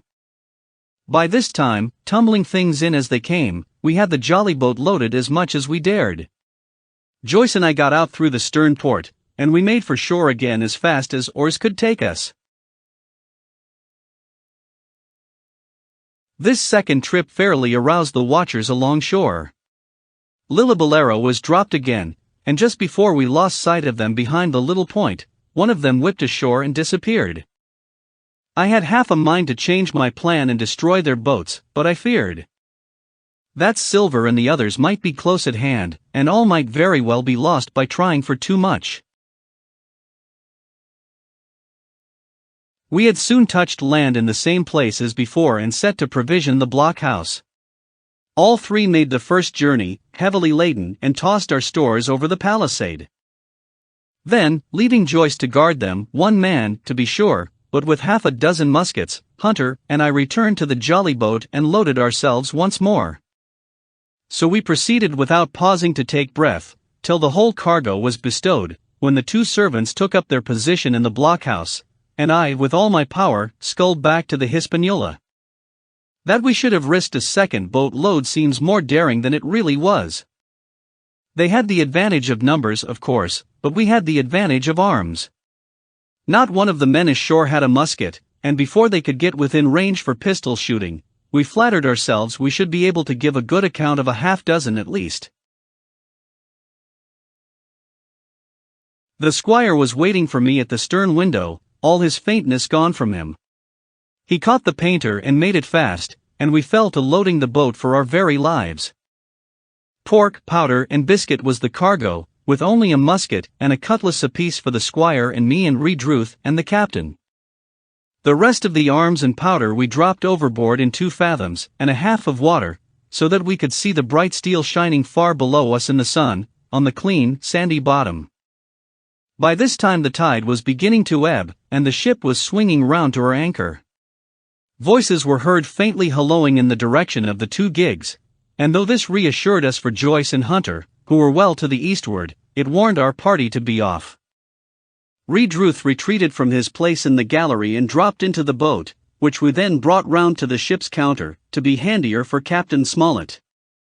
"Now, men," said he, "do you hear me?" There was no answer from the forecastle. "It's to you, Abraham Gray, it's to you I am speaking." Still no reply. "Gray," resumed Mr. Smollett, a little louder, "I am leaving this ship, and I order you to follow your captain. I know you are a good man at bottom, and I dare say not one of the lot of you's as bad as he makes out. I have my watch here in my hand. I give you 30 seconds to join me in." There was a pause. "Come, my fine fellow," continued the captain, "don't hang so long in stays. I'm risking my life and the lives of these good gentlemen every second." There was a sudden scuffle, a sound of blows, and out burst Abraham Gray with a knife cut on the side of the cheek, and came running to the captain like a dog to the whistle. "I'm with you, sir," said he. And the next moment he and the captain had dropped aboard of us, and we had shoved off and given way. We were clear out of the ship, but not yet ashore in our stockade. 17. Narrative continued by the Doctor, the jolly boat's last trip. This fifth trip was quite different from any of the others. In the first place, the little gallipot of a boat that we were in was gravely overloaded. 5 grown men, and 3 of them, Trelawney, Redruth, and the captain, over 6 feet high, was already more than she was meant to carry. Add to that the powder, pork, and bread bags. The gunwale was lipping astern. Several times we shipped a little water, and my breeches and the tails of my coat were all soaking wet before we had gone 100 yards.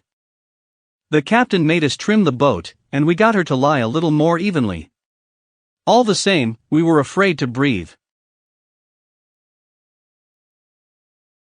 In the second place, the ebb was now making a strong rippling current running westward through the basin, and then southward and seaward down the straits by which we had entered in the morning.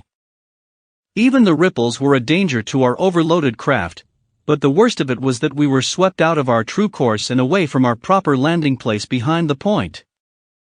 If we let the current have its way, we should come ashore beside the gigs, where the pirates might appear at any moment. "I cannot keep her head for the stockade, sir," said I to the captain. I was steering, while he and Redruth, 2 fresh men, were at the oars. "The tide keeps washing her down. Could you pull a little stronger?" "Not without swamping the boat," said he. "You must bear up, sir, if you please, bear up until you see you're gaining." I tried and found by experiment that the tide kept sweeping us westward until I had laid her head due east, or just about right angles to the way we ought to go. "We'll never get ashore at this rate," said I. "If it's the only course that we can lie, sir, we must even lie it," returned the captain. "We must keep upstream. You see, sir," he went on, "if once we drop to leeward of the landing place, it's hard to say where we should get ashore, besides the chance of being boarded by the gigs, whereas, the way we go the current must slacken, and then we can dodge back along the shore." "The current's laissez ready, sir," said the man Gray, who was sitting in the foresheets. "You can ease her off a bit." "Thank you, my man," said I, quite as if nothing had happened, for we had all quietly made up our minds to treat him like one of ourselves. Suddenly the captain spoke up again, and I thought his voice was a little changed. "The gun," said he. "I have thought of that," said I, for I made sure he was thinking of a bombardment of the fort. "They could never get the gun ashore, and if they did, they could never haul it through the woods." "Look astern, Doctor," replied the captain. We had entirely forgotten the long 9, and there, to our horror, were the 5 rogues busy about her, getting off her jacket, as they called the stout tarpaulin cover under which she sailed. Not only that, but it flashed into my mind at the same moment that the round shot and the powder for the gun had been left behind, and a stroke with an axe would put it all into the possession of the evil ones abroad. "Israel was Flint's gunner," said Gray hoarsely. At any risk, we put the boat's head direct for the landing place. By this time we had got so far out of the run of the current that we kept steerage way even at our necessarily gentle rate of rowing, and I could keep her steady for the goal. But the worst of it was that with the course I now held we turned our broadside instead of our stern to the Hispaniola and offered a target like a barn door. I could hear as well as see that brandy-faced rascal Israel hands plumping down a round shot on the deck. "Who's the best shot?" asked the captain. "Mr. Trelawney, out and away," said I. "Mr. Trelawney, will you please pick me off one of these men, sir?" "Hands, if possible," said the captain. Trelawney was as cool as steel. He looked to the priming of his gun. "Now," cried the captain, "easy with that gun, sir, or you'll swamp the boat. All hands stand by to trim her when he aims." The squire raised his gun, the rowing ceased, and we leaned over to the other side to keep the balance, and all was so nicely contrived that we did not ship a drop. They had the gun, by this time, slewed round upon the swivel, and Hans, who was at the muzzle with the rammer, was in consequence the most exposed. However, we had no luck, for just as Trelawney fired, down he stooped, the ball whistled over him, and it was one of the other four who fell. The cry he gave was echoed not only by his companions on board, but by a great number of voices from the shore, and looking in that direction, I saw the other pirates trooping out from among the trees and tumbling into their places in the boats. "Here come the gigs, sir," said I. "Give way, then," cried the captain. "We mustn't mind if we swamp her now. If we can't get ashore, all's up." "Only one of the gigs is being manned, sir," I added, "the crew of the other most likely going round by shore to cut us off." "They'll have a hot run, sir," returned the captain. "Jack ashore, you know. It's not them I mind, it's the round shot. Carpet bowls. My lady's maid couldn't miss. Tell us, squire, when you see the match, and we'll hold water." In the meanwhile we had been making headway at a good pace for a boat so overloaded, and we had shipped but little water in the process. We were now close in, 30 or 40 strokes, and we should beach her, for the ebb had already disclosed a narrow belt of sand below the clustering trees. The gig was no longer to be feared, the little point had already concealed it from our eyes. The ebb tide, which had so cruelly delayed us, was now making reparation. And delaying our assailants. The one source of danger was the gun. "If I durst," said the captain, "I'd stop and pick off another man." But it was plain that they meant nothing should delay their shot. They had never so much as looked at their fallen comrade, though he was not dead, and I could see him trying to crawl away. "Ready," cried the squire. "Hold," cried the captain, quick as an echo. And he and Redruth backed with a great heave that sent her stern bodily under water. The report fell in at the same instant of time. This was the first that Jim heard, the sound of the squire's shot not having reached him. Where the ball passed, not one of us precisely knew, but I fancy it must have been over our heads, and that the wind of it may have contributed to our disaster. At any rate, the boat sank by the stern, quite gently, in 3 feet of water, leaving the captain and myself, facing each other, on our feet. The other 3 took complete headers, and came up again drenched and bubbling. So far there was no great harm. No lives were lost, and we could wade ashore in safety. But there were all our stores at the bottom, and to make things worse, only 2 guns out of 5 remained in a state for service. Mine I had snatched from my knees and held over my head, by a sort of instinct.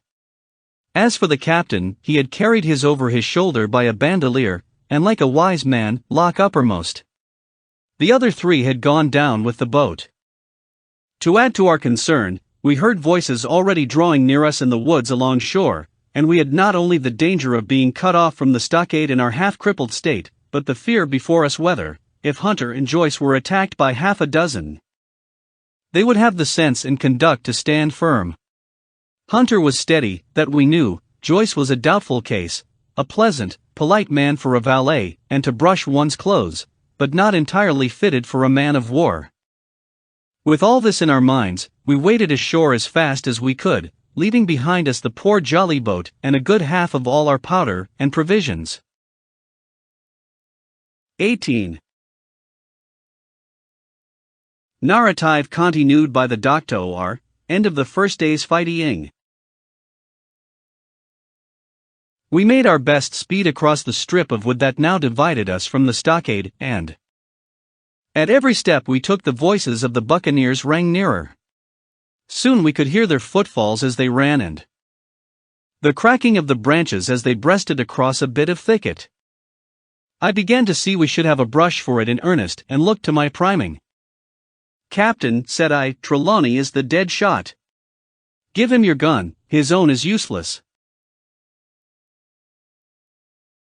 They exchanged guns, and Trelawney, silent and cool as he had been since the beginning of the bustle, hung a moment on his heel to see that all was fit for service. At the same time, observing Grey to be unarmed, I handed him my cutlass. It did all our hearts good to see him spit in his hand, knit his brows, and make the blade sing through the air. It was plain from every line of his body that our new hand was worth his salt.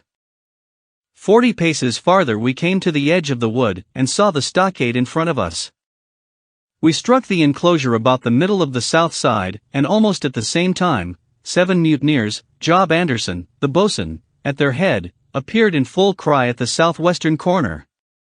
They paused as if taken aback, and before they recovered, not only the squire and I, but Hunter and Joyce from the blockhouse, had time to fire. The 4 shots came in rather a scattering volley, but they did the business. One of the enemy actually fell, and the rest, without hesitation, turned and plunged into the trees. After reloading, we walked down the outside of the palisade to see to the fallen enemy. He was stone dead, shot through the heart. We began to rejoice over our good success when just at that moment a pistol cracked in the bush, a ball whistled close past my ear, and poor Tom Redruth stumbled and fell his length on the ground. Both the squire and I returned the shot, but as we had nothing to aim at, it is probable we only wasted powder. Then we reloaded and turned our attention to poor Tom. The captain and Gray were already examining him, and I saw with half an eye that all was over. I believe the readiness of our return volley had scattered the mutineers once more, for we were suffered without further molestation to get the poor old gamekeeper hoisted over the stockade and carried, groaning and bleeding, into the log house. Poor old fellow, he had not uttered one word of surprise, complaint, fear, or even acquiescence from the very beginning of our troubles till now, when we had laid him down in the log house to die. He had lain like a Trojan behind his mattress in the gallery. He had followed every order silently, doggedly, and well, he was the oldest of our party by a score of years, and now, sullen, old, serviceable servant, it was he that was to die. The squire dropped down beside him on his knees and kissed his hand, crying like a child. "Be I going, doctor?" he asked. "Tom, my man," said I, "you're going home." "I wish I had had a lick at them with the gun first," he replied. "Tom," said the squire, "say you forgive me, won't you?" "Would that be respectful like, from me to you, squire?" was the answer. "Howsoever, so be it, amen." After a little while of silence, he said he thought somebody might read a prayer. "It's the custom, sir," he added apologetically.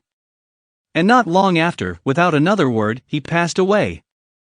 In the meantime the captain, whom I had observed to be wonderfully swollen about the chest and pockets, had turned out a great many various stores, the British colours, a Bible, a coil of stoutish rope, pen, ink, the logbook, and pounds of tobacco. He had found a longish fir tree lying felled and trimmed in the enclosure, and with the help of Hunter he had set it up at the corner of the log house where the trunks crossed, and made an angle. Then, climbing on the roof, he had with his own hand bent and run up the colours. This seemed mightily to relieve him. He re-entered the log house and set about counting up the stores as if nothing else existed. But he had an eye on Tom's passage for all that, and as soon as all was over, came forward with another flag and reverently spread it on the body. "Don't you take on, sir," he said, shaking the squire's hand. "All's well with him, no fear for a hand that's been shot down in his duty to captain and owner. It mayn't be good divinity, but it's a fact." Then he pulled me aside. "Dr. Livesey," he said, "in how many weeks do you and squire expect the consort?" I told him it was a question not of weeks but of months, that if we were not back by the end of August Blandley was to send to find us, but neither sooner nor later. "You can calculate for yourself," I said. "Why, yes," returned the captain, scratching his head, and making a large allowance, "sir, for all the gifts of Providence, I should say we were pretty close hauled." "How do you mean?" I asked. "It's a pity, sir, we lost that second load." "That's what I mean," replied the captain. "As for powder and shot, we'll do. But the rations are short, very short, so short, Dr. Livesey, that we're perhaps as well without that extra mouth." And he pointed to the dead body under the flag. Just then, with a roar and a whistle, a round shot passed high above the roof of the log house and plumped far beyond us in the wood. "Oh ho," said the captain. "Blaze away. You've little enough powder already, my lads."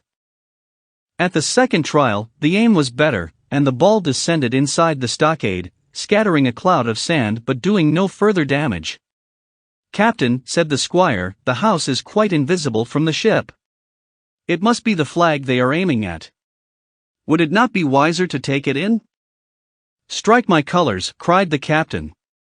"No, sir, not I," and as soon as he had said the words, I think we all agreed with him.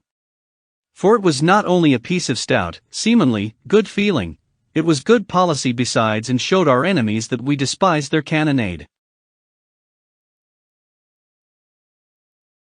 All through the evening they kept thundering away. Ball after ball flew over or fell short or kicked up the sand in the enclosure, but they had to fire so high that the shot fell dead and buried itself in the soft sand. We had no ricochet to fear, and though one popped in through the roof of the log-house, and out again through the floor, we soon got used to that sort of horseplay, and minded it no more than cricket. "There is one good thing about all this," observed the captain, "the wood in front of us is likely clear. The ebb has made a good while, our stores should be uncovered. Volunteers to go and bring in pork." Gray and Hunter were the first to come forward. Well armed, they stole out of the stockade, but it proved a useless mission. The mutineers were bolder than we fancied, or they put more trust in Israel's gunnery. For 4 or 5 of them were busy carrying off our stores and wading out with them to one of the gigs that lay close by, pulling an oar or so to hold her steady against the current. Silver was in the stern sheets in command, and every man of them was now provided with a musket from some secret magazine of their own. The captain sat down to his log, and here is the beginning of the entry. Alexander Smollett, master; David Livesey, ship's doctor; Abraham Gray, carpenter's mate; John Trelawney, owner; John Hunter and Richard Joyce, owners' servants, landsmen, being all that is left faithful of the ship's company, with stores for 10 days at short rations. Came ashore this day and flew British colors on the log-house in Treasure Island. Thomas Redruth, owner's servant, landsman, shot by the mutineers; James Hawkins, cabin boy. And at the same time, I was wondering over poor Jim Hawkins' fate. A hail on the land side. "Somebody hailing us," said Hunter, who was on guard. "Doctor." "Squire." "Captain." "Hullo, Hunter, is that you?" came the cries. And I ran to the door in time to see Jim Hawkins, safe and sound, come climbing over the stockade. 19.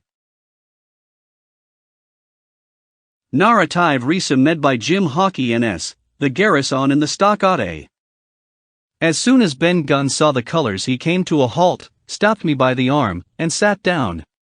"Now," said he, "there's your friends, sure enough." "Far more likely it's the mutineers," I answered. "That," he cried. "Why, in a place like this, where nobody puts in but Jen Lemonov. Fortune Silver would fly the Jolly Roger, you don't make no doubt of that. No, that's your friends. There's been blows too, and I reckon your friends has had the best of it, and here they are ashore in the old stockade, as was made years and years ago by Flint. Ah, he was the man to have a headpiece, was Flint. Barring rum, his match were never seen. He were afraid of none, not he, honest Silver was that genteel." "Well," said I, "that may be so, and so be it, all the more reason that I should hurry on and join my friends." "Nay, mate," returned Ben, "not you. You're a good boy, or I mistook, but you're only a boy, all told. Now, Ben Gunn is fly. Rum wouldn't bring me there, where you're going, not rum wouldn't, till I see you're born gentleman, and gets it on his word of honor. And you won't forget my words, a precious sight. A precious sight more confidence, and then nips him." And he pinched me the 3rd time with the same air of cleverness. And when Ben Gunn is wanted, you know where to find him, Jim. Just where you found him today. And him that comes is to have a white thing in his hand, and he's to come alone. Oh. And you'll say this, Ben Gunn, says you, has reasons of his own. Well, said I believe I understand. You have something to propose, and you wish to see the squire or the doctor, and you're to be found where I found you. Is that all? And when? Says you, he added. Why, from about noon observation to about 6 bells. Good, said I, and now may I go? You won't forget, he inquired anxiously. Precious sight, and reasons of his own, says you. Reasons of his own, that's the mainstay, as between man and man. Well then, still holding me, I reckon you can go, Jim. And Jim, if you was to see silver, you wouldn't go for to sell Ben Gunn? Wild horses wouldn't draw it from you. No, says you. And if them pirates camp ashore, Jim, what would you say but there'd be widders in the morning? Here he was interrupted by a loud report, and a cannonball came tearing through the trees and pitched in the sand not 100 yards from where we two were talking. The next moment each of us had taken to his heels in a different direction. For a good hour to come frequent reports shook the island, and balls kept crashing through the woods. I moved from hiding place to hiding place, always pursued, or so it seemed to me, by these terrifying missiles. But towards the end of the bombardment, though still I durst not venture in the direction of the stockade, where the balls fell oftenest, I had begun, in a manner, to pluck up my heart again, and after a long detour to the east, crept down among the shoreside trees. The sun had just set, the sea breeze was rustling and tumbling in the woods and ruffling the grey surface of the anchorage, the tide, too, was far out, and great tracts of sand lay uncovered. The air, after the heat of the day, chilled me through my jacket. The Hispaniola still lay where she had anchored, but, sure enough, there was the Jolly Roger, the black flag of piracy, flying from her peak. Even as I looked, there came another red flash and another report that sent the echoes clattering, and one more round shot whistled through the air. It was the last of the cannonade. I lay for some time watching the bustle which succeeded the attack. Men were demolishing something with axes on the beach near the stockade, the poor jolly boat, I afterwards discovered. Away, near the mouth of the river, a great fire was glowing among the trees, and between that point and the ship one of the gigs kept coming and going, the men, whom I had seen so gloomy, shouting at the oars like children. But there was a sound in their voices which suggested rum. At length I thought I might return towards the stockade. I was pretty far down on the low, sandy spit that encloses the anchorage to the east, and is joined at half water to Skeleton Island, and now, as I rose to my feet, I saw, some distance further down the spit and rising from among low bushes, an isolated rock. Pretty high, and peculiarly white in color. It occurred to me that this might be the white rock of which Ben Gunn had spoken, and that some day or other a boat might be wanted, and I should know where to look for one. Then I skirted among the woods until I had regained the rear, or shoreward side, of the stockade, and was soon warmly welcomed by the faithful party. I had soon told my story and began to look about me. The log house was made of unsquared trunks of pine, roof, walls, and floor.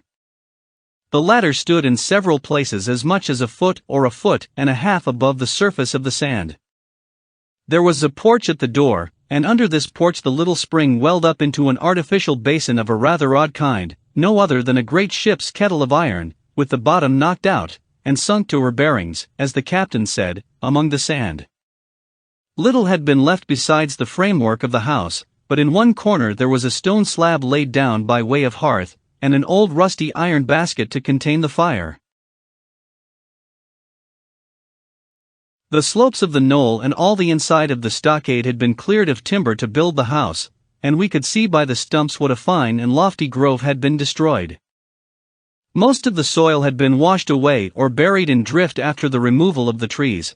Only where the streamlet ran down from the kettle a thick bed of moss and some ferns and little creeping bushes were still green among the sand.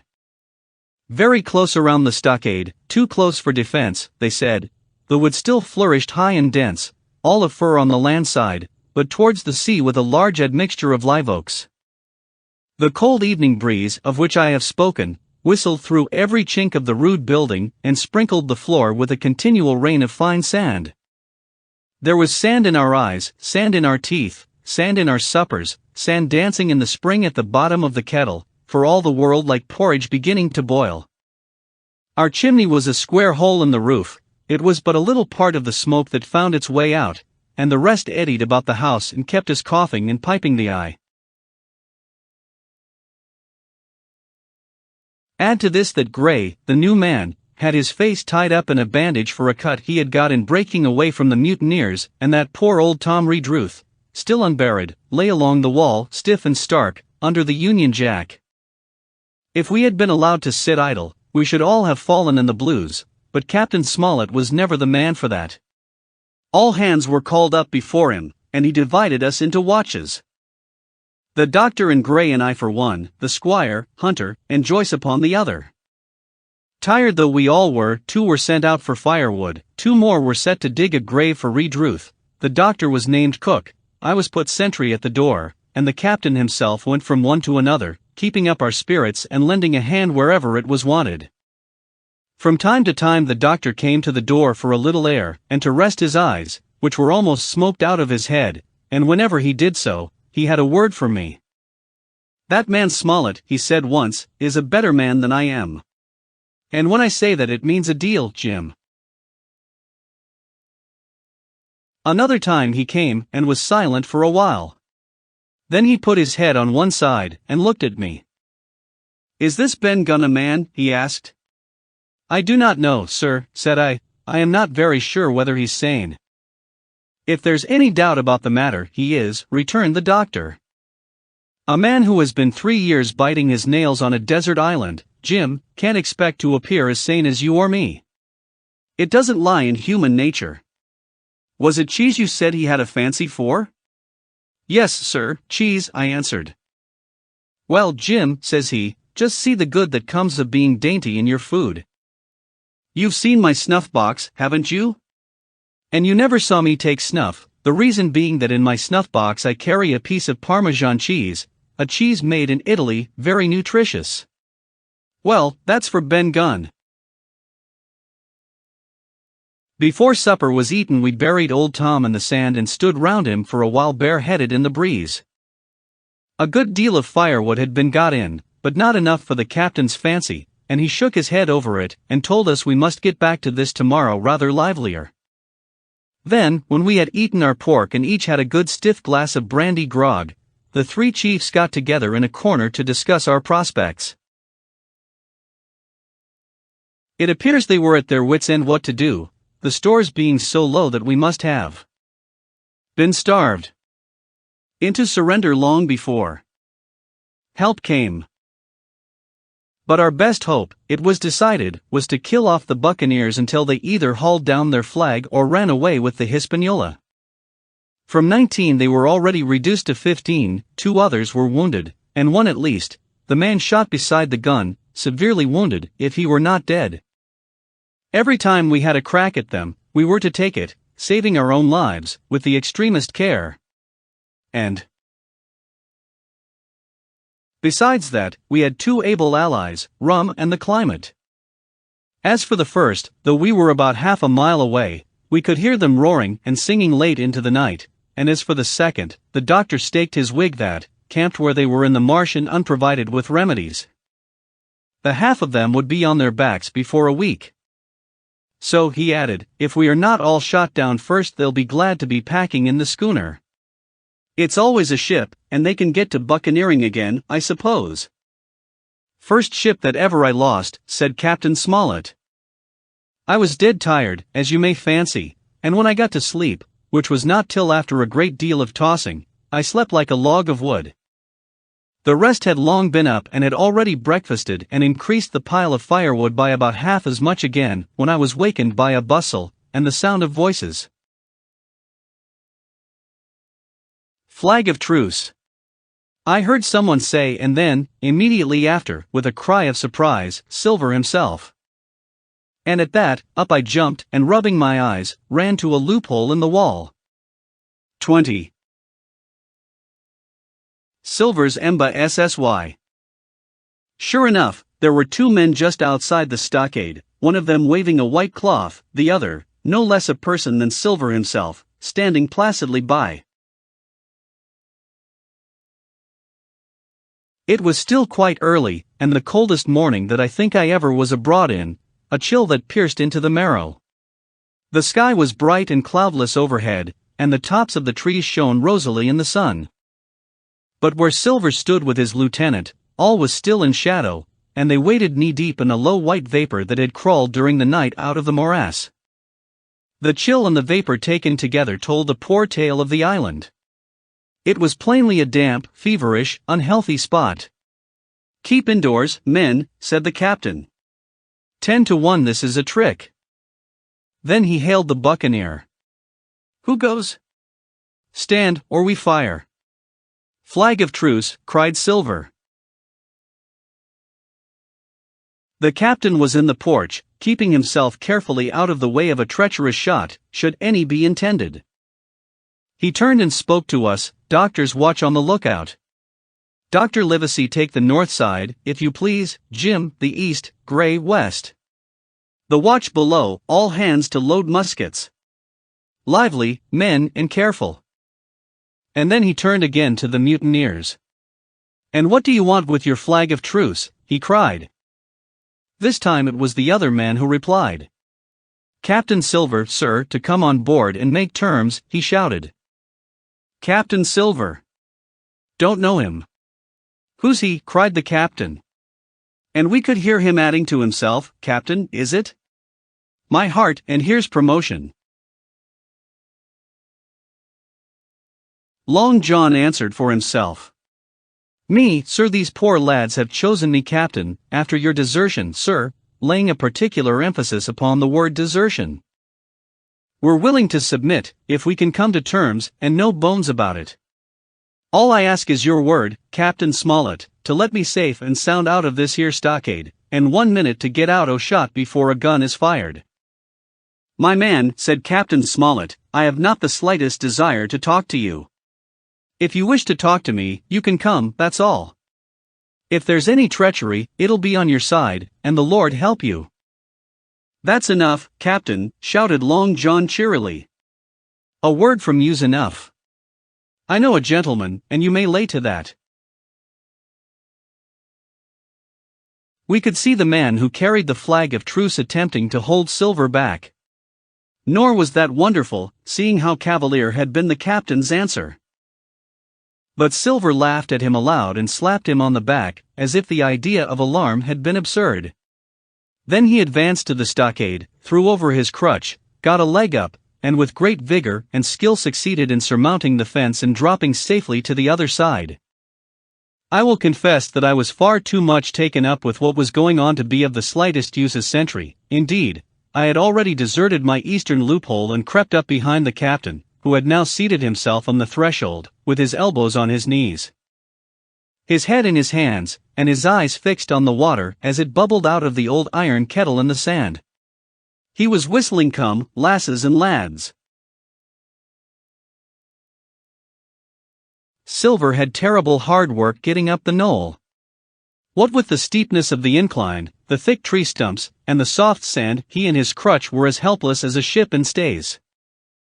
But he stuck to it like a man in silence, and at last arrived before the captain, whom he saluted in the handsomest style. He was tricked out in his best, an immense blue coat, thick with brass buttons, hung as low as to his knees, and a fine laced hat was set on the back of his head. "Here you are, my man," said the captain, raising his head. "You had better sit down." "You ain't going to let me inside, Captain," complained Long John. "It's a main cold morning, to be sure, sir, to sit outside upon the sand." "Why, Silver," said the captain, "if you had pleased to be an honest man, you might have been sitting in your galley. It's your own doing. You're either my ship's cook, and then you were treated handsome, or Captain Silver, a common mutineer and pirate, and then you can go hang." "Well, well, Captain," returned the sea cook, sitting down as he was bidden on the sand, "you'll have to give me a hand up again, that's all. A sweet pretty place you have of it here. Ah, there's Jim. The top of the morning to you, Jim. Doctor, here's my service.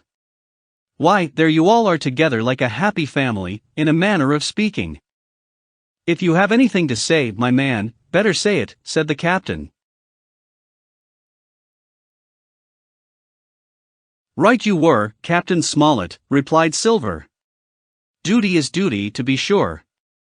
Well now, you look here, that was a good lay of yours last night. I don't deny it was a good lay. Some of you pretty handy with a handspike end.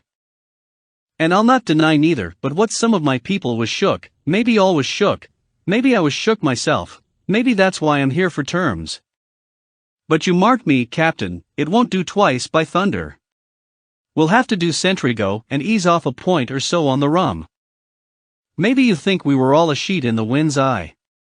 But I'll tell you I was sober, I was ony dog tired, and if I'd awoke a second sooner, I'd a caught you at the act, I would. He wasn't dead when I got round to him, not he. Well, says Captain Smollett as cool as can be.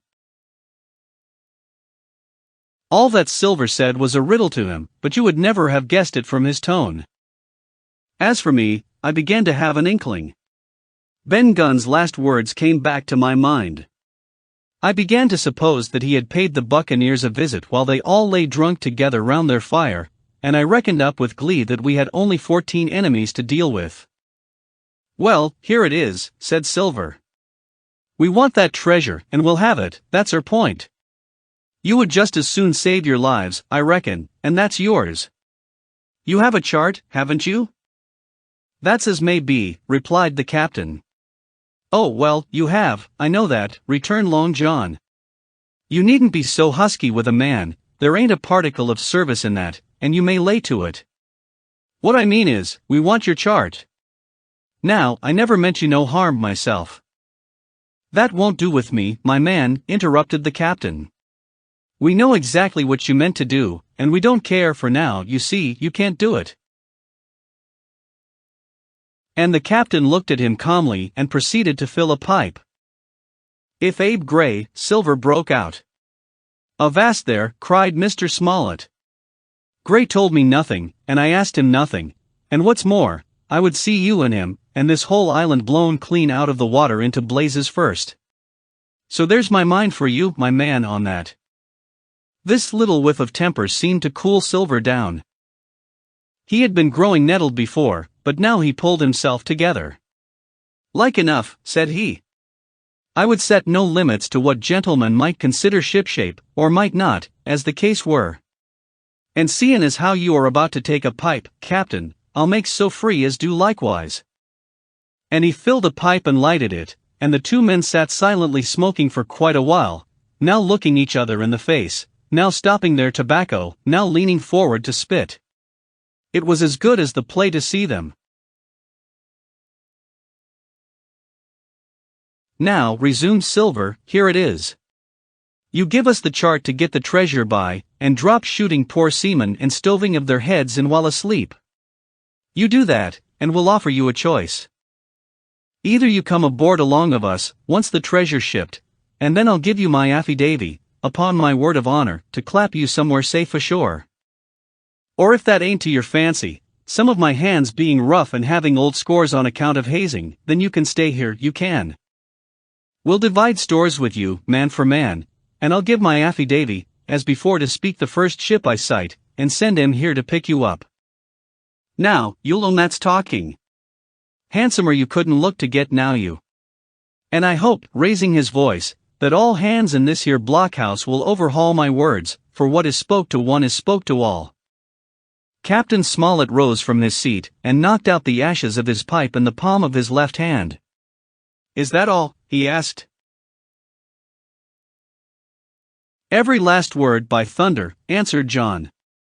Refuse that, and you've seen the last of me but musket balls. Very good, said the captain. Now you'll hear me.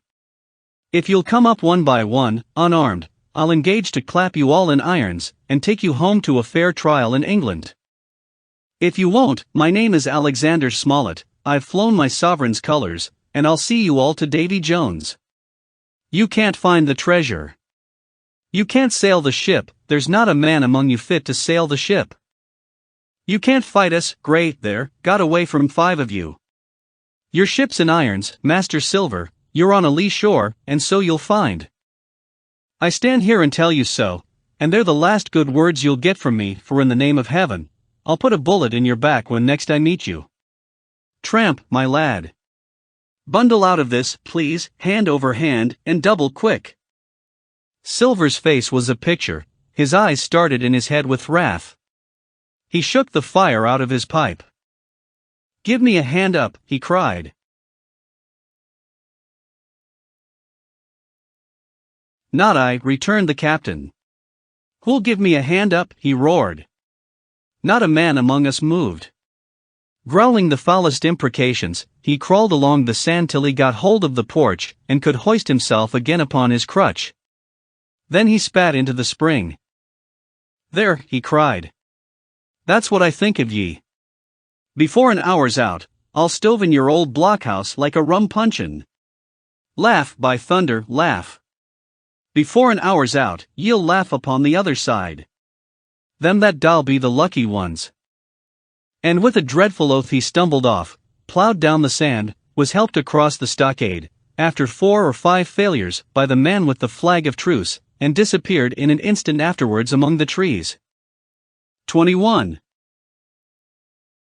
The attack K. As soon as Silver disappeared, the captain, who had been closely watching him, turned towards the interior of the house, and found not a man of us at his post but Grey. It was the first time we had ever seen him angry. Quarters, he roared.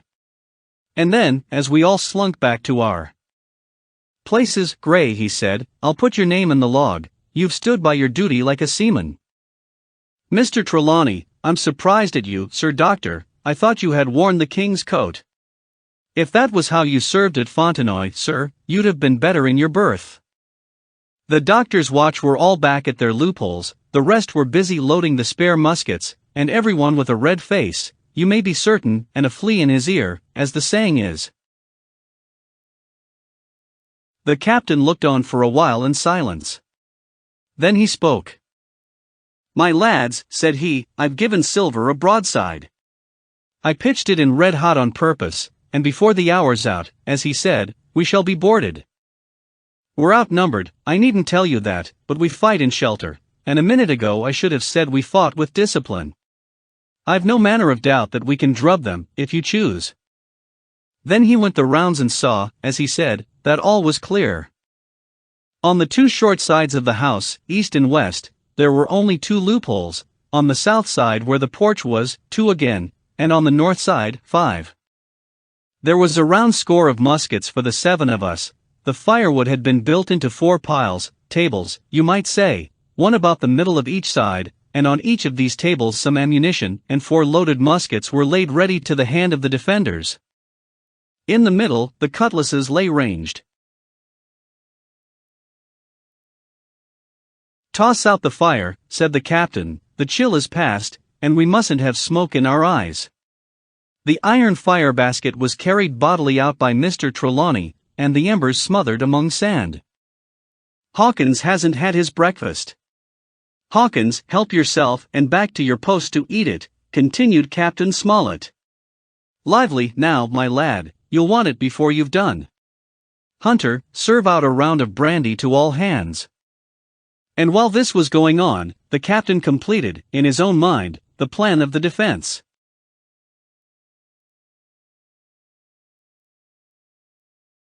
Doctor, you will take the door, he resumed.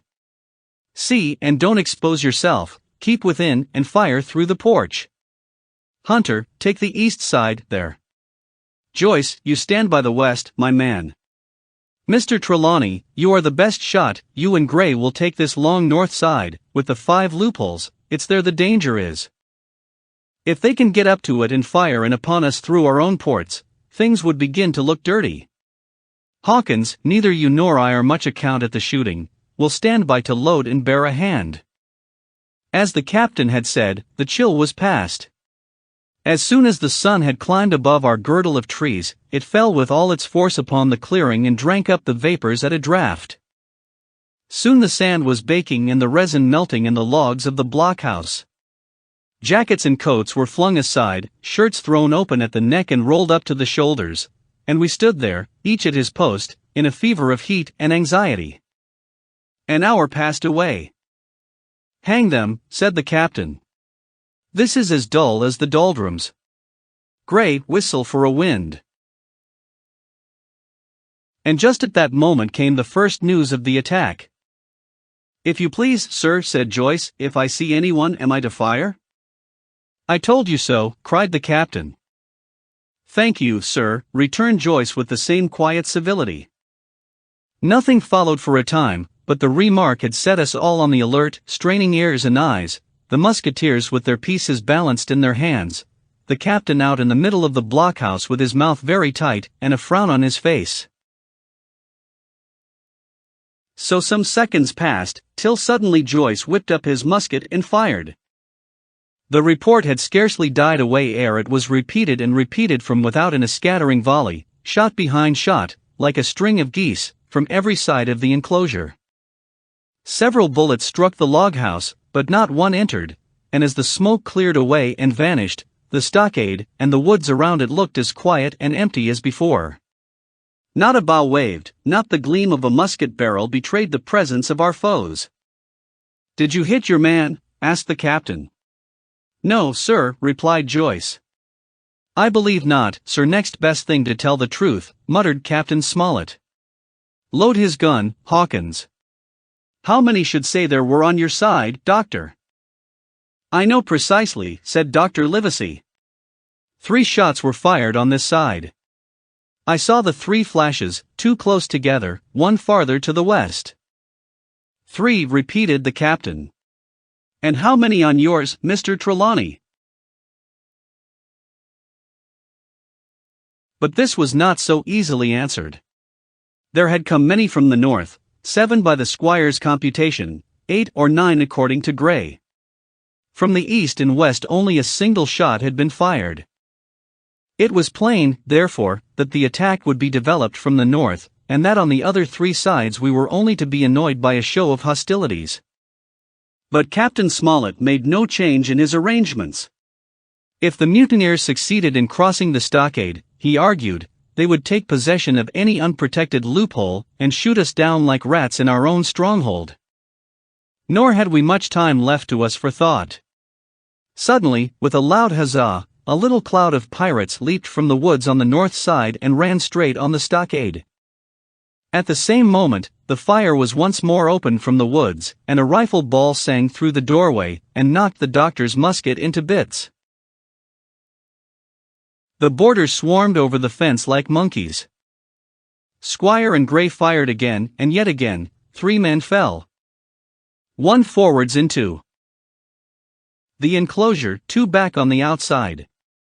But of these, 1 was evidently more frightened than hurt, for he was on his feet again in a crack and instantly disappeared among the trees. 2 had bit the dust, 1 had fled, for had made good their footing inside our defenses, while from the shelter of the wood 7 or 8 men, each evidently supplied with several muskets, kept up a hot though useless fire on the log house.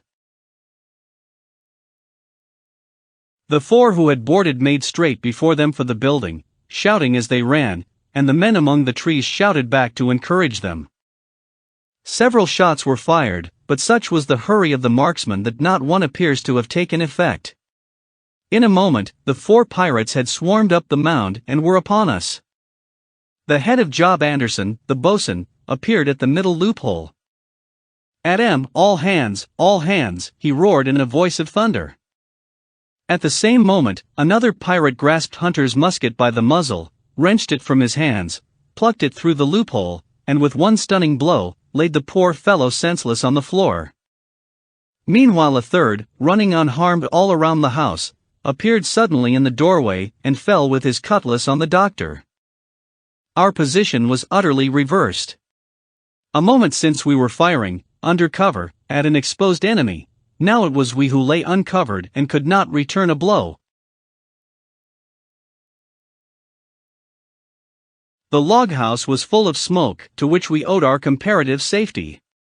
Cries and confusion, the flashes and reports of pistol shots, and one loud groan rang in my ears.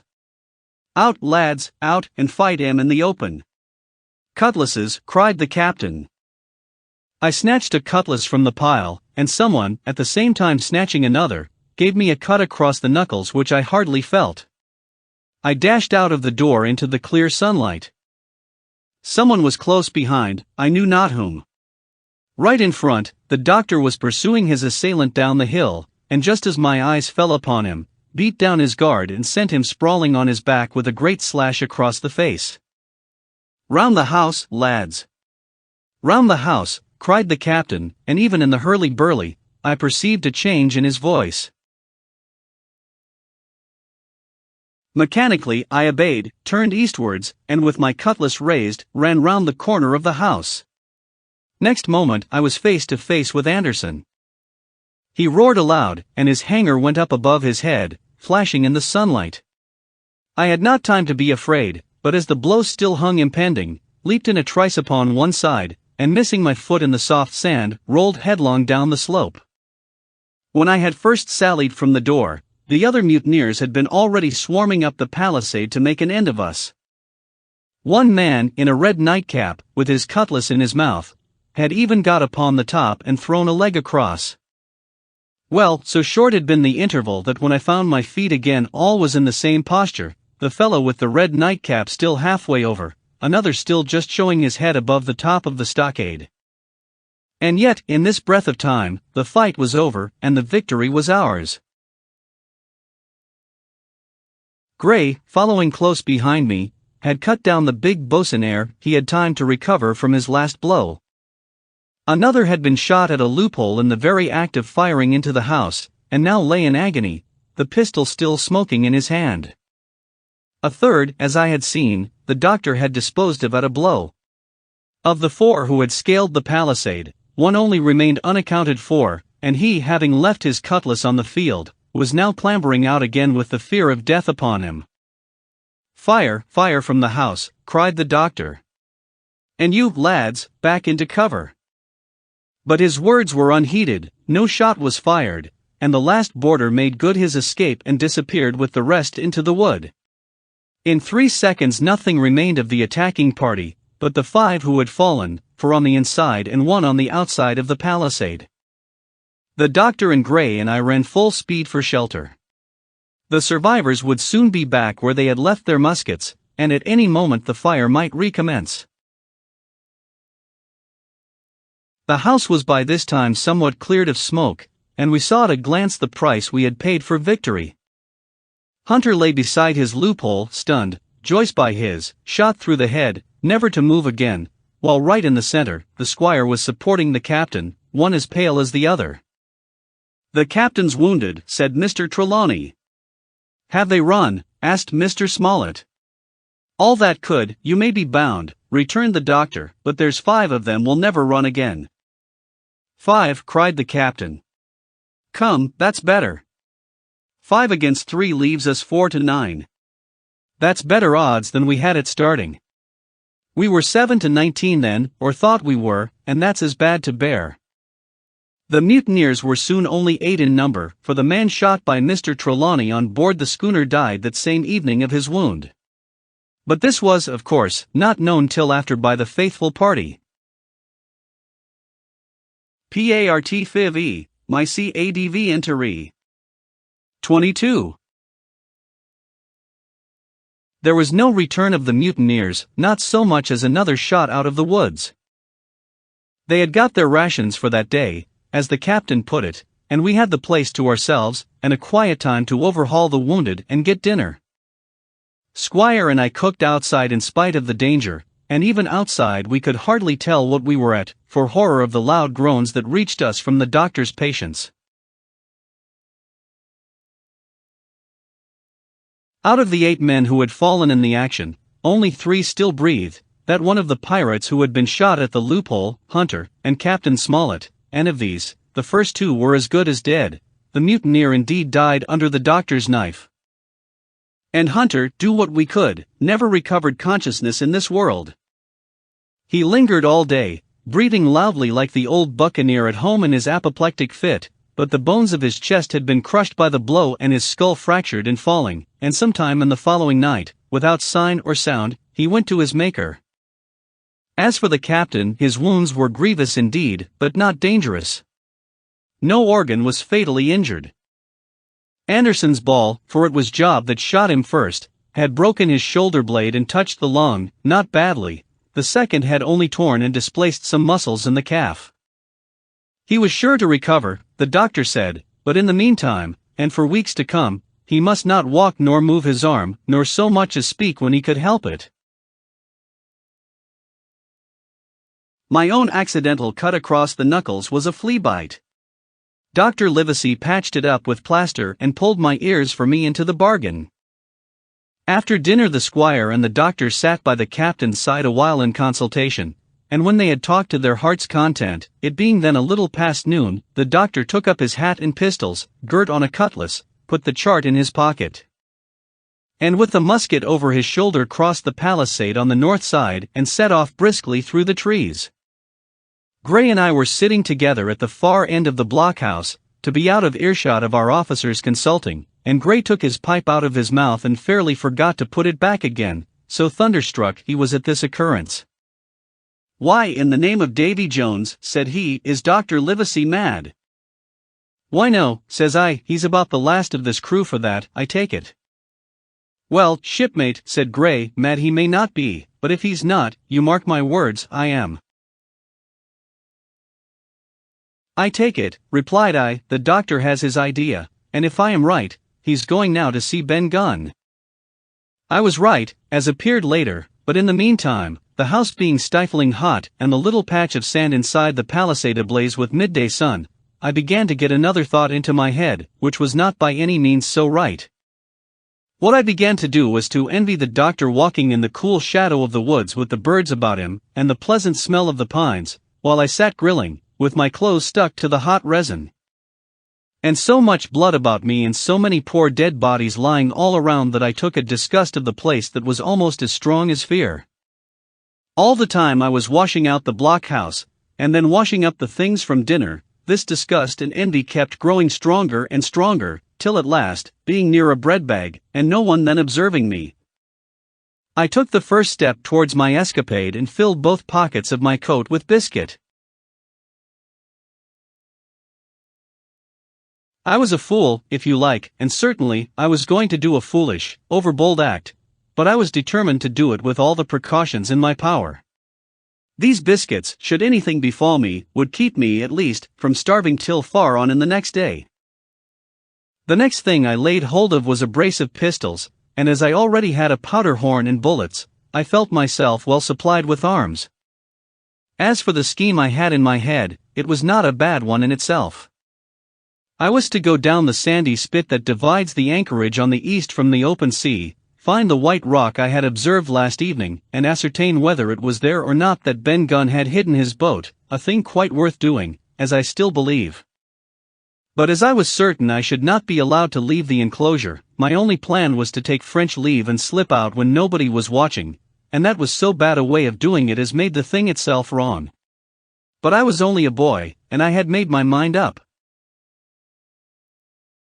Well, as things at last fell out, I found an admirable opportunity.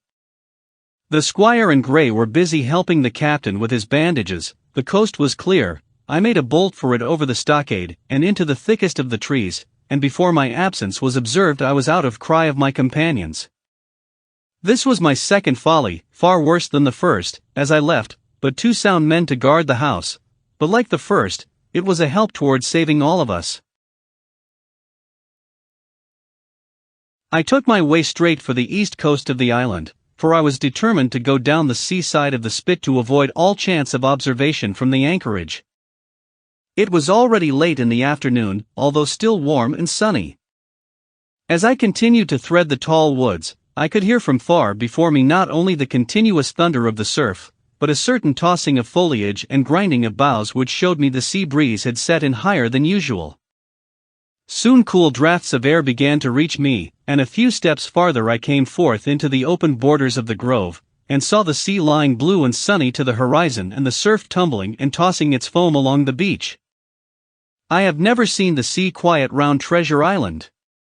The sun might blaze overhead, the air be without a breath, the surface smooth and blue, but still these great rollers would be running along all the external coast, thundering and thundering by day and night.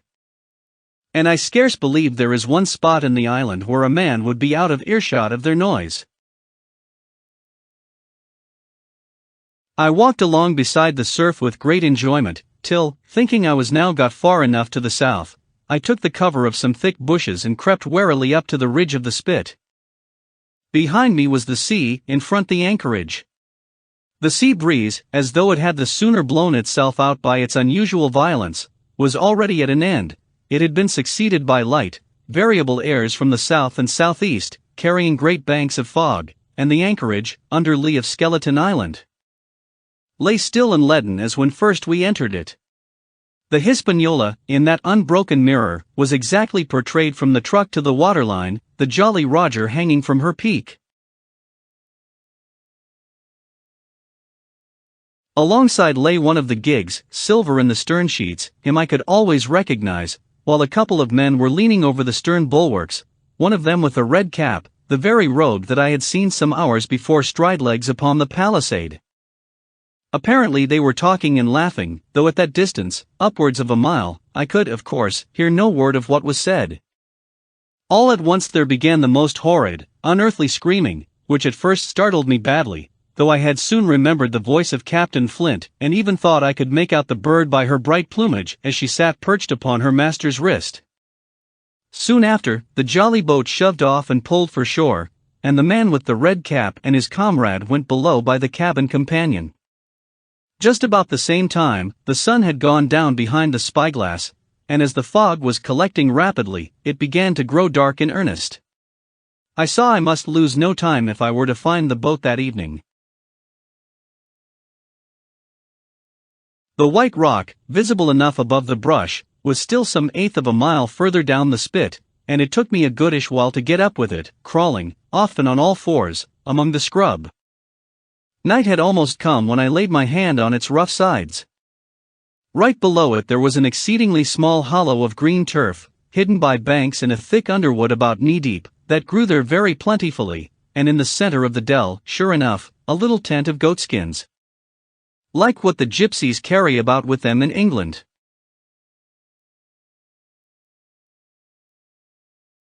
I dropped into the hollow, lifted the side of the tent, and there was Ben Gunn's boat, homemade if ever anything was homemade, a rude, lopsided framework of tough wood, and stretched upon that a covering of goatskin, with the hair inside. The thing was extremely small, even for me, and I can hardly imagine that it could have floated with a full-sized man. There was one thwart set as low as possible, a kind of stretcher in the bows, and a double paddle for propulsion. I had not then seen a coracle, such as the ancient Britons made, but I have seen one since, and I can give you no fairer idea of Ben Gunn's boat than by saying it was like the first and the worst coracle ever made by man. But the great advantage of the coracle it certainly possessed, for it was exceedingly light and portable. Well, now that I had found the boat, you would have thought I had had enough of truantry for once, but in the meantime I had taken another notion and become so obstinately fond of it that I would have carried it out, I believe, in the teeth of Captain Smollett himself. This was to slip out under cover of the night, cut the Hispaniola adrift, and let her go ashore where she fancied. I had quite made up my mind that the mutineers, after their repulse of the morning, had nothing nearer their hearts than to up anchor and away to sea. This, I thought, it would be a fine thing to prevent. And now that I had seen how they left their watchman unprovided with a boat, I thought it might be done with little risk. Down I sat to wait for darkness, and made a hearty meal of biscuit. It was a night out of 10,000 for my purpose. The fog had now buried all heaven. As the last rays of daylight dwindled and disappeared, absolute blackness settled down on Treasure Island. And when, at last, I shouldered the coracle and groped my way stumblingly out of the hollow where I had supped, there were but 2 points visible on the whole anchorage. One was the great fire on shore, by which the defeated pirates lay carousing in the swamp. The other, a mere blur of light upon the darkness, indicated the position of the anchored ship. She had swung round to the ebb, her bow was now towards me, the only lights on board were in the cabin, and what I saw was merely a reflection on the fog of the strong rays that flowed from the stern window. The ebb had already run some time, and I had to wade through a long belt of swampy sand, where I sank several times above the ankle, before I came to the edge of the retreating water and wading a little way in, with some strength and dexterity, set my coracle, keel downwards. On the surface. 23. The ebb tide runs. The coracle, as I had ample reason to know before I was done with her, was a very safe boat for a person of my height and weight, both buoyant and clever in a seaway, but she was the most cross-grained, lopsided craft to manage. Do as you pleased, she always made more leeway than anything else, and turning round and round was the maneuver she was best at. Even Ben Gunn himself has admitted that she was queer to handle till you knew her way. Certainly I did not know her way. She turned in every direction, but the one I was bound to go, the most part of the time we were broadside on, and I am very sure I never should have made the ship at all but for the tide. By good fortune, paddle as I pleased, the tide was still sweeping me down, and there lay the Hispaniola right in the fairway, hardly to be missed. First she loomed before me like a blot of something yet blacker than darkness, then her spars and hull began to take shape, and the next moment, as it seemed, I was alongside of her hawser, and had laid hold. The hawser was as taut as a bowstring, and the current so strong she pulled upon her anchor. All round the hull, in the blackness, the rippling current bubbled and chattered like a little mountain stream. One cut with my sea gully and the Hispaniola would go humming down the tide. So far so good, but it next occurred to my recollection that a taut hawser, suddenly cut, is a thing as dangerous as a kicking horse. 10 to 1, if I were so foolhardy as to cut the Hispaniola from her anchor, I and the coracle would be knocked clean out of the water. This brought me to a full stop, and if fortune had not again particularly favored me, I should have had to abandon my design. But the light airs which had begun blowing from the southeast and south had hauled round after nightfall into the southwest. Just while I was meditating, a puff came, caught the Hispaniola, and forced her up into the current, and to my great joy, I felt the hawser slacken in my grasp, and the hand by which I held it dip for a second under water. With that I made my mind up, took out my gully, opened it with my teeth, and cut one strand after another, till the vessel swung only by two. Then I lay quiet, waiting to sever these last when the strain should be once more lightened by a breath of wind. All this time I had heard the sound of loud voices from the cabin, but to say truth, my mind had been so entirely taken up with other thoughts that I had scarcely given ear. Now, however, when I had nothing else to do, I began to pay more heed. One I recognized for the coxswain's, Israel Hands, that had been Flint's gunner in former days. The other was, of course, my friend of the red nightcap.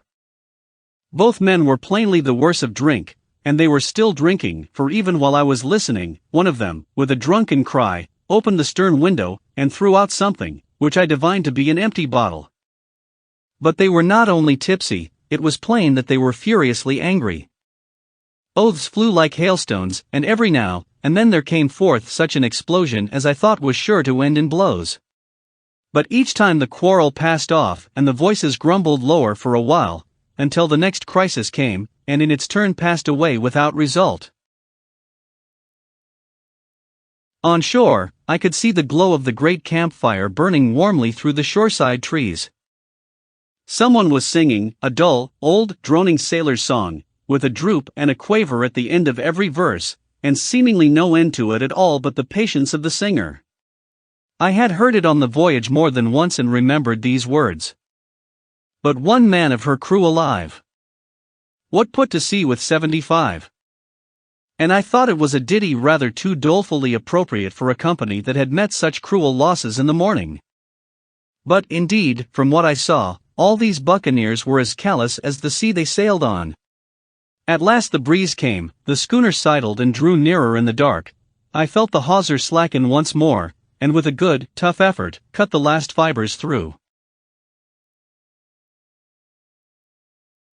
The breeze had but little action on the coracle, and I was almost instantly swept against the bows of the Hispaniola. At the same time, the schooner began to turn upon her heel, spinning slowly, end for end, across the current. I wrought like a fiend, for I expected every moment to be swamped, and since I found I could not push the coracle directly off, I now shoved straight astern. At length I was clear of my dangerous neighbor, and just as I gave the last impulsion, my hands came across a light cord that was trailing overboard across the stern bulwarks. Instantly I grasped it. Why I should have done so I can hardly say. It was at first mere instinct, but once I had it in my hands and found it fast, curiosity began to get the upper hand, and I determined I should have one look through the cabin window. I pulled in hand over hand on the cord, and when I judged myself near enough, rose at infinite risk to about half my height, and thus commanded the roof, and a slice of the interior of the cabin. By this time the schooner and her little consort were gliding pretty swiftly through the water. Indeed, we had already fetched up level with the campfire. The ship was talking, as sailors say, loudly, treading the innumerable ripples with an incessant weltering splash, and until I got my eye above the windowsill I could not comprehend why the watchman had taken no alarm. One glance, however, was sufficient, and it was only one glance that I durst take from that unsteady skiff. It showed me Hans and his companion locked together in deadly wrestle, each with a hand upon the other's throat. I dropped upon the thwart again, none too soon, for I was near overboard. I could see nothing for the moment but these two, furious, and crimson faces swaying together under the smoky lamp, and I shut my eyes to let them grow once more familiar with the darkness. The endless ballad had come to an end at last, and the whole diminished company about the campfire had broken into the chorus I had heard so often. 15 men on the dead man's chest. Yo-ho-ho, and a bottle of rum. Drink and the devil had done for the rest. Yo-ho-ho, and a bottle of rum. I was just thinking how busy drink and the devil were at that very moment in the cabin of the Hispaniola, when I was surprised by a sudden lurch of the coracle. At the same moment, she yawed sharply and seemed to change her course. The speed in the meantime had strangely increased. I opened my eyes at once. All round me were little ripples, combing over with a sharp, bristling sound and slightly phosphorescent. The Hispaniola herself, a few yards in whose wake I was still being whirled along, seemed to stagger in her course, and I saw her spars toss a little against the blackness of the night. Nay, as I looked longer, I made sure she also was wheeling to the southward. I glanced over my shoulder, and my heart jumped against my ribs. There, right behind me, was the glow of the campfire. The current had turned at right angles, sweeping round along with it the tall schooner and the little dancing coracle, ever quickening, ever bubbling higher, ever muttering louder. It went spinning through the narrows for the open sea. Suddenly the schooner in front of me gave a violent yaw, turning, perhaps, through 20 degrees, and almost at the same moment one shout followed another from on board. I could hear feet pounding on the companion ladder, and I knew that the two drunkards had at last been interrupted in their quarrel and awakened to a sense of their disaster. I lay down flat in the bottom of that wretched skiff, and devoutly recommended my spirit to its maker. At the end of the straits, I made sure we must fall into some bar of raging breakers, where all my troubles would be ended speedily, and though I could, perhaps, bear to die, I could not bear to look upon my fate as it approached. So I must have lain for hours, continually beaten to and fro upon the billows, now and again wetted with flying sprays, and never ceasing to expect death at the next plunge.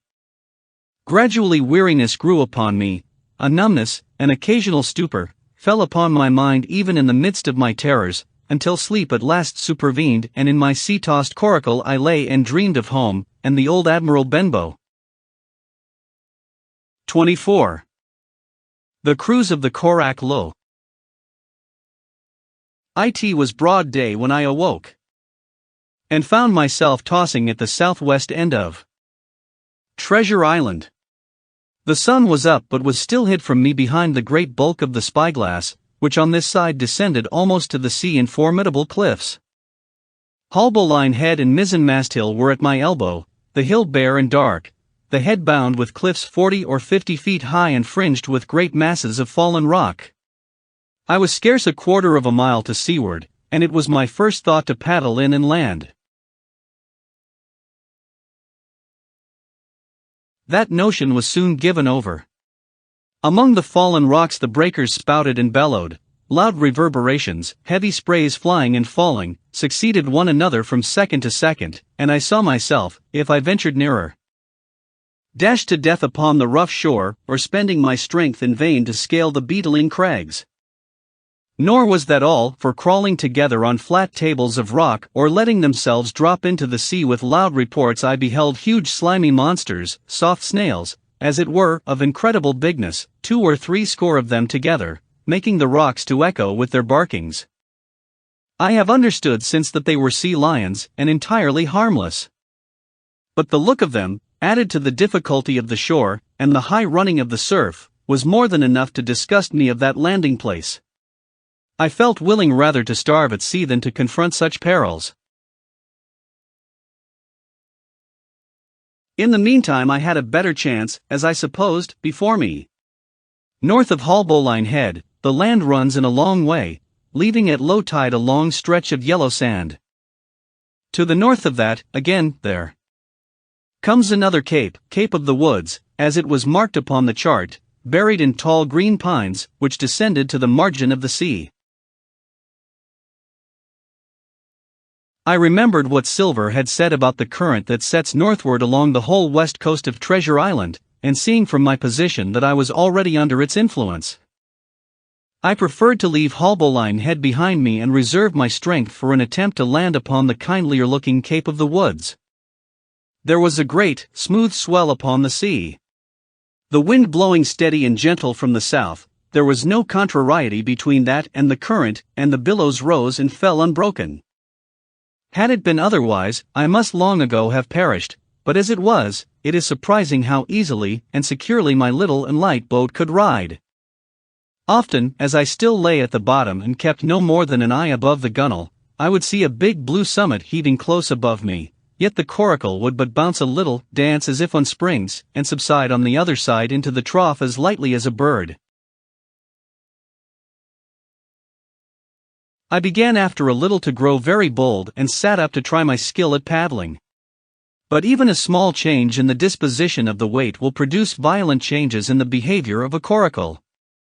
And I had hardly moved before the boat, giving up at once her gentle dancing movement, ran straight down a slope of water so steep that it made me giddy, and struck her nose, with a spout of spray, deep into the side of the next wave.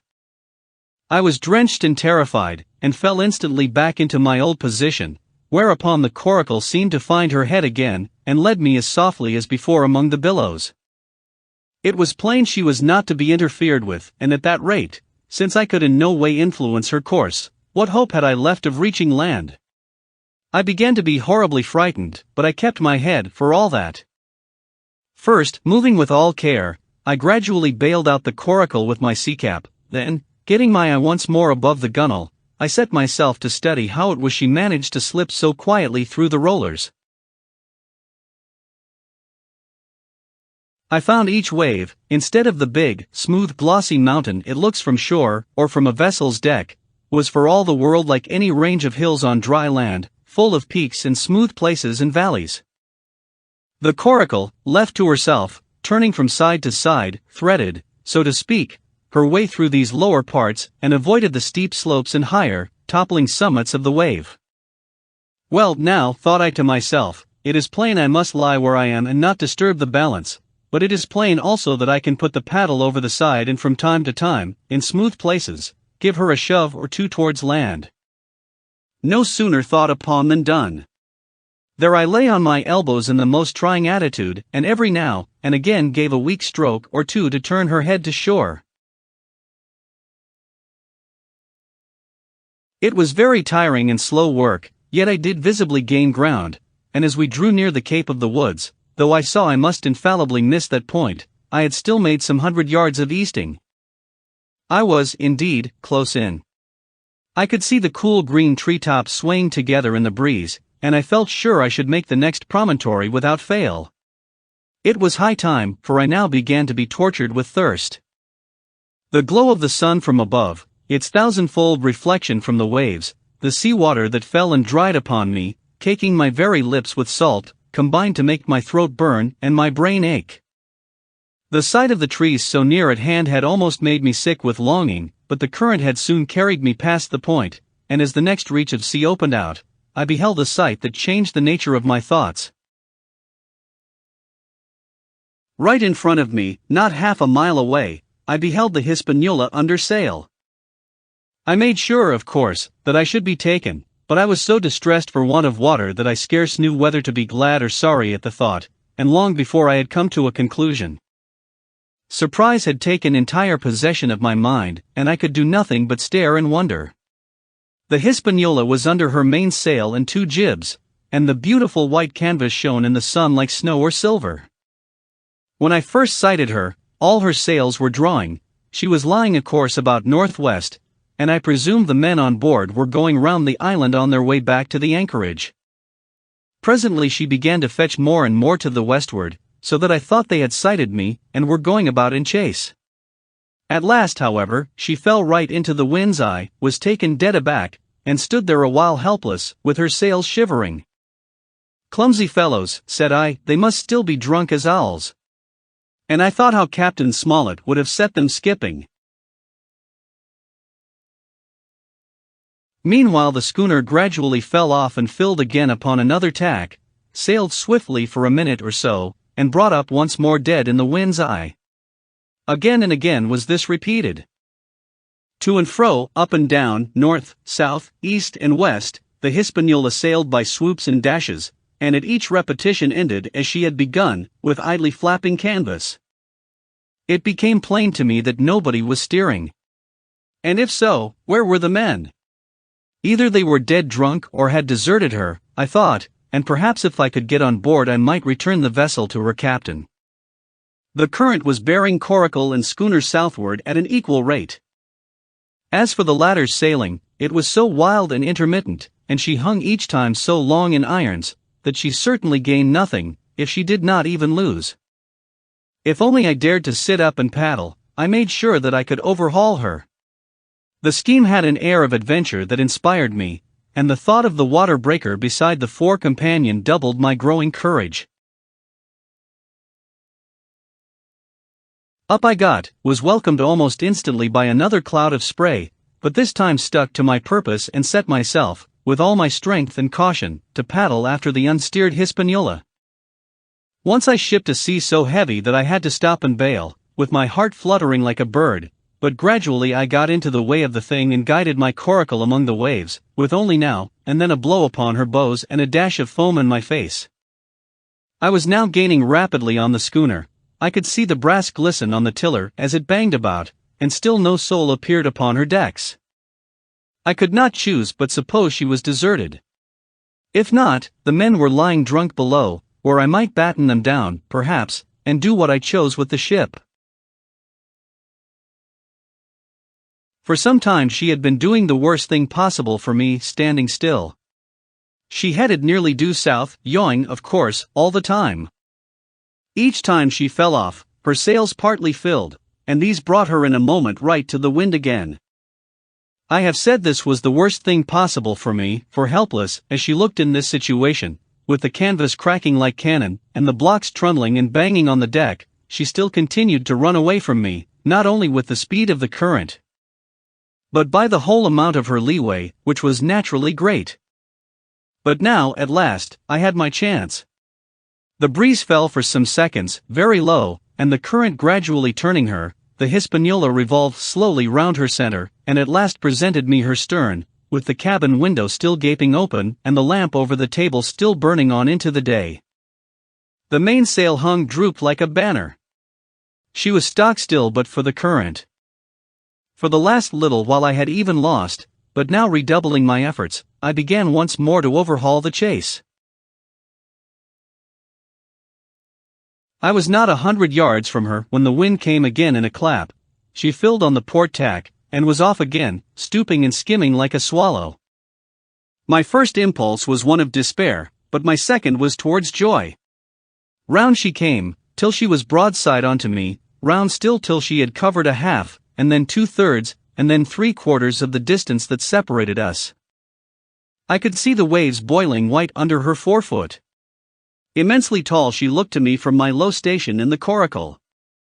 And then, of a sudden, I began to comprehend. I had scarce time to think, scarce time to act and save myself. I was on the summit of one swell when the schooner came stooping over the next. The bowsprit was over my head. I sprang to my feet and leaped, stamping the coracle under water. With one hand I caught the jib boom, while my foot was lodged between the stay and the brace, and as I still clung there panting, a dull blow told me that the schooner had charged down upon and struck the coracle, and that I was left without retreat on the Hispaniola. 25. I strike the Jolly Roger. He had scarce gained a position on the bowsprit when the flying jib flapped and filled upon the other tack, with a report like a gun. The schooner trembled to her keel under the reverse, but next moment, the other sails still drawing, the jib flapped back again and hung idle. This had nearly tossed me off into the sea, and now I lost no time, crawled back along the bowsprit, and tumbled head foremost on the deck. I was on the lee side of the forecastle, and the mainsail, which was still drawing, concealed from me a certain portion of the afterdeck. Not a soul was to be seen. The planks, which had not been swabbed since the mutiny, bore the print of many feet, and an empty bottle, broken by the neck, tumbled to and fro like a live thing in the scuppers. Suddenly the Hispaniola came right into the wind. The jibs behind me cracked aloud, the rudder slammed to, the whole ship gave a sickening heave and shudder, and at the same moment the mainboom swung inboard, the sheet groaning in the blocks, and showed me the lee afterdeck. There were the two watchmen, sure enough, Redcap on his back, as stiff as a handspike, with his arms stretched out like those of a crucifix and his teeth showing through his open lips, Israel hands propped against the bulwarks, his chin on his chest. His hands lying open before him on the deck, his face as white, under its tan, as a tallow candle. For a while the ship kept bucking and sidling like a vicious horse, the sails filling, now on one tack, now on another, and the boom swinging to and fro till the mast groaned aloud under the strain. Now and again too there would come a cloud of light sprays over the bulwark, and a heavy blow of the ship's bows against the swell. So much heavier weather was made of it by this great rigged ship than by my homemade, lopsided coracle, now gone to the bottom of the sea. At every jump of the schooner, Redcap slipped to and fro, but, what was ghastly to behold, neither his attitude nor his fixed teeth-disclosing grin was any way disturbed by this rough usage.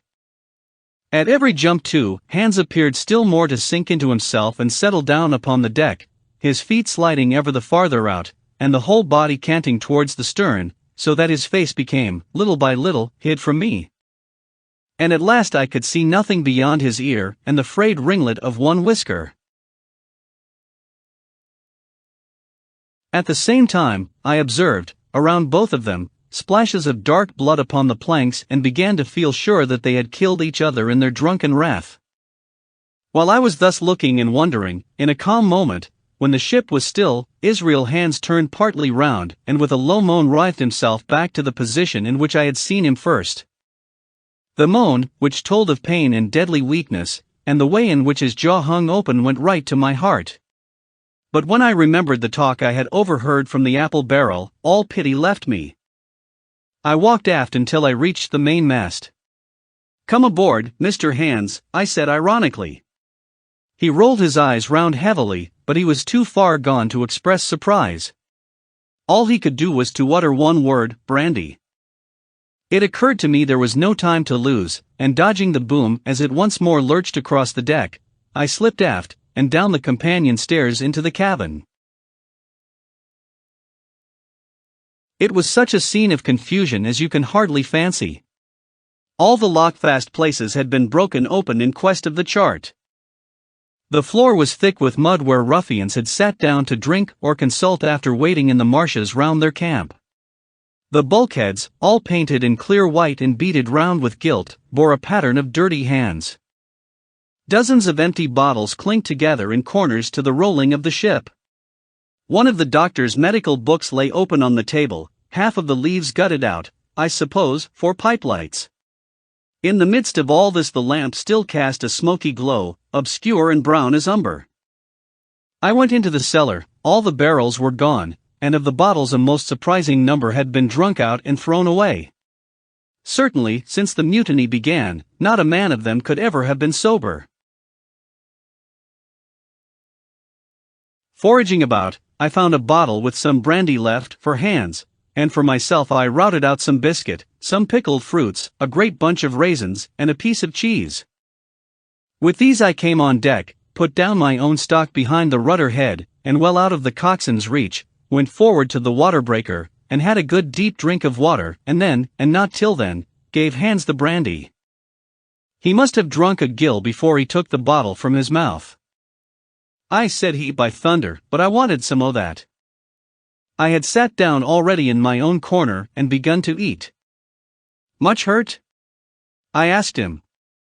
He grunted, or rather, I might say, he barked.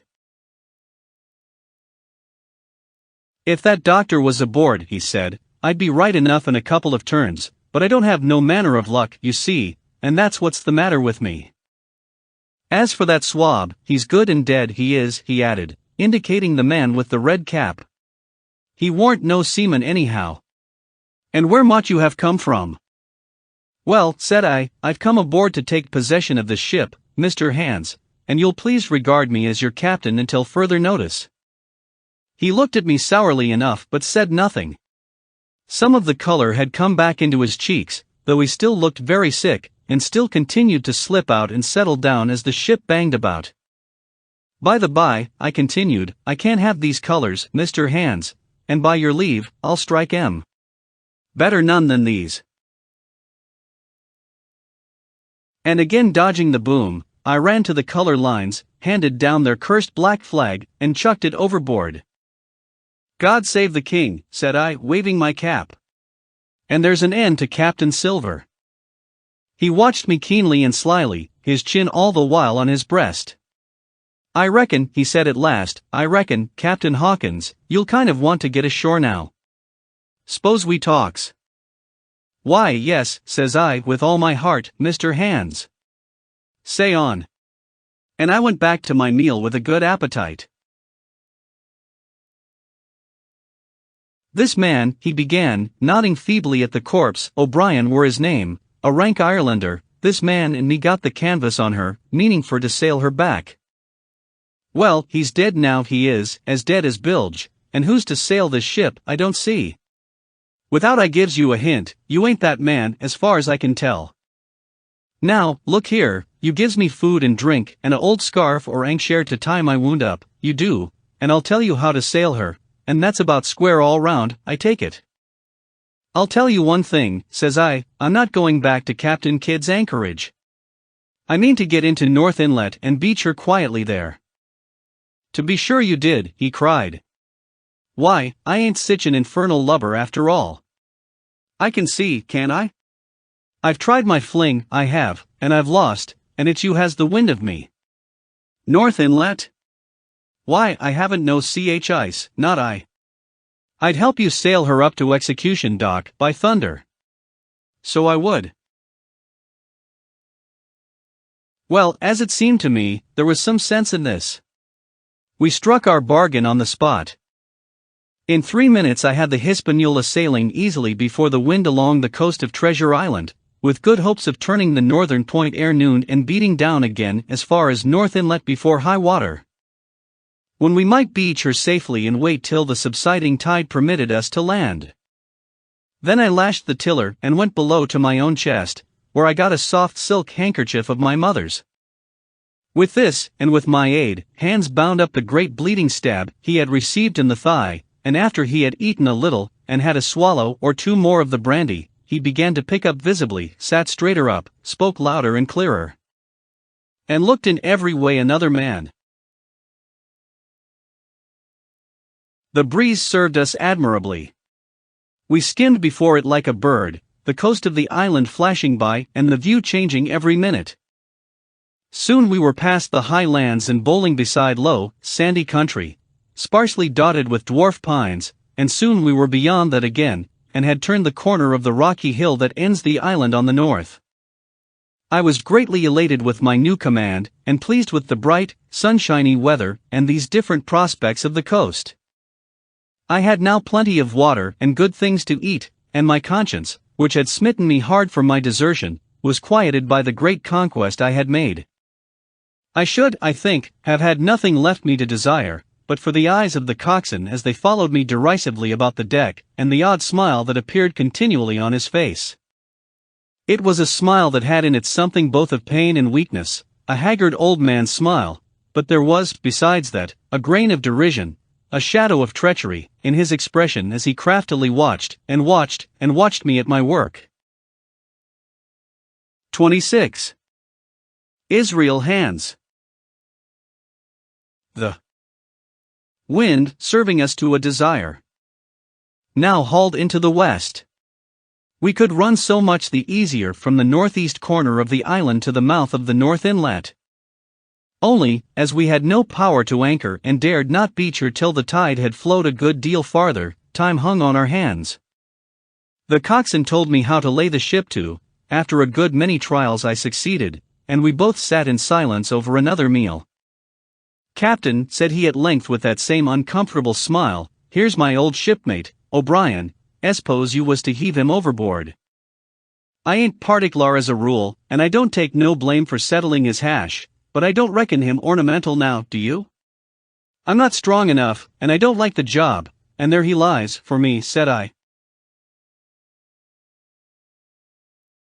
"This here's an unlucky ship, this Hispaniola, Jim," he went on, blinking.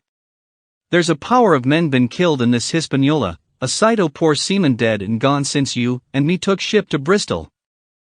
I never seen sich dirty luck, not I. There was this here O'Brien now, he's dead, ain't he? Well now, I'm no scholar, and you're a lad as can read and figure, and to put it straight, do you take it as a dead man is dead for good, or do he come alive again? You can kill the body, Mr. Hands, but not the spirit, you must know that already," I replied. "O'Brien there is in another world, and may be watching us." "Ah," says he. "Well, that's unfortnate, appears as if killing parties was a waste of time. Howsomever, sperits don't reckon for much, by what I've seen. I'll chance it with the sperits, Jim. And now, you've spoke up free, and I'll take it kind if you'd step down into that there cabin and get me a shiver my timbers. I can't hit the name on tea, well, you get me a bottle of wine, Jim, this here brandy's too strong for my head." Now, the coxswain's hesitation seemed to be unnatural, and as for the notion of his preferring wine to brandy, I entirely disbelieved it. The whole story was a pretext.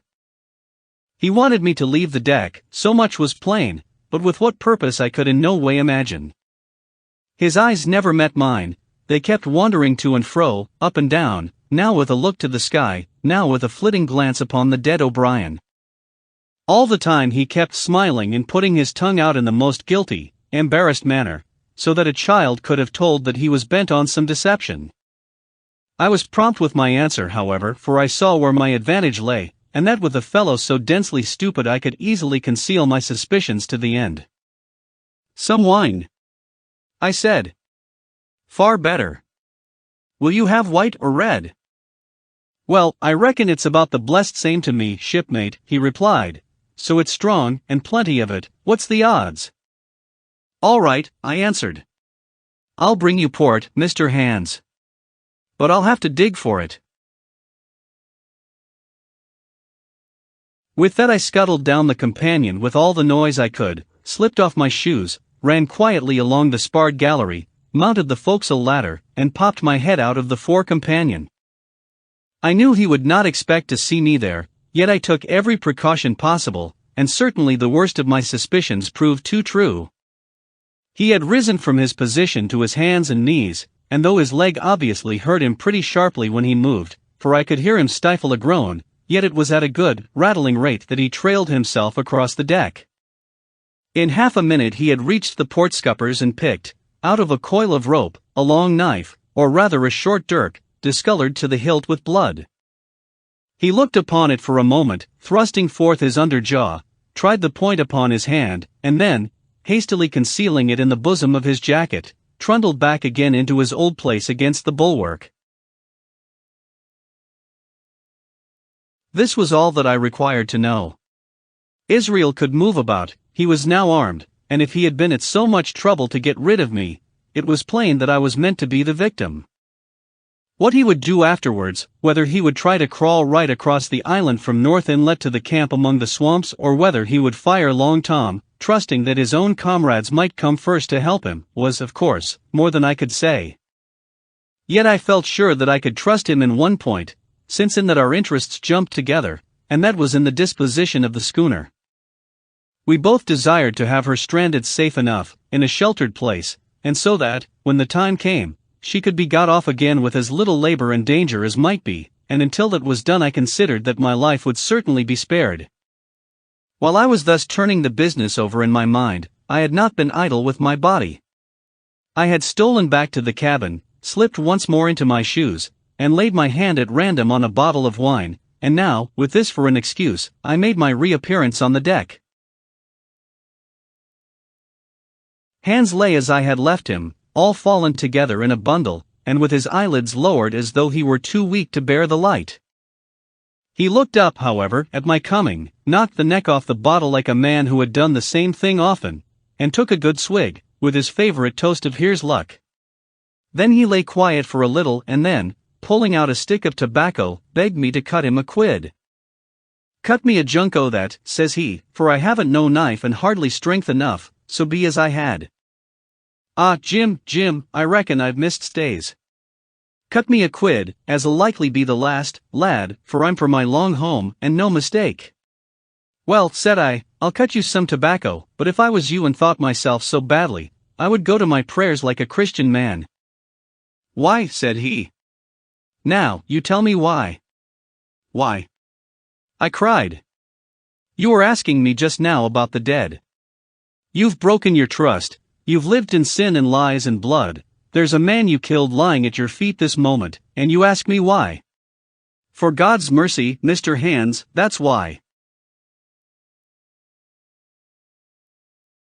I spoke with a little heat, thinking of the bloody dirk he had hidden in his pocket and designed, in his ill thoughts, to end me with. He, for his part, took a great draught of the wine and spoke with the most unusual solemnity. "For 30 years, he said, "I've sailed the seas and seen good and bad, better and worse, fair weather and foul, provisions running out, knives going and what not. Well, now I tell you, I never seen good come o' goodness yet. Him as strikes first is my fancy, dead men don't bite, them's my views, amen, so be it.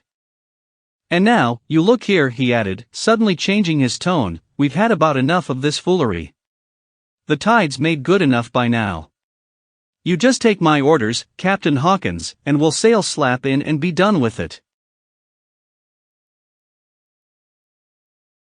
All told, we had scarce 2 miles to run, but the navigation was delicate. The entrance to this northern anchorage was not only narrow and shoal, but lay east and west, so that the schooner must be nicely handled to be got in. I think I was a good, prompt subaltern, and I am very sure that Hans was an excellent pilot, for we went about and dodged in, shaving the banks, with a certainty and a neatness that were a pleasure to behold. Scarcely had we passed the heads before the land closed around us. The shores of North Inlet were as thickly wooded as those of the southern anchorage, but the space was longer and narrower and more like, what in truth it was, the estuary of a river. Right before us, at the southern end, we saw the wreck of a ship in the last stages of dilapidation.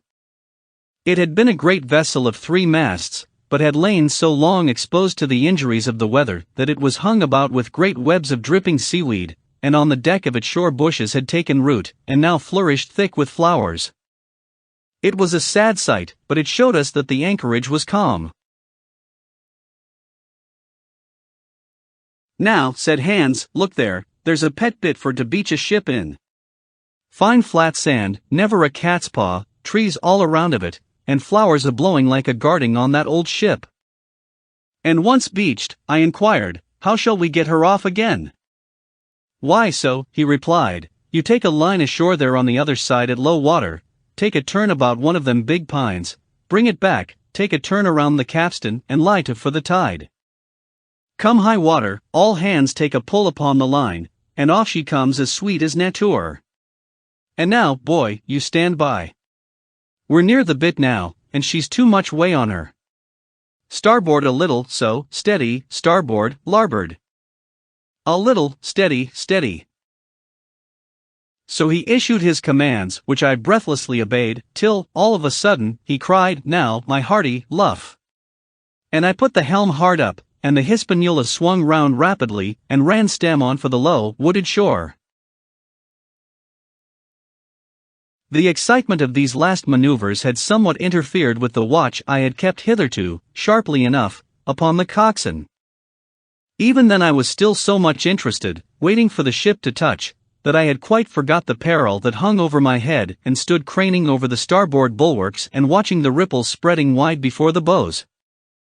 I might have fallen without a struggle for my life had not a sudden disquietude seized upon me and made me turn my head.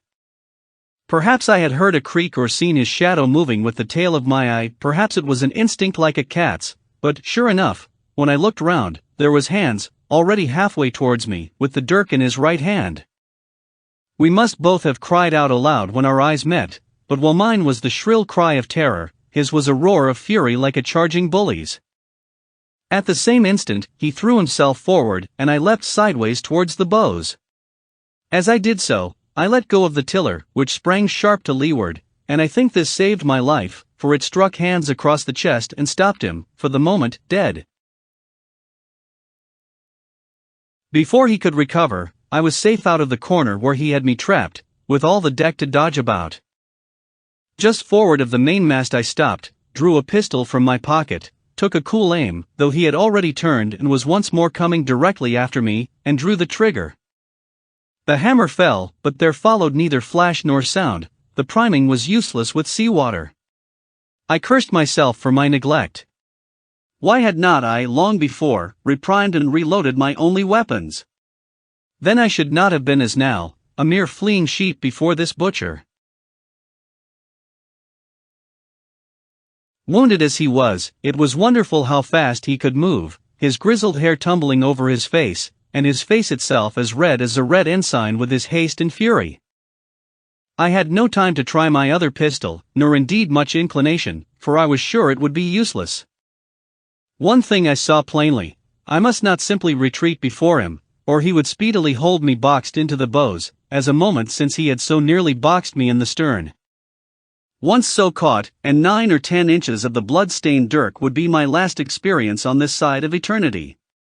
I placed my palms against the mainmast, which was of a goodish bigness, and waited, every nerve upon the stretch. Seeing that I meant to dodge, he also paused, and a moment or two passed in feints on his part and corresponding movements upon mine.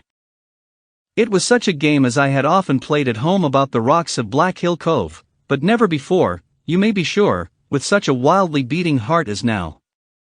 Still, as I say, it was a boy's game, and I thought I could hold my own at it against an elderly seaman with a wounded thigh. Indeed, my courage had begun to rise so high that I allowed myself a few darting thoughts on what would be the end of the affair, and while I saw certainly that I could spin it out for long, I saw no hope of any ultimate escape. Well, while things stood thus, suddenly the Hispaniola struck, staggered, ground for an instant in the sand, and then, swift as a blow, canted over to the port side till the deck stood at an angle of 45 degrees, and about a puncheon of water splashed into the scupper holes and lay, in a pool between the deck and bulwark.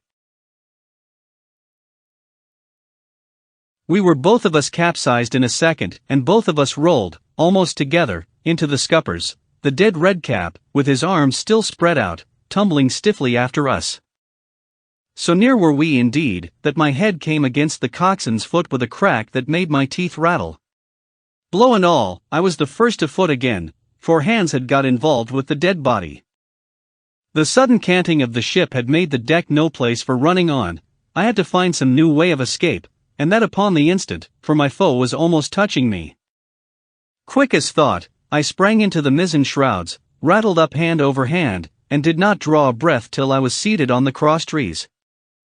I had been saved by being prompt. The dirk had struck not half a foot below me as I pursued my upward flight, and there stood Israel Hands with his mouth open and his face upturned to mine, a perfect statue of surprise and disappointment. Now that I had a moment to myself, I lost no time in changing the priming of my pistol, and then, having one ready for service, and to make assurance doubly sure, I proceeded to draw the load of the other and recharge it afresh from the beginning. My new employment struck Hans all of a heap. He began to see the dice going against him, and after an obvious hesitation, he also hauled himself heavily into the shrouds, and with the dirk in his teeth, began slowly and painfully to mount. It cost him no end of time and groans to haul his wounded leg behind him, and I had quietly finished my arrangements before he was much more than a third of the way up. Then, with a pistol in either hand, I addressed him. "One more step, Mr. Hands," said I, "and I'll blow your brains out. Dead men don't bite, you know," I added with a chuckle. He stopped instantly. I could see by the working of his face that he was trying to think, and the process was so slow and laborious that, in my newfound security, I laughed aloud. At last, with a swallow or two, he spoke, his face still wearing the same expression of extreme perplexity. In order to speak he had to take the dagger from his mouth, but in all else he remained unmoved. "Jim," says he, "I reckon we're fouled, you and me, and we'll have to sign articles. I'd have had you but for that there lurch, but I don't have no luck, not I, and I reckon I'll have to strike, which comes hard, you see, for a master mariner to a ship's younker like you, Jim." I was drinking in his words and smiling away, as conceited as a cock upon a wall, when, all in a breath, back went his right hand over his shoulder. Something sang like an arrow through the air. I felt a blow, and then a sharp pang, and there I was pinned by the shoulder to the mast. In the horrid pain and surprise of the moment, I scarce can say it was by my own volition, and I am sure it was without a conscious aim, both my pistols went off, and both escaped out of my hands. They did not fall alone. With a choked cry, the coxswain loosed his grasp upon the shrouds and plunged head first into the water. 27. Piece of 8. Owing to the cant of the vessel, the masts hung far out over the water, and from my perch on the crosstrees I had nothing below me but the surface of the bay. Hans, who was not so far up, was in consequence nearer to the ship and fell between me and the bulwarks. He rose once to the surface in a lather of foam and blood, and then sank again for good. As the water settled, I could see him lying huddled together on the clean, bright sand in the shadow of the vessel's sides. A fish or two whipped past his body. Sometimes, by the quivering of the water, he appeared to move a little, as if he were trying to rise. But he was dead enough, for all that, being both shot and drowned, and was food for fish in the very place where he had designed my slaughter. I was no sooner certain of this than I began to feel sick, faint, and terrified. The hot blood was running over my back and chest. The dirk, where it had pinned my shoulder to the mast, seemed to burn like a hot iron, yet it was not so much these real sufferings that distressed me, for these, it seemed to me, I could bear without a murmur. It was the horror I had upon my mind of falling from the crosstrees into that still green water, beside the body of the coxswain. I clung with both hands till my nails ached, and I shut my eyes as if to cover up the peril. Gradually my mind came back again, my pulses quieted down to a more natural time, and I was once more in possession of myself. It was my first thought to pluck forth the dirk, but either it stuck too hard or my nerve failed me, and I desisted with a violent shudder. Oddly enough, that very shudder did the business. The knife, in fact, had come the nearest in the world to missing me altogether. It held me by a mere pinch of skin, and this the shudder tore away. The blood ran down the faster, to be sure, but I was my own master again, and only tacked to the mast by my coat and shirt. These last I broke through with a sudden jerk, and then regained the deck by the starboard shrouds. For nothing in the world would I have again ventured, shaken as I was, upon the overhanging port shrouds from which Israel had so lately fallen. I went below and did what I could for my wound. It pained me a good deal and still bled freely, but it was neither deep nor dangerous, nor did it greatly gall me when I used my arm. Then I looked around me, and as the ship was now, in a sense, my own, I began to think of clearing it from its last passenger, the dead man O'Brien. He had pitched, as I have said, against the bulwarks, where he lay like some horrible, ungainly sort of puppet, life-size, indeed, but how different from life's color or life's comeliness. In that position I could easily have my way with him. And as the habit of tragical adventures had worn off almost all my terror for the dead, I took him by the waist as if he had been a sack of bran, and with one good heave, tumbled him overboard. He went in with a sounding plunge, the red cap came off and remained floating on the surface, and as soon as the splash subsided, I could see him and Israel lying side by side, both wavering with the tremulous movement of the water. O'Brien, though still quite a young man, was very bald. There he lay, with that bald head across the knees of the man who had killed him, and the quick fishes steering to and fro over both. I was now alone upon the ship. The tide had just turned. The sun was within so few degrees of setting that already the shadow of the pines upon the western shore began to reach right across the anchorage and fall in patterns on the deck. The evening breeze had sprung up, and though it was well warded off by the hill with the two peaks upon the east, the cordage had begun to sing a little softly to itself, and the idle sails to rattle to and fro. I began to see a danger to the ship. The jibs I speedily doused and brought tumbling to the deck, but the mainsail was a harder matter. Of course, when the schooner canted over, the boom had swung outboard, and the cap of it and a foot or two of sail hung even under water. I thought this made it still more dangerous, yet the strain was so heavy that I half feared to meddle. At last I got my knife and cut the halyards. The peak dropped instantly, a great belly of loose canvas floated broad upon the water, and since, pull as I liked, I could not budge the downhaul, that was the extent of what I could accomplish. For the rest, the Hispaniola must trust to luck, like myself. By this time the whole anchorage had fallen into shadow, the last rays, I remember, falling through a glade of the wood and shining bright as jewels on the flowery mantle of the wreck. It began to be chill, the tide was rapidly fleeting seaward, the schooner settling more and more on her beam ends. I scrambled forward and looked over. It seemed shallow enough, and holding the cut hawser in both hands for a last security, I let myself drop softly overboard. The water scarcely reached my waist, the sand was firm and covered with ripple marks, and I waded ashore. In great spirits, leaving the Hispaniola on her side, with her mainsail trailing white upon the surface of the bay. About the same time, the sun went fairly down and the breeze whistled low in the dusk among the tossing pines. At least, and at last, I was off the sea, nor had I returned thence empty-handed. There lay the schooner, clear at last from buccaneers and ready for our own men to board and get to sea again. I had nothing nearer my fancy than to get home to the Stockade and boast of my achievements. Possibly I might be blamed a bit for my truantry, but the recapture of the Hispaniola was a clenching answer, and I hoped that even Captain Smollett would confess I had not lost my time. So thinking, and in famous spirits, I began to set my face homeward for the blockhouse and my companions. I remembered that the most easterly of the rivers which drain into Captain Kidd's anchorage ran from the two-peaked hill upon my left, and I bent my course in that direction that I might pass the stream while it was small.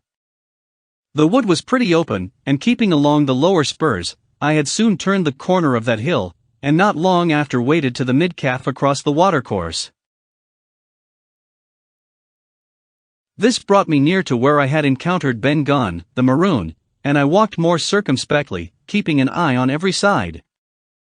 The dusk had come nigh hand completely, and as I opened out the cleft between the two peaks, I became aware of a wavering glow against the sky where, as I judged, the man of the island was cooking his supper before a roaring fire. And yet I wondered in my heart that he should show himself so careless. For if I could see this radiance, might it not reach the eyes of Silver himself where he camped upon the shore among the marshes? Gradually the night fell blacker. It was all I could do to guide myself even roughly towards my destination. The double hill behind me, and the spyglass on my right hand loomed faint and fainter. The stars were few and pale. And in the low ground where I wandered I kept tripping among bushes and rolling into sandy pits. Suddenly a kind of brightness fell about me. I looked up. A pale glimmer of moonbeams had alighted on the summit of the spyglass, and soon after I saw something broad and silvery moving low down behind the trees, and knew the moon had risen. With this to help me, I passed rapidly over what remained to me of my journey, and sometimes walking, sometimes running, impatiently drew near to the stockade. Yet, as I began to thread the grove that lies before it, I was not so thoughtless, but that I slacked my pace, and went a trifle warily. It would have been a poor end of my adventures to get shot down by my own party in mistake. The moon was climbing higher and higher, its light began to fall here and there in masses through the more open districts of the wood, and right in front of me a glow of a different color appeared among the trees. It was red and hot, and now and again it was a little darkened, as it were, the embers of a bonfire smoldering. For the life of me I could not think what it might be. At last I came right down upon the borders of the clearing. The western end was already steeped in moonshine, the rest, and the blockhouse itself, still lay in a black shadow checkered with long silvery streaks of light. On the other side of the house an immense fire had burned itself into clear embers and shed a steady, red reverberation, contrasted strongly with the mellow paleness of the moon. There was not a soul stirring nor a sound beside the noises of the breeze. I stopped, with much wonder in my heart, and perhaps a little terror also. It had not been our way to build great fires. We were indeed, by the captain's orders, somewhat niggardly of firewood, and I began to fear that something had gone wrong while I was absent. I stole round by the eastern end, keeping close in shadow, and at a convenient place, where the darkness was thickest, crossed the palisade. To make assurance surer, I got upon my hands and knees and crawled, without a sound, towards the corner of the house. As I drew nearer, my heart was suddenly and greatly lightened. It is not a pleasant noise in itself, and I have often complained of it at other times, but just then it was like music to hear my friends snoring together so loud and peaceful in their sleep. The sea cry of the watch, that beautiful "All's well," never fell more reassuringly on my ear. In the meantime, there was no doubt of one thing: they kept an infamous bad watch. If it had been Silver and his lads that were now creeping in on them, not a soul would have seen daybreak. That was what it was, thought I, to have the captain wounded, and again I blamed myself sharply for leaving them in that danger with so few to mount guard. By this time I had got to the door and stood up. All was dark within, so that I could distinguish nothing by the eye. As for sounds, there was the steady drone of the snorers and a small occasional noise, a flickering or pecking that I could in no way account for. With my arms before me I walked steadily in. I should lie down in my own place and enjoy their faces when they found me in the morning. My foot struck something yielding, it was a sleeper's leg, and he turned and groaned, but without awaking. And then, all of a sudden, a shrill voice broke forth out of the darkness: "Pieces of 8! Pieces of 8! Pieces of 8! Pieces of 8! Pieces of 8!" and so forth, without pause or change, like the clacking of a tiny mill. Silver's green parrot, Captain Flint. It was she whom I had heard pecking at a piece of bark. It was she, keeping better watch than any human being, who thus announced my arrival with her wearisome refrain. I had no time left me to recover. At the sharp, clipping tone of the parrot, the sleepers awoke and sprang up, and with a mighty oath, the voice of Silver cried, "Who goes?" I turned to run, struck violently against one person, recoiled, and ran full into the arms of the second, who for his part closed upon and held me tight. "Bring a torch, Dick," said Silver when my capture was thus assured. And one of the men left the log-house and presently returned with a lighted brand. Part 6. Captain Silver. 28. In the Enamwise camp. The red glare of the torch, lighting up the interior of the blockhouse, showed me the worst of my apprehensions realized. The pirates were in possession of the house and stores. There was the cask of cognac, there were the pork and bread, as before, and what tenfold increased my horror, not a sign of any prisoner. I could only judge that all had perished, and my heart smote me sorely that I had not been there to perish with them. There were 6 of the buccaneers, all told. Not another man was left alive. 5 of them were on their feet, flushed and swollen, suddenly called out of the first sleep of drunkenness. The 6th had only risen upon his elbow. He was deadly pale, and the blood-stained bandage round his head told that he had recently been wounded, and still more recently dressed. I remembered the man who had been shot and had run back among the woods in the great attack, and doubted not that this was he. The parrot sat, preening her plumage, on Long John's shoulder. He himself, I thought, looked somewhat paler and more stern than I was used to. He still wore the fine broadcloth suit in which he had fulfilled his mission, but it was bitterly the worse for wear, daubed with clay and torn with the sharp briars of the wood. "So," said he, "here's Jim Hawkins, shiver my timbers. Dropped in, like it? Well, come, I take that friendly." And thereupon he sat down across the brandy cask and began to fill a pipe.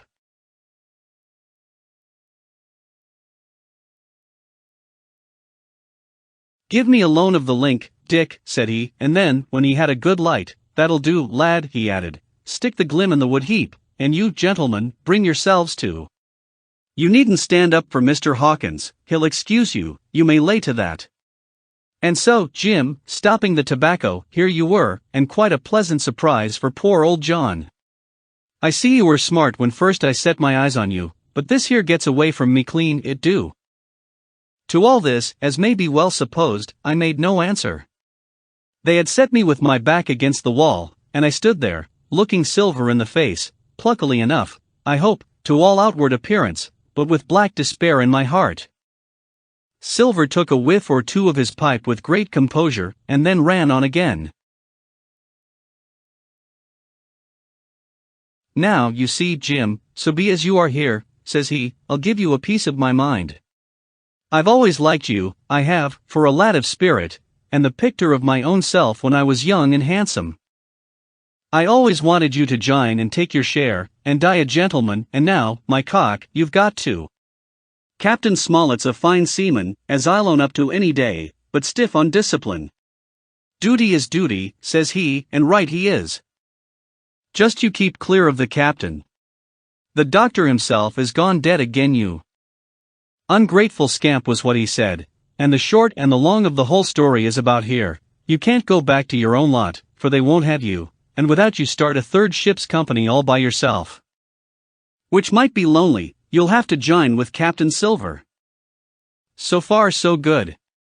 My friends, then, were still alive, and though I partly believed the truth of Silver's statement, that the cabin party were incensed at me for my desertion, I was more relieved than distressed by what I heard.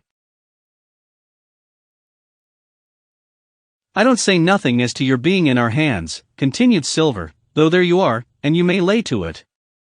I'm all for argyment, I never seen good come out o' threatening. If you like the service, well, you'll jine, and if you don't, Jim, why, you're free to answer no, free and welcome, shipmate, and if fairer can be said by mortal seaman, shiver my sides." "Am I to answer, then?" I asked with a very tremulous voice. Through all this sneering talk, I was made to feel the threat of death that overhung me, and my cheeks burned and my heart beat painfully in my breast. "Lad," said Silver, "no one's pressing of you. Take your bearings. None of us won't hurry you, mate, time goes so pleasant in your company, you see."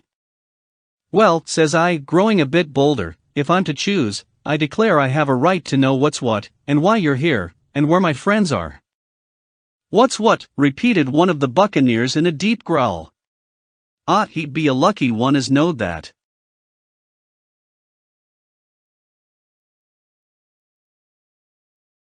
"You'll perhaps batten down your hatches till you're spoke to, my friend," cried Silver truculently to this speaker. And then, in his first gracious tones, he replied to me, "Yesterday morning, Mr. Hawkins," said he, "in the dog watch, down came Dr. Livesey with a flag of truce. Says he, 'Captain Silver, you're sold out. Ship's gone.' Well, maybe we'd been taking a glass, and a song to help it round. I won't say no. Leastways, none of us had looked out. We looked out, and by thunder, the old ship was gone. I never seen a pack o' fools look fishier, and you may lay to that, if I tells you that looked the fishiest. Well, says the doctor, let's bargain. We bargained, him and I, and here we are, stores, brandy, blockhouse, the firewood you was thoughtful enough to cut, and in a manner of speaking, the whole blessed boat, from Crosstrees to Kelson. As for them, they've tramped, I don't know where's they are." He drew again quietly at his pipe. "And lest you should take it into that head of yours," he went on, "that you was included in the treaty, here's the last word that was said. 'How many are you,' says I, 'to leave?' 'Four,' says he, 'four, and one of us wounded. As for that boy, I don't know where he is, confound him,' says he, 'nor I don't much care. We're about sick of him.' These was his words." "Is that all?" I asked. "Well, it's all that you're to hear, my son," returned Silver.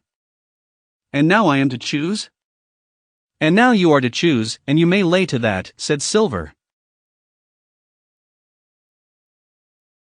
"Well," said I am not such a fool, but I know pretty well what I have to look for. Let the worst come to the worst, it's little I care. I've seen too many die since I fell in with you. But there's a thing or two I have to tell you," I said, and by this time I was quite excited, "and the first is this, here you are in a bad way, ship lost, treasure lost, men lost, your whole business gone to wreck. And if you want to know who did it, it was I. I was in the Apple Barrel the night we sighted land, and I heard you, John, and you, Dick Johnson, and Hans, who is now at the bottom of the sea, and told every word you said before the hour was out. And as for the schooner, it was I who cut her cable, and it was I that killed the men you had aboard of her, and it was I who brought her where you'll never see her more, not one of you. The laugh's on my side, I've had the top of this business from the first, I no more fear you than I fear a fly. Kill me, if you please, or spare me. But one thing I'll say, and no more, if you spare me, bygones are bygones, and when you fellows are in court for piracy, I'll save you all I can. It is for you to choose. Kill another and do yourselves no good. Or spare me and keep a witness to save you from the gallows." I stopped, for, I tell you, I was out of breath, and to my wonder, not a man of them moved, but all sat staring at me like as many sheep. And while they were still staring, I broke out again, "And now, Mr. Silver," I said, "I believe you're the best man here, and if things go to the worst, I'll take it kind of you to let the doctor know the way I took it." "I'll bear it in mind," said Silver with an accent so curious that I could not, for the life of me, decide whether he were laughing at my request or had been favorably affected by my courage. "I'll put one to that," cried the old mahogany-faced seaman, Morgan by name, whom I had seen in Long John's public house upon the quays of Bristol. It was him that knowed Black Dog. "Well, and see here," added the sea cook, "I'll put another again to that, by thunder. For it was this same boy that faked the chart from Billy Bones. First and last, we've split upon Jim Hawkins." "Then here goes," said Morgan with an oath. And he sprang up, drawing his knife as if he had been 20. "Avast, there," cried Silver. "Who are you, Tom Morgan? Maybe you thought you was captain here, perhaps. By the powers, but I'll teach you better. Cross me, and you'll go where many a good man's gone before you, first and last, these 30 year back, some to the yardarm, shiver my timbers, and some by the board, and all to feed the fishes. There's never a man looked me between the eyes and seen a good day afterwards. Tom Morgan, you may lay to that. Morgan paused, but a hoarse murmur rose from the others. Tom's right, said one. I stood hazing long enough from one, added another. I'll be hanged if I'll be hazed by you, John Silver. Did any of you gentlemen want to have it out with me? Roared Silver, bending far forward from his position on the keg, with his pipe still glowing in his right hand. Put a name on what you're at, you ain't dumb, I reckon. Him that once shall get it. Have I lived this many years, and a son of a rum-punchin' cock is had athwart my hawse at the latter end of it? You know the way, you're all gentlemen o' fortune by your account. Well, I'm ready. Take a cutlass, him that dares, and I'll see the color of his inside, crutch and all, before that pipe's empty. Not a man stirred, not a man answered. That's your sort, is it? He added, returning his pipe to his mouth. Well, you're a gay lot to look at, anyway. Not much worth to fight, you ain't. Praps you can understand King George's English. I'm captain here by election. I'm captain here because I'm the best man by a long sea mile. You won't fight, as gentlemen o' fortune should, then by thunder, you'll obey, and you may lay to it. I like that boy now, I never seen a better boy than that. He's more a man than any pair of rats of you in this here house, and what I say is this, let me see him that'll lay a hand on him, that's what I say, and you may lay to it. There was a long pause after this. I stood straight up against the wall, my heart still going like a sledgehammer, but with a ray of hope now shining in my bosom. Silver leant back against the wall, his arms crossed, his pipe in the corner of his mouth, as calm as though he had been in church, yet his eye kept wandering furtively, and he kept the tail of it on his unruly followers. They, on their part, drew gradually together towards the far end of the blockhouse, and the low hiss of their whispering sounded in my ear continuously, like a stream. One after another, they would look up, and the red light of the torch would fall for a second on their nervous faces, but it was not towards me, it was towards Silver that they turned their eyes. You seem to have a lot to say, remarked Silver, spitting far into the air. Pipe up and let me hear it, or lay to. Ax your pardon, sir, returned one of the men, you're pretty free with some of the rules, maybe you'll kindly keep an eye upon the rest. This crew's dissatisfied, this crew don't vally bullying a marlinspike, this crew has its rights like other crews, I'll make so free as that, and by your own rules, I take it we can talk together. I ax your pardon, sir, acknowledging you for to be captaining at this present, but I claim my right, and steps outside for a council. And with an elaborate sea salute, this fellow, a long, ill-looking, yellow-eyed man of 35, stepped coolly towards the door and disappeared out of the house. One after another the rest followed his example, each making a salute as he passed, each adding some apology. According to rules, said one. Forecastle council, said Morgan. And so with one remark or another all marched out, and left Silver and me alone with the torch. The sea cook instantly removed his pipe. Now, look you here, Jim Hawkins, he said in a steady whisper that was no more than audible, you're within half a plank of death, and what's a long sight worse of torture? They're going to throw me off. But, you mark, I stand by you through thick and thin. I didn't mean to, no, not till you spoke up. I was about desperate to lose that much blunt, and be hanged into the bargain. But I see you was the right sort. I says to myself, you stand by Hawkins, John, and Hawkin'll stand by you. You're his last card, and by the living thunder, John, he's yours. Back to back, says I. You save your witness, and he'll save your neck. I began dimly to understand. You mean all's lost? I asked.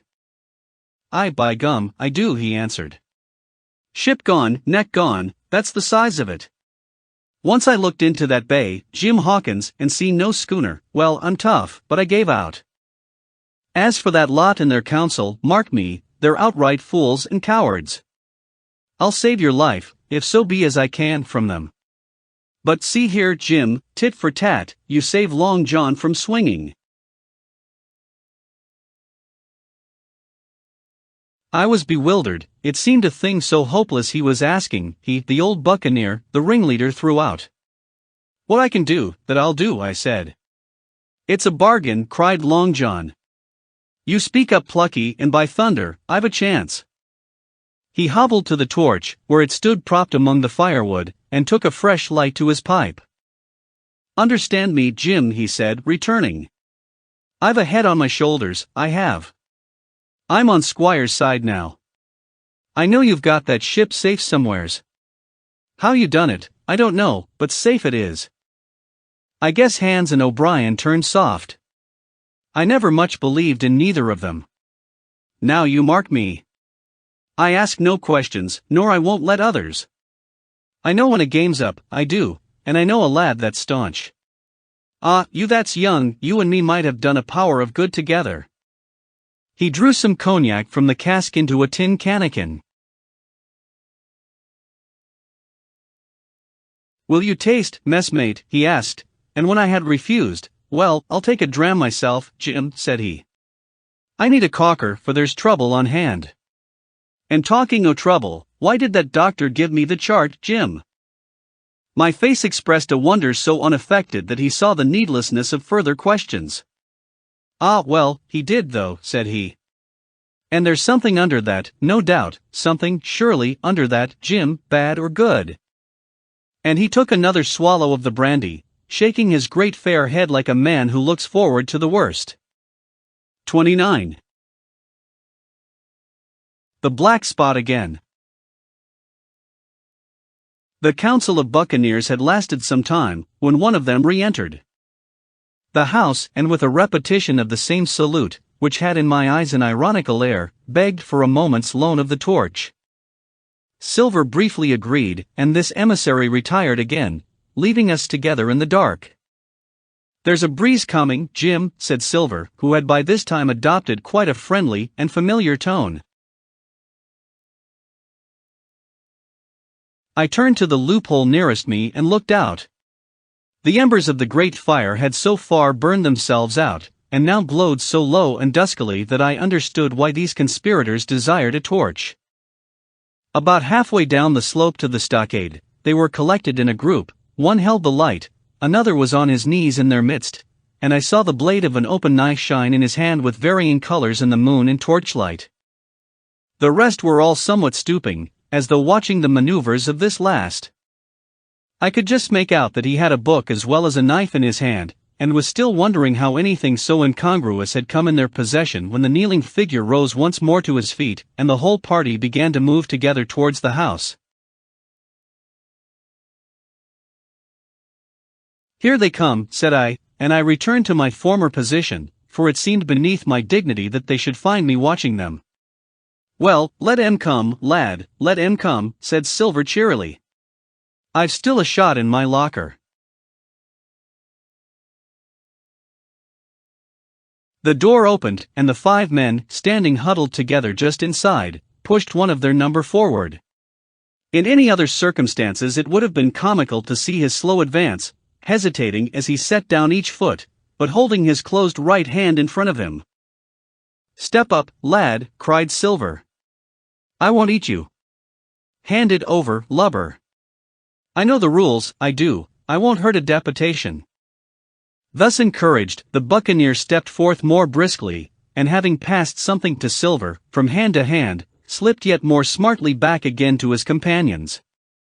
The seacook looked at what had been given him. The black spot. I thought so, he observed. Where might you have got the paper? Why, hello. Look here now, this ain't lucky. You've gone and cut this out of a Bible. What fools cut a Bible?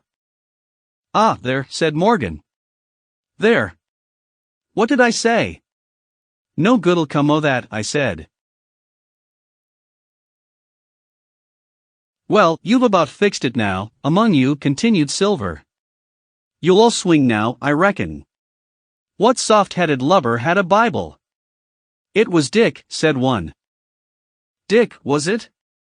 Then Dick can get to prayers, said Silver. He's seen his slice of luck, has Dick, and you may lay to that.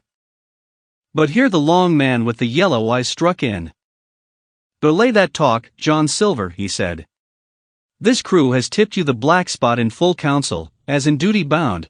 Just you turn it over, as in duty bound, and see what's wrote there. Then you can talk. Thankee, George, replied the sea cook. You always was brisk for business, and has the rules by heart, George, as I'm pleased to see. Well, what is it anyway? Ah. Deposed, that's it, is it? Very pretty wrote, to be sure, like print, I swear.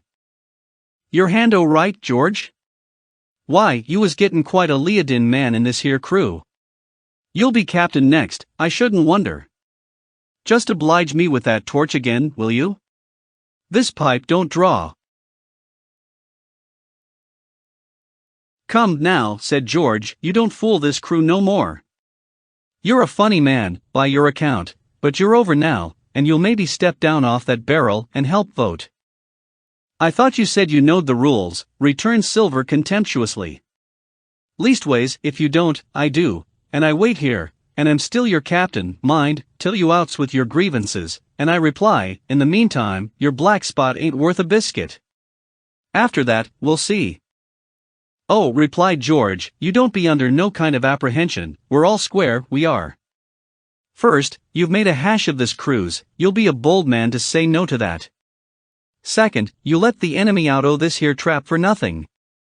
Why did they want out? I dunno, but it's pretty plain they wanted it.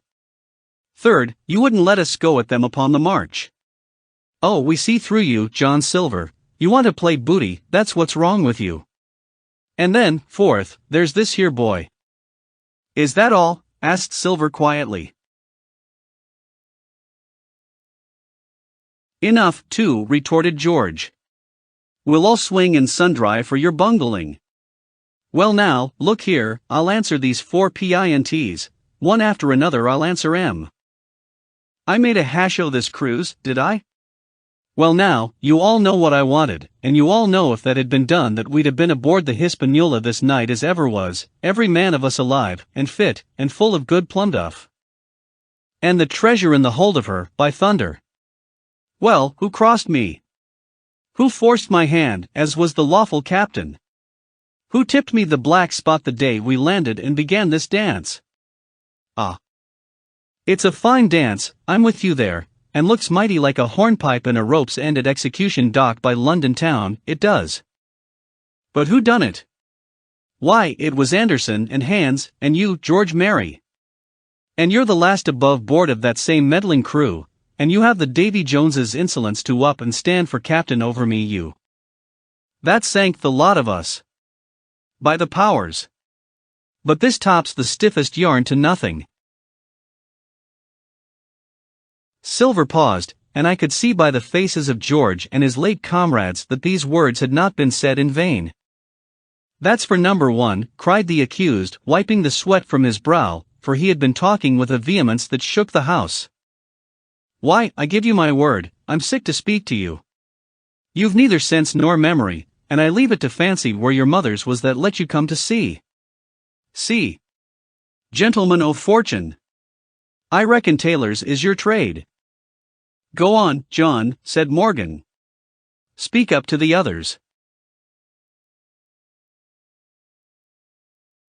Ah, the others, returned John. They're a nice lot, ain't they? You say this cruise is bungled. Ah. By gum, if you could understand how bad it's bungled, you would see. We're that near the gibbet that my neck's stiff with thinking on it. You've seen 'em, maybe, hanged in chains, birds about 'em, seamen peanting 'em out as they go down with the tide. Who's that? Says one. That. Why, that's John Silver. I knowed him well, says another. And you can hear the chains jangle as you go about and reach for the other buoy. Now, that's about where we are, every mother's son of us, thanks to him, and Hans, and Anderson, and other ruination fools of you. And if you want to know about number 4, and that boy, why, shiver my timbers, isn't he a hostage? Are we going to waste a hostage? No, not us, he might be our last chance, and I shouldn't wonder. Kill that boy? Not me, mates. And number 3? Ah, well, there's a deal to say to number 3. Maybe you don't count it nothing to have a real college doctor to see you every day, you John, with your head broke, or you George Mary, that had the ague shakes upon you not 6 hours. Agone, and has your eyes the color of lemon peel to this same moment on the clock? And maybe, perhaps, you didn't know there was a consort coming either? But there is, and not so long till then, and we'll see who'll be glad to have a hostage when it comes to that. And as for number 2, and why I made a bargain, well, you came crawling on your knees to me to make it, on your knees you came, you was that downhearted, and you'd have starved too if I hadn't, but that's a trifle. You look there, that's why. And he cast down upon the floor a paper that I instantly recognized, none other than the chart on yellow paper, with the 3 red crosses, that I had found in the oilcloth at the bottom of the captain's chest. Why the doctor had given it to him was more than I could fancy. But if it were inexplicable to me, the appearance of the chart was incredible to the surviving mutineers. They leaped upon it like cats upon a mouse. It went from hand to hand, one tearing it from another, and by the oaths and the cries and the childish laughter with which they accompanied their examination, you would have thought, not only they were fingering the very gold, but were at sea with it, besides, in safety. Yes, said one, that's flint, sure enough. JF, and a score below, with a clove hitch to it, so he done ever. Mighty pretty, said George. But how are we to get away with it, and us no ship? Silver suddenly sprang up, and supporting himself with a hand against the wall, "Now I give you warning, George," he cried. "One more word of your sauce, and I'll call you down and fight you." How? Why, how do I know? You had ought to tell me that, you and the rest, that lost me my schooner, with your interference, burn you. But not you, you can't, you hain't got the invention of a cockroach. But civil you can speak, and shall, George Mary, you may lay to that. That's fair enow, said the old man Morgan. Fair. I reckon so, said the sea cook. You lost the ship, I found the treasure. Who's the better man at that? And now I resign, by thunder. Elect whom you please to be your captain now, I'm done with it. Silver, they cried. Barbecue forever. Barbecue for captain. So that's the tune, is it? Cried the cook. George, I reckon you'll have to wait another turn, friend, and lucky for you as I'm not a revengeful man. But that was never my way. And now, shipmates, this black spot? 'Tain't much good now, is it? Dick's crossed his luck and spoiled his Bible, and that's about all. It'll do to kiss the book on still, won't it? Growled Dick, who was evidently uneasy at the curse he had brought upon himself. A Bible with a bit cut out, returned Silver derisively. Not it. It don't bind no more'n a ballad book. Don't it though? Cried Dick with a sort of joy. Well, I reckon that's worth having too. Here, Jim, here's a curiosity for you, said Silver, and he tossed me the paper. It was around about the size of a crown piece. One side was blank, for it had been the last leaf. The other contained a verse or two of Revelation, these words among the rest, which struck sharply home upon my mind, "Without our dogs and murderers." The printed side had been blackened with wood ash, which already began to come off and soil my fingers. On the blank side had been written with the same material the one word deposed. I have that curiosity beside me at this moment, but not a trace of writing now remains beyond a single scratch, such as a man might make with his thumbnail. That was the end of the night's business. Soon after, with a drink all round, we lay down to sleep, and the outside of Silver's vengeance was to put George Mary up for sentinel and threaten him with death if he should prove unfaithful. It was long ere I could close an eye, and heaven knows I had matter enough for thought in the man whom I had slain that afternoon, in my own most perilous position, and above all, in the remarkable game that I saw Silver now engaged upon, keeping the mutineers together with one hand and grasping with the other after every means, possible and impossible, to make his peace and save his miserable life. He himself slept peacefully and snored aloud, yet my heart was sore for him, wicked as he was, to think on the dark perils that environed and the shameful gibbet that awaited him.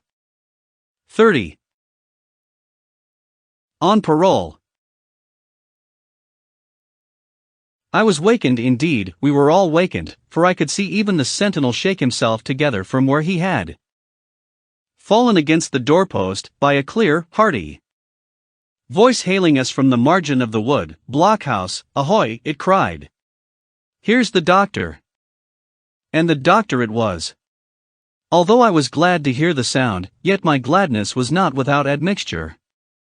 I remembered with confusion my insubordinate and stealthy conduct, and when I saw where it had brought me, among what companions and surrounded by what dangers, I felt ashamed to look him in the face. He must have risen in the dark, for the day had hardly come, and when I ran to a loophole and looked out, I saw him standing, like silver once before, up to the mid-leg in creeping vapor. "You, doctor." "Top o' the morning to you, sir," cried Silver, broad awake and beaming with good nature in a moment. "Bright and early to be sure, and it's the early bird, as the saying goes, that gets the rations. George, shake up your timbers, son, and help Dr. Livesey over the ship's side. All a doin' well, your patience was, all well and merry." So he pattered on, standing on the hilltop with his crutch under his elbow, and one hand upon the side of the log-house, quite the old John in voice, manner, and expression. "We've quite a surprise for you too, sir," he continued. "We've a little stranger here, he a no boarder and lodger, sir, and looking fit and taut as a fiddle, slept like a supercargo, he did, right alongside of John, stem to stem we was, all night." Dr. Livesey was by this time across the stockade and pretty near the cook, and I could hear the alteration in his voice as he said, "Not Jim?" "The very same Jim as ever was," says Silver. The doctor stopped outright, although he did not speak, and it was some seconds before he seemed able to move on. "Well, well," he said at last, "duty first and pleasure afterwards, as you might have said yourself, Silver. Let us overhaul these patients of yours." A moment afterwards he had entered the blockhouse, and with one grim nod to me proceeded with his work among the sick. He seemed under no apprehension, though he must have known that his life, among these treacherous demons, depended on a hair, and he rattled on to his patients as if he were paying an ordinary professional visit in a quiet English family. His manner, I suppose, reacted on the men, for they behaved to him as if nothing had occurred, as if he were still ship's doctor, and they still faithful hands before the mast.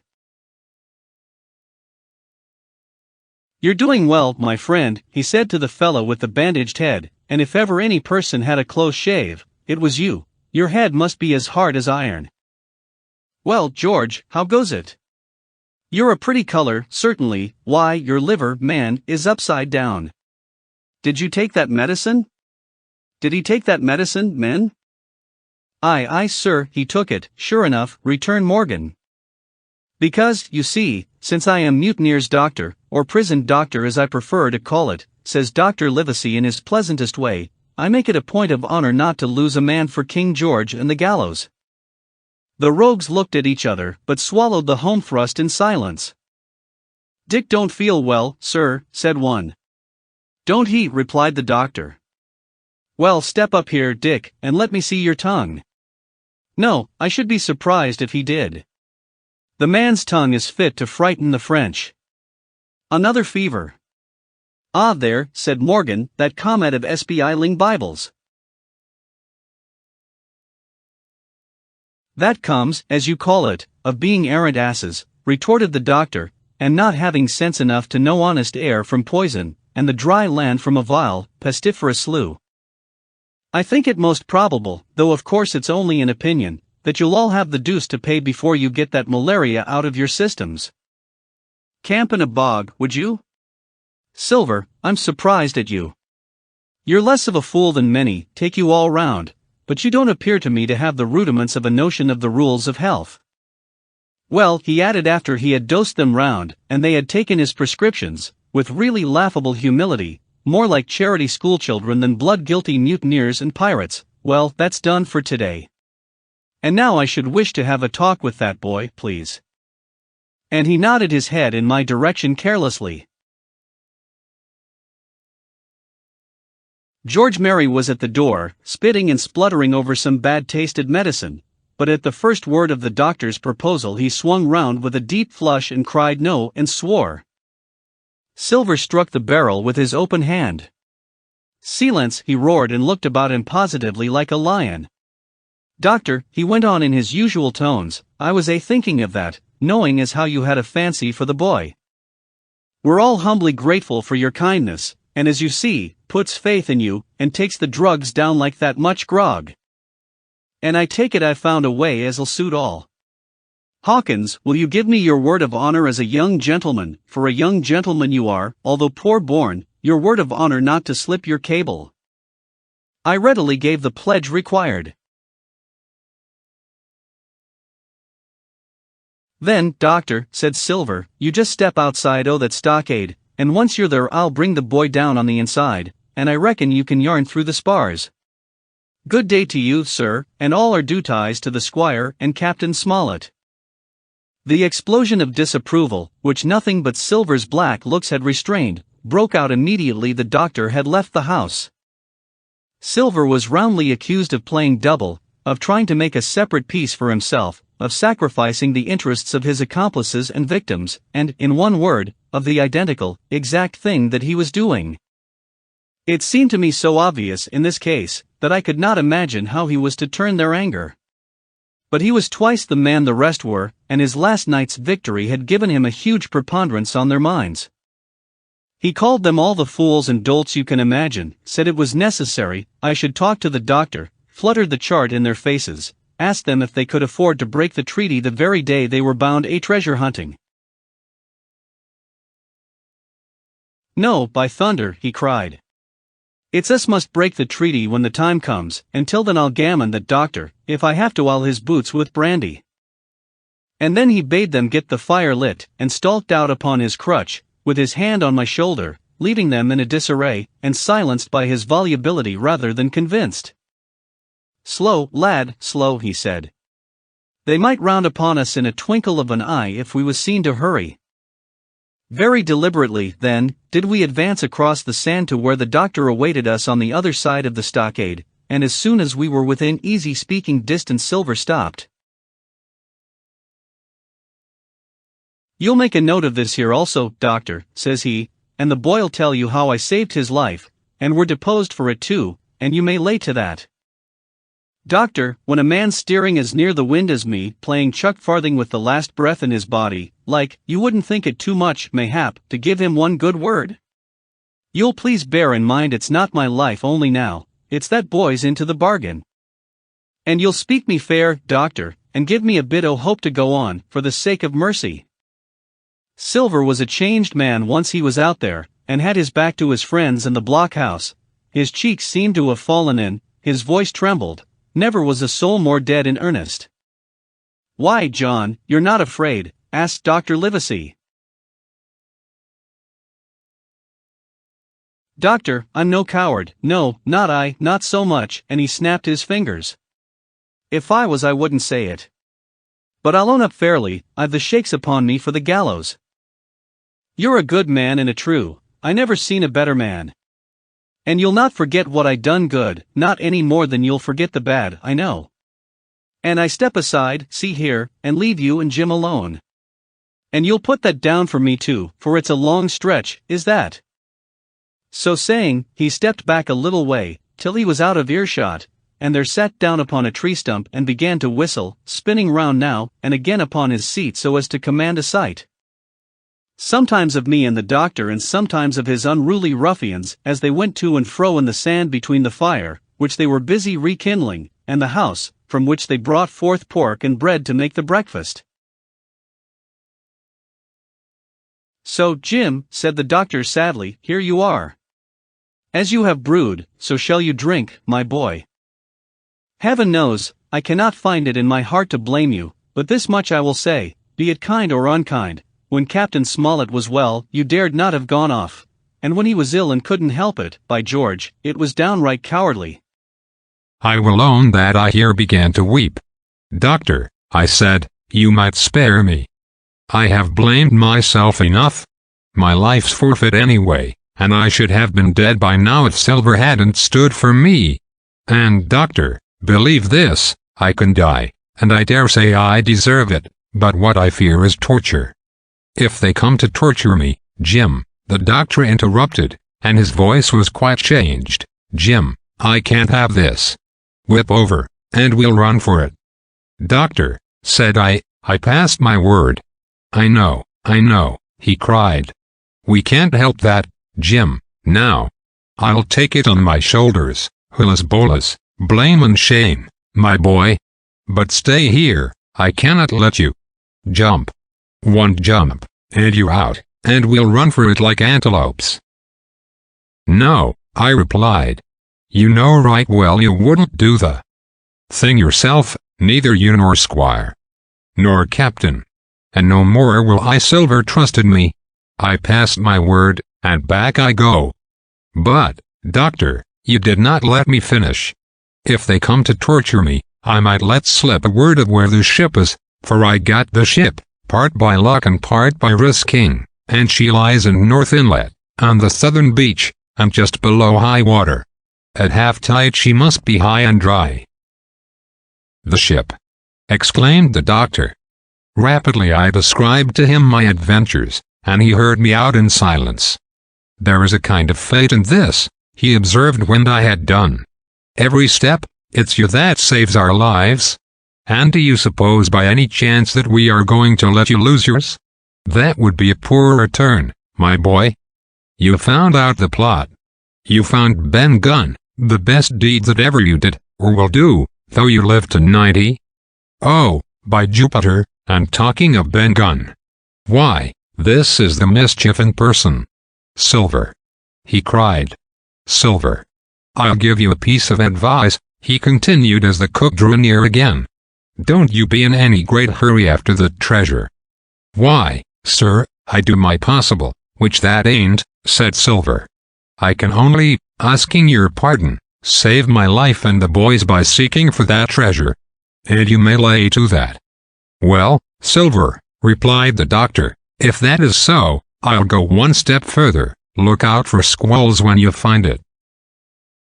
Sir, said Silver, as between man and man, that's too much and too little. What you're after, why you left the blockhouse, why you given me that there chart, I don't know, now, do I? And yet I done your bidding with my eyes shut and never a word of hope. But no, this here's too much. If you won't tell me what you mean plain out, just say so and I'll leave the helm. No, said the doctor musingly. I've no right to say more. It's not my secret, you see, Silver, or, I give you my word, I'd tell it you. But I'll go as far with you as I dare go, and a step beyond, for I'll have my wig sorted by the captain or I'm mistaken. And first, I'll give you a bit of hope. Silver, if we both get alive out of this wolf trap, I'll do my best to save you, short of perjury. Silver's face was radiant. You couldn't say more, I'm sure, sir, not if you was my mother, he cried. Well, that's my first concession, added the doctor. My second is a piece of advice, keep the boy close beside you, and when you need help, halloo. I'm off to seek it for you, and that itself will show you if I speak at random. Goodbye, Jim. And Dr. Livesey shook hands with me through the stockade, nodded to Silver, and set off at a brisk pace into the wood. 437. Jim, said Silver when we were alone, if I saved your life, you saved mine. And I'll not forget it. I seen the doctor waving you to run for it, with the tail of my eye, I did. And I seen you say no, as plain as hearing. Jim, that's one to you. This is the first glint of hope I had since the attack failed, and I owe it you. And now, Jim, we're to go in for this here treasure hunting, with sealed orders too, and I don't like it. And you and me must stick close, back to back like, and we'll save our necks in spite of fate and fortune." Just then a man hailed us from the fire that breakfast was ready, and we were soon seated here and there about the sand over biscuit and fried junk. They had lit a fire fit to roast an ox, and it was now grown so hot that they could only approach it from the windward, and even there not without precaution. In the same wasteful spirit, they had cooked, I suppose, 3 times more than we could eat. And one of them, with an empty laugh, threw what was left into the fire, which blazed and roared again over this unusual fuel. I never in my life saw men so careless of the morrow. Hand to mouth is the only word that can describe their way of doing. And what with wasted food and sleeping sentries, though they were bold enough for a brush and be done with it, I could see their entire unfitness for anything like a prolonged campaign. Even Silver, eating away, with Captain Flint upon his shoulder, had not a word of blame for their recklessness. And this the more surprised me, for I thought he had never shown himself so cunning as he did then. "Aye, mates," said he, "it's lucky you have barbecue to think for you with this here head. I got what I wanted, I did. Sure enough, they have the ship. Where they have it, I don't know yet. But once we hit the treasure, we'll have to jump about and find out. And then, mates, us that has the boats, I reckon, has the upper hand." Thus he kept running on, with his mouth full of the hot bacon. Thus he restored their hope and confidence, and, I more than suspect, repaired his own at the same time. "As for hostage," he continued, "that's his last talk, I guess, with them he loves so dear. I've got my piece o' news, and thank ye to him for that. But it's over and done. I'll take him in a line when we go treasure hunting, for we'll keep him like so much gold, in case of accidents, you mark, and in the meantime, once we got the ship and treasure both and off to sea like jolly companions, why then we'll talk Mr. Hawkins over, we will, and we'll give him his share, to be sure, for all his kindness." It was no wonder the men were in a good humor now. For my part, I was horribly cast down. Should the scheme he had now sketched prove feasible, Silver, already doubly a traitor, would not hesitate to adopt it. He had still a foot in either camp, and there was no doubt he would prefer wealth and freedom with the pirates to a bare escape from hanging, which was the best he had to hope on our side. Nay, and even if things so fell out that he was forced to keep his faith with Dr. Livesey, even then what danger lay before us? What a moment that would be when the suspicions of his followers turned to certainty and he and I should have to fight for dear life, he a cripple and I a boy, against 5 strong and active seamen. Add to this double apprehension the mystery that still hung over the behavior of my friends, their unexplained desertion of the Stockade, their inexplicable cession of the chart, or harder still to understand, the doctor's last warning to Silver, "Look out for squalls when you find it."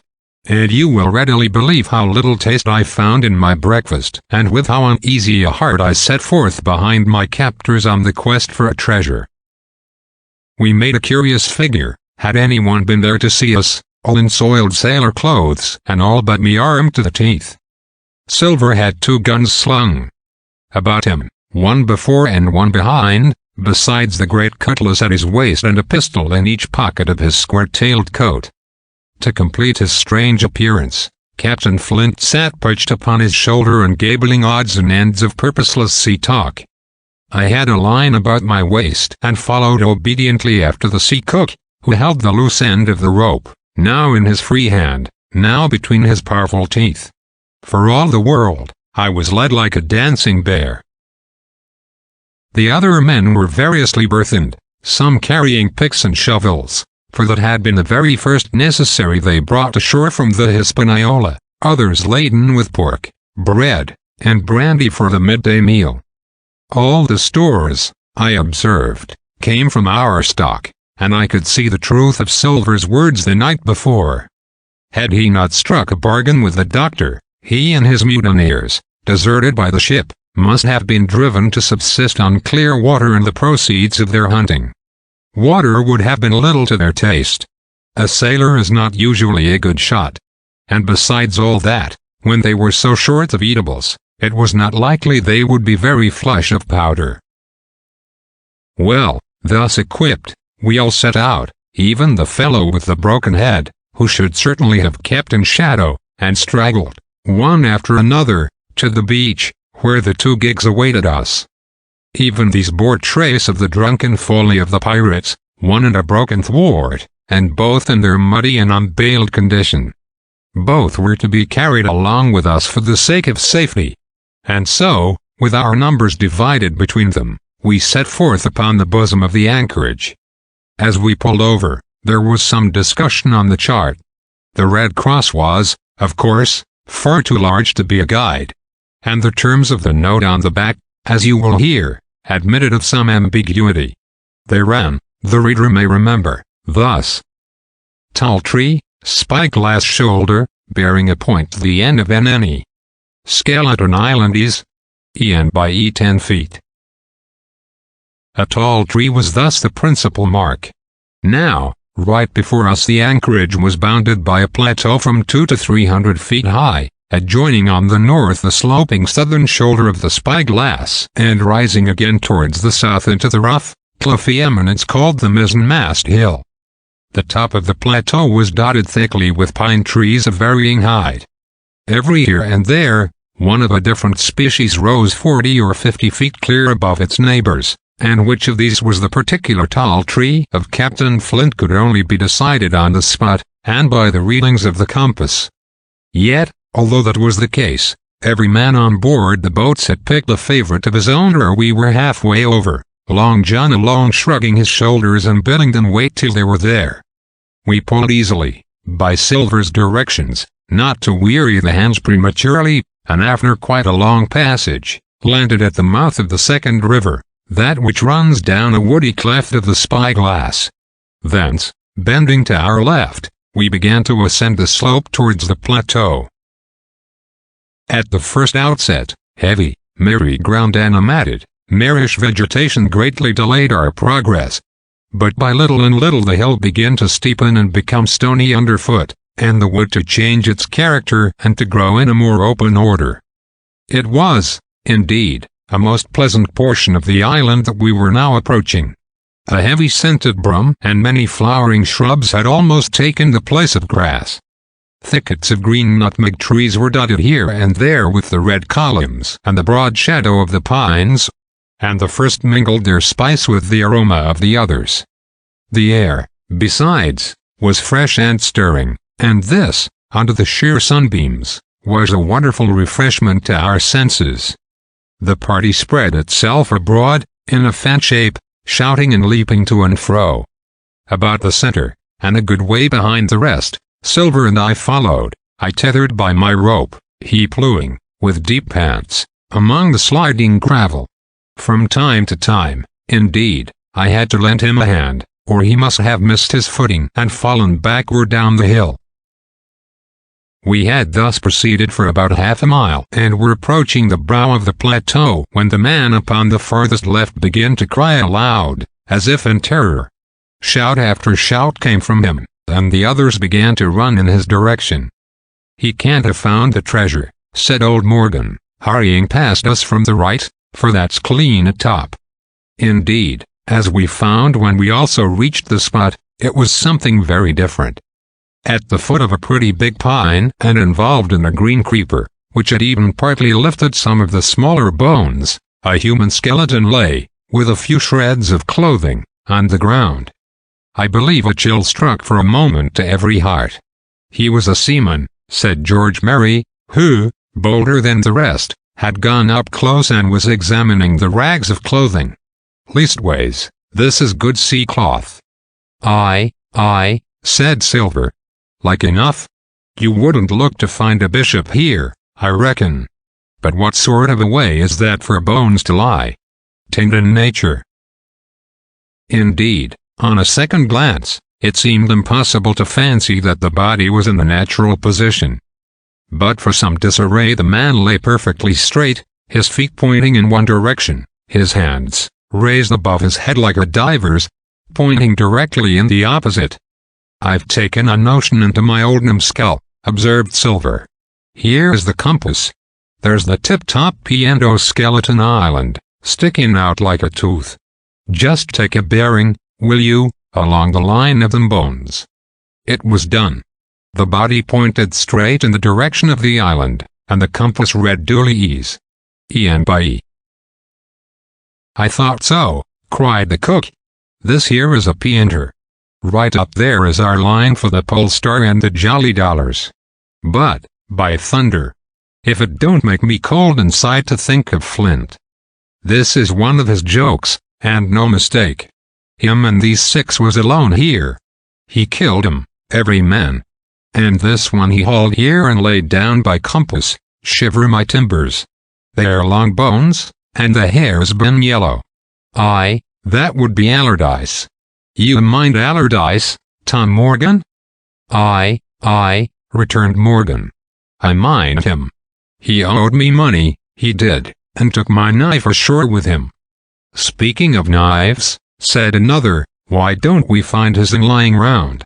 Flint warn't the man to pick a seaman's pocket. And the birds, I guess, would leave it be. By the powers, and that's true, cried Silver. There ain't a thing left here, said Mary, still feeling round among the bones. Not a copper doit nor a bocce box. It don't look natural to me. No, by gum, it don't, agreed Silver. Not natural, nor not nice, says you. Great guns. Messmates, but if Flint was living, this would be a hot spot for you and me. 6 they were, and 6 are we. And bones is what they are now. I saw him dead with these here deadlights, said Morgan. Billy took me in. There he laid, with penny pieces on his eyes. Dead, aye, sure enough he's dead and gone below, said the fellow with the bandage. But if ever spirit walked, it would be Flint's. Dear heart, but he died bad, did Flint. Aye, that he did, observed another. Now he raged, and now he hollered for the rum, and now he sang. 15 men were his only song, mates. And I tell you true, I never rightly liked to hear it since. It was main hot, and the windy was open, and I hear that old song comin' out as clear, and the death hall on the man already. Come, said Silver. Stow this talk. He's dead, and he don't walk, that I know. Leastways, he won't walk by day, and you may lay to that. Care killed a cat. Fetch ahead for the doubloons. We started, certainly. But in spite of the hot sun and the staring daylight, the pirates no longer ran separate and shouting through the wood, but kept side by side and spoke with bated breath. The terror of the dead buccaneer had fallen on their spirits. 32. The trees yawned. The voice summoned the trees.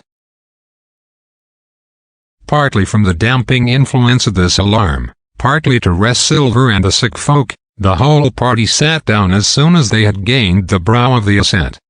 The plateau being somewhat tilted towards the west, this spot on which we had paused commanded a wide prospect on either hand. Before us, over the tree-tops, we beheld the cape of the woods fringed with surf. Behind, we not only looked down upon the anchorage and Skeleton Island, but saw, clear across the spit and the eastern lowlands, a great field of open sea upon the east. Sheer above us rose the spyglass, here dotted with single pines, there black with precipices. There was no sound but that of the distant breakers, mounting from all round, and the chirp of countless insects in the brush. Not a man, not a sail, upon the sea. The very largeness of the view increased the sense of solitude. Silver, as he sat, took certain bearings with his compass. There are 3 tall trees, said he, about in the right line from Skeleton Island. Spyglass shoulder, I take it, means that lower P ain't there. It's child's play to find the stuff now. I've half a mind to dine first. I don't feel sharp, growled Morgan. Thinking o' Flint, I think it were, as done me. Ah, well, my son, you praise your stars he's dead, said Silver. He were an ugly devil, cried a third pirate with a shudder. That blew in the face too. That was how the rum took him, added Mary. Blue. Well, I reckon he was blue. That's a true word. Ever since they had found the skeleton and got upon this train of thought, they had spoken lower and lower, and they had almost got to whispering by now, so that the sound of their talk hardly interrupted the silence of the wood. All of a sudden, out of the middle of the trees in front of us, a thin, high, trembling voice struck up the well-known air and words. 15 men on the dead man's chest. Yo-ho-ho, and a bottle of rum. I never have seen men more dreadfully affected than the pirates. The color went from their 6 faces like enchantment. Some leaped to their feet, some clawed hold of others. Morgan grovelled on the ground. "It's Flint, by—" cried Mary. The song had stopped as suddenly as it began, broken off, you would have said, in the middle of a note, as though someone had laid his hand upon the singer's mouth. Coming through the clear, sunny atmosphere among the green tree tops, I thought it had sounded airily and sweetly, and the effect on my companions was the stranger. "Come," said Silver, struggling with his ashen lips to get the word out. "This won't do. Stand by to go about.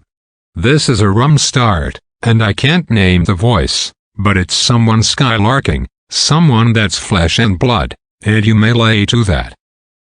His courage had come back as he spoke, and some of the color to his face along with it.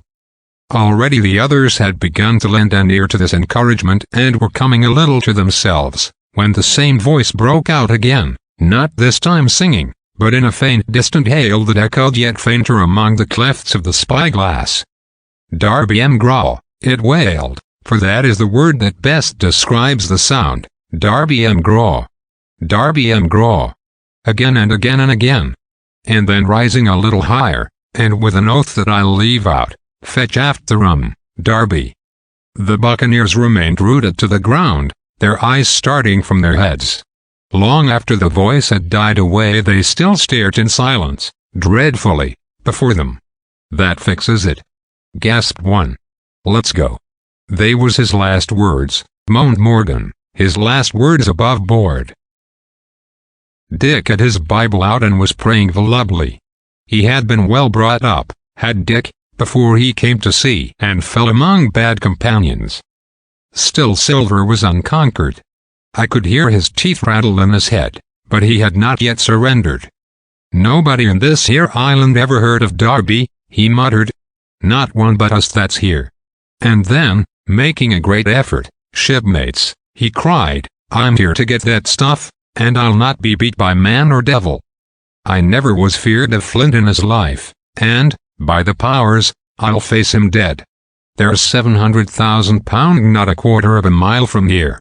When did ever a gentleman o' fortune show his stern to that much dollars for a boozy old seaman with a blue mug, and him dead too?" But there was no sign of reawakening courage in his followers, rather, indeed, of growing terror at the irreverence of his words.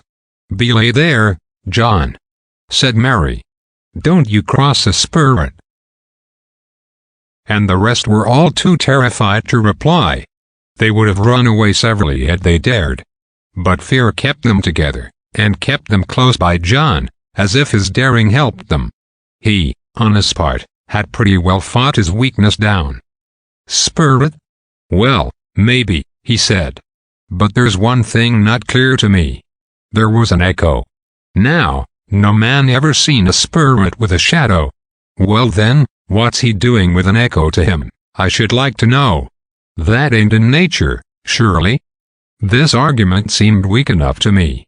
But you can never tell what will affect the superstitious, and to my wonder, George Mary was greatly relieved. "Well, that's so," he said. "You've a head upon your shoulders, John, and no mistake. 'Bout ship, mates.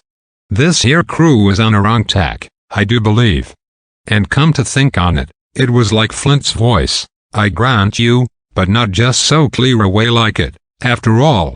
It was like her somebody else's voice now, it was like her." "By the powers, Ben Gunn!" roared Silver. "Aye, and so it were," cried Morgan, springing on his knees. Ben Gunn it were. It don't make much odds, do it, now? Asked Dick. Ben Gunn's not here in the body anymore in Flint. But the older hands greeted this remark with scorn. Why, nobody minds Ben Gunn, cried Mary. Dead or alive, nobody minds him. It was extraordinary how their spirits had returned and how the natural color had revived in their faces. Soon they were chatting together, with intervals of listening. And not long after, hearing no further sound, they shouldered the tools and set forth again, Mary working first with Silver's compass to keep them on the right line with Skeleton Island. He had said the truth, dead or alive, nobody minded Ben Gunn.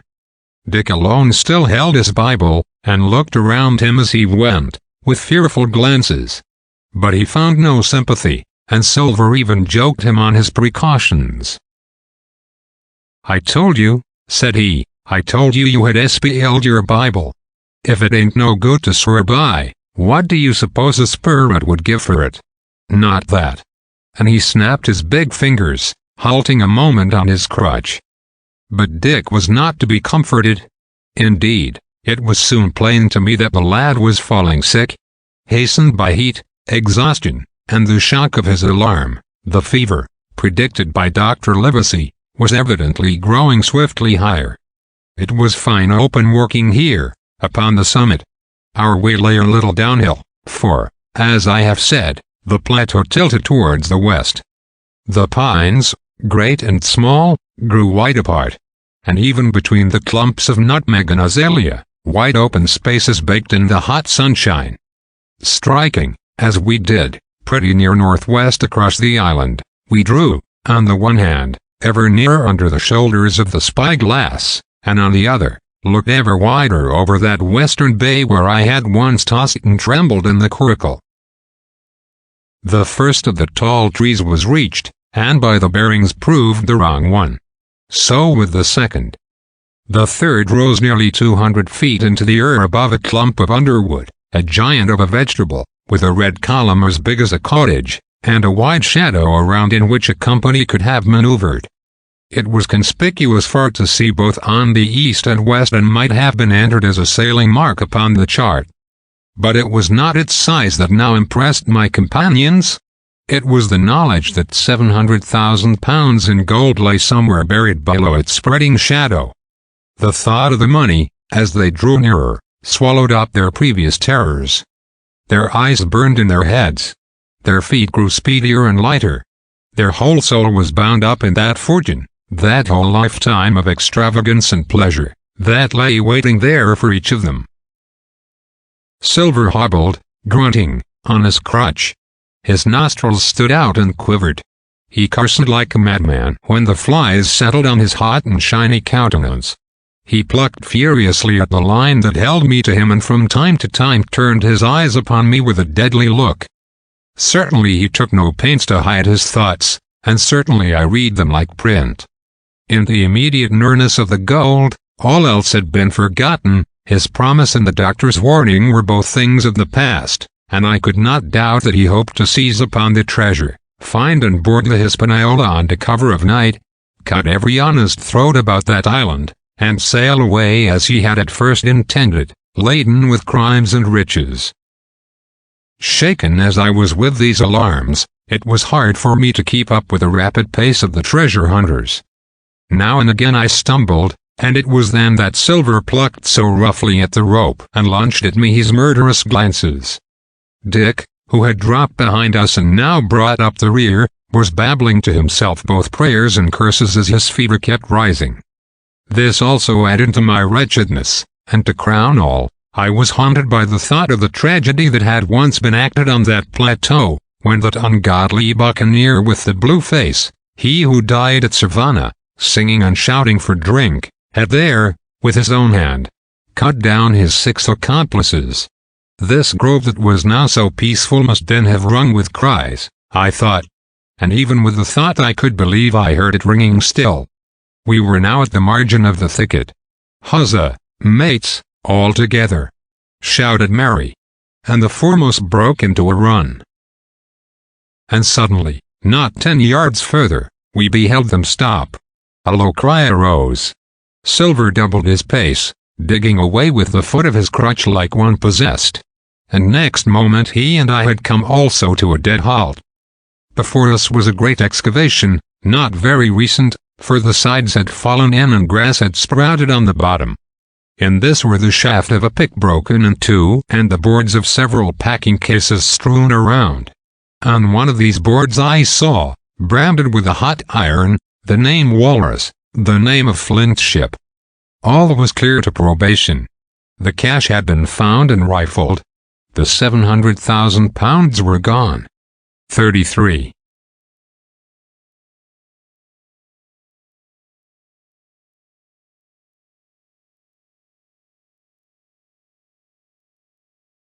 The fall of a chieftain.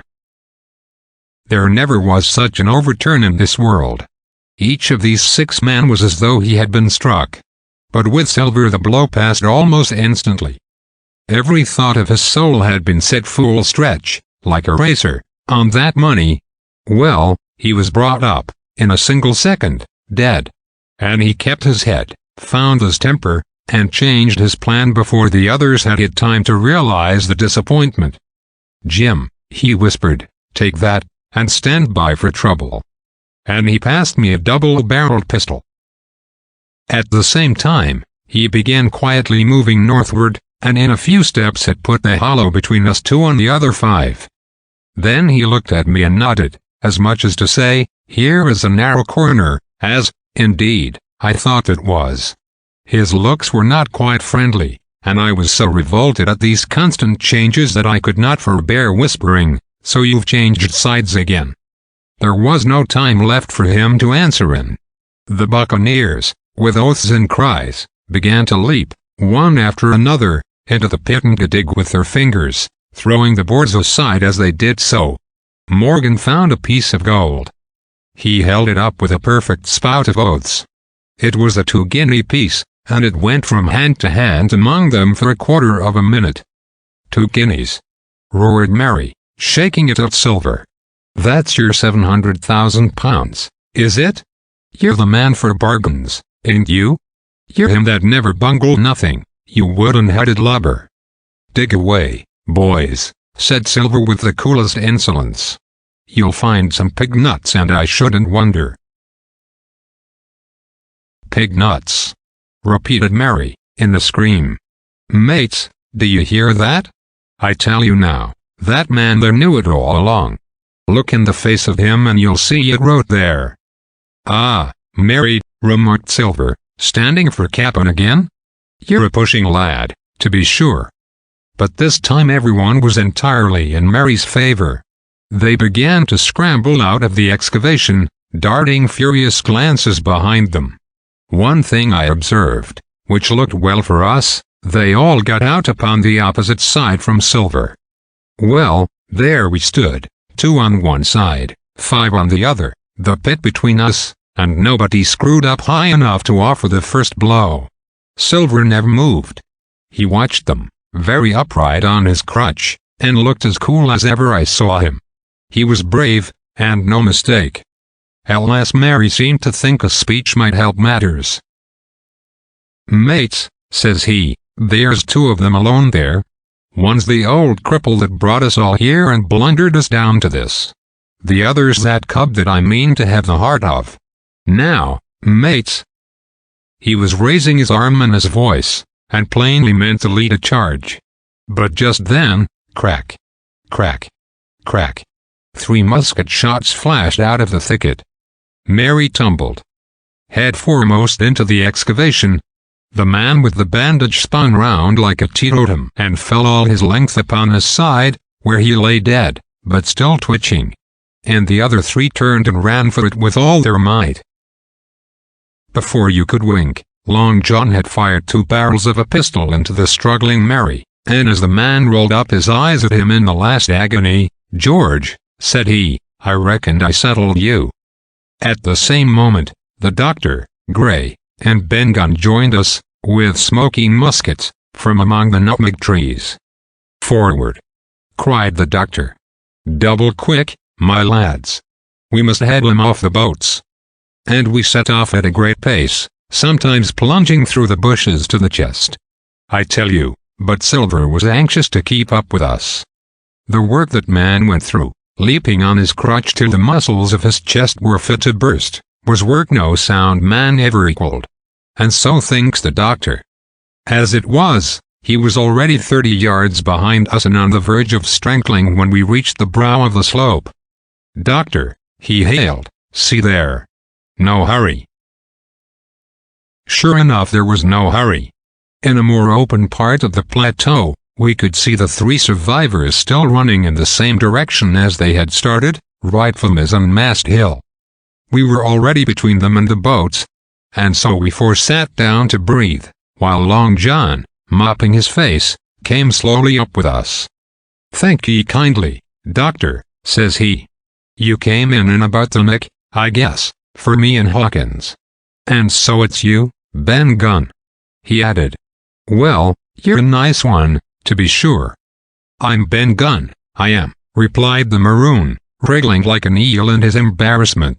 "And," he added, after a long pause, "how do, Mr. Silver?" "Pretty well, I thank ye," says you. Ben, murmured Silver, "to think as you've done me." The doctor sent back Gray for one of the pickaxes deserted, in their flight, by the mutineers, and then as we proceeded leisurely downhill to where the boats were lying, related in a few words what had taken place. It was a story that profoundly interested Silver. And Ben Gunn, the half-idiot maroon, was the hero from beginning to end. Ben, in his long, lonely wanderings about the island, had found the skeleton. It was he that had rifled it. He had found the treasure. He had dug it up. He had carried it on his back, in many weary journeys. From the foot of the tall pine to a cave he had on the appointed hill at the northeast angle of the island, and there it had lain stored in safety since 2 months before the arrival of the Hispaniola. When the doctor had wormed this secret from him on the afternoon of the attack, and when next morning he saw the anchorage deserted, he had gone to Silver, given him the chart, which was now useless, given him the stores. For Ben Gunn's cave was well supplied with goat's meat salted by himself, given anything and everything to get a chance of moving in safety from the stockade to the 2-pointed hill, there to be clear of malaria and keep a guard upon the money. "As for you, Jim," he said, "it went against my heart, but I did what I thought best for those who had stood by their duty. And if you were not one of these, whose fault was it?" That morning, finding that I was to be involved in the horrid disappointment he had prepared for the mutineers, he had run all the way to the cave, and leaving the squire to guard the captain, had taken Gray and the maroon and started, making the diagonal across the island to be at hand beside the pine. Soon, however, he saw that our party had the start of him, and Ben Gunn, being fleet of foot, had been dispatched in front to do his best alone. Then it had occurred to him to work upon the superstitions of his former shipmates, and he was so far successful that Gray and the doctor had come up and were already ambushed before the arrival of the treasure hunters. "Ah," said Silver, "it were fortunate for me that I had Hawkins here. You would have let old John be cut to bits, and never given him a thought, doctor." "Not a thought," replied Dr. Livesey cheerily. And by this time we had reached the gigs. The doctor, with the pickaxe, demolished one of them, and then we all got aboard the other and set out to go round by sea for North Inlet. This was a run of 8 or 9 miles. Silver, though he was almost killed already with fatigue, was set to an oar, like the rest of us, and we were soon skimming swiftly over a smooth sea. Soon we passed out of the straits and doubled the southeast corner of the island, round which, 4 days ago, we had towed the Hispaniola. As we passed the 2-pointed hill, we could see the black mouth of Ben Gunn's cave and a figure standing by it, leaning on a musket. It was the squire, and we waved a handkerchief and gave him 3 cheers, in which the voice of Silver joined as heartily as any. 3 miles farther, just inside the mouth of North Inlet, what should we meet but the Hispaniola, cruising by herself? The last flood had lifted her, and had there been much wind or a strong tide current, as in the southern anchorage, we should never have found her more, or found her stranded beyond help. As it was, there was little amiss beyond the wreck of the mainsail. Another anchor was got ready and dropped in 1.5 fathoms of water. We all pulled round again to Rum Cove, the nearest point for Ben Gunn's treasure house, and then Gray, single-handed, returned with the gig to the Hispaniola, where he was to pass the night on guard. A gentle slope ran up from the beach to the entrance of the cave. At the top, the squire met us. To me he was cordial and kind, saying nothing of my escapade either in the way of blame or praise. At Silver's polite salute he somewhat flushed. "John Silver," he said, "you're a prodigious villain and impostor, a monstrous impostor. Sir, I am told I am not to prosecute you. Well, then, I will not. But the dead men, sir, hang about your neck like millstones." "Thank you kindly, sir," replied Long John, again saluting. "I dare you to thank me," cried the squire. "It is a gross dereliction of my duty. Stand back." And thereupon we all entered the cave. It was a large, airy place, with a little spring and a pool of clear water, overhung with ferns. The floor was sand. Before a big fire lay Captain Smollett, and in a far corner, only duskily flickered over by the blaze, I beheld great heaps of coin and quadrilaterals built of bars of gold. That was Flint's treasure that we had come so far to seek and that had cost already the lives of 17 men from the Hispaniola. How many it had cost in the amassing, what blood and sorrow, what good ships scuttled on the deep, what brave men walking the plank blindfold, what shot of cannon, what shame and lies and cruelty, perhaps no man alive could tell. Yet there were still 3 upon that island, Silver, and old Morgan, and Ben Gunn, who had each taken his share in these crimes, as each had hoped in vain to share in the reward. "Come in, Jim," said the captain. "You're a good boy in your line, Jim, but I don't think you and me'll go to sea again. You're too much of the born favorite for me. Is that you, John Silver? What brings you here, man?" "Come back to my duty, sir," returned Silver. "Ah," said the captain, and that was all he said. What a supper I had of it that night, with all my friends around me. And what a meal it was, with Ben Gunn's salted goat and some delicacies and a bottle of old wine from the Hispaniola. Never, I am sure, were people gayer or happier.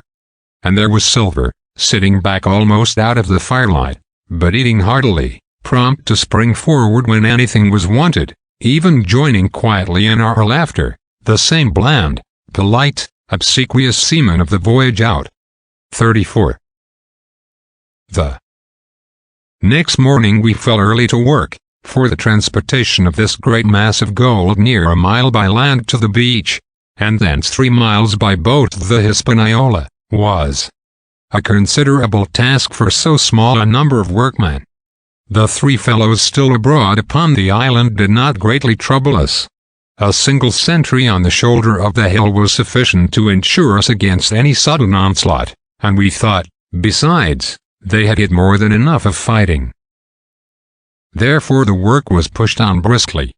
Gray and Ben Gunn came and went with the boat, while the rest during their absences piled treasure on the beach. 2 of the bars, slung in a rope's end, made a good load for a grown man, one that he was glad to walk slowly with. For my part, as I was not much use at carrying, I was kept busy all day in the cave packing the minted money into bread bags. It was a strange collection, like Billy Bones's hoard for the diversity of coinage, but so much larger and so much more varied that I think I never had more pleasure than in sorting them. English, French, Spanish, Portuguese, George, and Louises, doubloons and double guineas and moidores and sequins, the pictures of all the kings of Europe for the last 100 years. Strange oriental pieces stamped with what looked like wisps of string or bits of spider's web, round pieces and square pieces, and pieces bored through the middle, as if to wear them round your neck. Nearly every variety of money in the world must, I think, have found a place in that collection. And for number, I am sure they were like autumn leaves, so that my back ached with stooping and my fingers with sorting them out. Day after day this work went on. By every evening a fortune had been stowed aboard, but there was another fortune waiting for the morrow. And all this time we heard nothing of the 3 surviving mutineers. At last, I think it was on the 3rd night, the doctor and I were strolling on the shoulder of the hill where it overlooks the lowlands of the Isle, when, from out the thick darkness below, the wind brought us a noise between shrieking and singing. It was only a snatch that reached our ears, followed by the former silence. "Heaven forgive them," said the doctor. "'Tis the mutineers." "All drunk, sir?" struck in the voice of Silver from behind us. Silver, I should say, was allowed his entire liberty, and in spite of daily rebuffs, seemed to regard himself once more as quite a privileged and friendly dependent. Indeed, it was remarkable how well he bore these slights and with what unwearying politeness he kept on trying to ingratiate himself with all. Yet, I think, none treated him better than a dog, unless it was Ben Gunn, who was still terribly afraid of his old quartermaster, or myself, who had really something to thank him for. Although for that matter, I suppose, I had reason to think even worse of him than anybody else, for I had seen him meditating a fresh treachery upon the plateau. Accordingly, it was pretty gruffly that the doctor answered him. "Drunk or raving," said he. "Right you were, sir," replied Silver. "And precious little odds which, to you and me." "I suppose you would hardly ask me to call you a humane man," returned the doctor with a sneer, "and so my feelings may surprise you, Master Silver. But if I was sure they were raving, as I am morally certain one, at least, of them is down with fever, I should leave this camp, and at whatever risk to my own carcass, take them the assistance of my skill." "Ask your pardon, sir, you would be very wrong," quoth Silver. "You would lose your precious life, and you may lay to that. I'm on your side now, hand and glove. And I shouldn't wish for to see the party weakened, let alone yourself, seeing as I know what I owes you. But these men down there, they couldn't keep their word, no, not supposing they wished to. And what's more, they couldn't believe as you could." "No," said the doctor. "You're the man to keep your word, we know that." Well, that was about the last news we had of the 3 pirates. Only once we heard a gunshot a great way off and supposed them to be hunting. A council was held, and it was decided that we must desert them on the island, to the huge glee, I must say, of Ben Gunn, and with the strong approval of Gray. We left a good stock of powder and shot, the bulk of the salt goat, a few medicines, and some other necessaries, tools, clothing, a spare sail, a fathom or 2 of rope, and by the particular desire of the doctor, a handsome present of tobacco. That was about our last doing on the island. Before that, we had got the treasure stowed and had shipped enough water and the remainder of the goat meat in case of any distress. And at last, one fine morning, we weighed anchor, which was about all that we could manage, and stood out of North Inlet. The same colors flying that the captain had flown and fought under at the palisade. The 3 fellows must have been watching us closer than we thought for, as we soon had proved. For coming through the Narrows, we had to lie very near the southern point, and there we saw all 3 of them kneeling together on a spit of sand, with their arms raised in supplication. It went to all our hearts, I think, to leave them in that wretched state, but we could not risk another mutiny, and to take them home for the gibbet would have been a cruel sort of kindness. The doctor hailed them and told them of the stores we had left, and where they were to find them. But they continued to call us by name and appeal to us, for God's sake, to be merciful and not leave them to die in such a place. At last, seeing the ship still bore on her course and was now swiftly drawing out of earshot, one of them, I know not which it was, leapt to his feet with a hoarse cry, whipped his musket to his shoulder, and sent a shot whistling over Silver's head and through the mainsail. After that, we kept under cover of the bulwarks, and when next I looked out they had disappeared from the spit, and the spit itself had almost melted out of sight in the growing distance. That was, at least, the end of that. And before noon, To my inexpressible joy, the highest rock of Treasure Island had sunk into the blue round of sea. We were so short of men that everyone on board had to bear a hand, only the captain lying on a mattress in the stern and giving his orders, for though greatly recovered he was still in want of quiet. We laid her head for the nearest port in Spanish America, for we could not risk the voyage home without fresh hands. And as it was, what with baffling winds and a couple of fresh gales, we were all worn out before we reached it. It was just at sundown when we cast anchor in a most beautiful landlocked gulf, and were immediately surrounded by shore boats full of Negroes and Mexican Indians and half-bloods selling fruits and vegetables and offering to die for bits of money. The sight of so many good-humored faces, the taste of the tropical fruits, and above all the lights that began to shine in the town made a most charming contrast to our dark and bloody sojourn on the island. And the doctor and the squire, taking me along with them, went ashore to pass the early part of the night. Here they met the captain of an English man-of-war, fell in talk with him, went on board his ship, and, in short, had so agreeable a time that day was breaking when we came alongside the Hispaniola. Ben Gunn was on deck alone, and as soon as we came on board he began, with wonderful contortions, to make us a confession. Silver was gone. The Maroon had connived at his escape in a shore boat some hours ago, and he now assured us he had only done so to preserve our lives, which would certainly have been forfeit if that man with one leg had stayed aboard. But this was not all. The sea cook had not gone empty-handed. He had cut through a bulkhead unobserved and had removed one of the sacks of coin, worth perhaps 300 or 400 guineas, to help him on his further wanderings. I think we were all pleased to be so cheaply quit of him. Well, to make a long story short, we got a few hands on board, made a good cruise home, and the Hispaniola reached Bristol just as Mr. Blandley was beginning to think of fitting out her consort. 5 men only of those who had sailed returned with her. Drink and the devil had done for the rest, with a vengeance, although, to be sure, we were not quite in so bad a case as that other ship they sang about. With 1 man of her crew alive, what put to sea with 75? All of us had an ample share of the treasure and used it wisely or foolishly, according to our natures. Captain Smollett is now retired from the sea. Gray not only saved his money, but being suddenly smit with the desire to rise, also studied his profession, and he is now mate and part owner of a fine full-rigged ship, married besides, and the father of a family. As for Ben Gunn, he got £1,000, which he spent or lost in 3 weeks, or to be more exact, in 19 days, for he was back begging on the 20th. Then he was given a lodge to keep, exactly as he had feared upon the island. And he still lives, a great favorite, though something of a butt, with the country boys, and a notable singer in church on Sundays and saints' days. Of Silver we have heard no more. That formidable seafaring man with 1 leg has at last gone clean out of my life.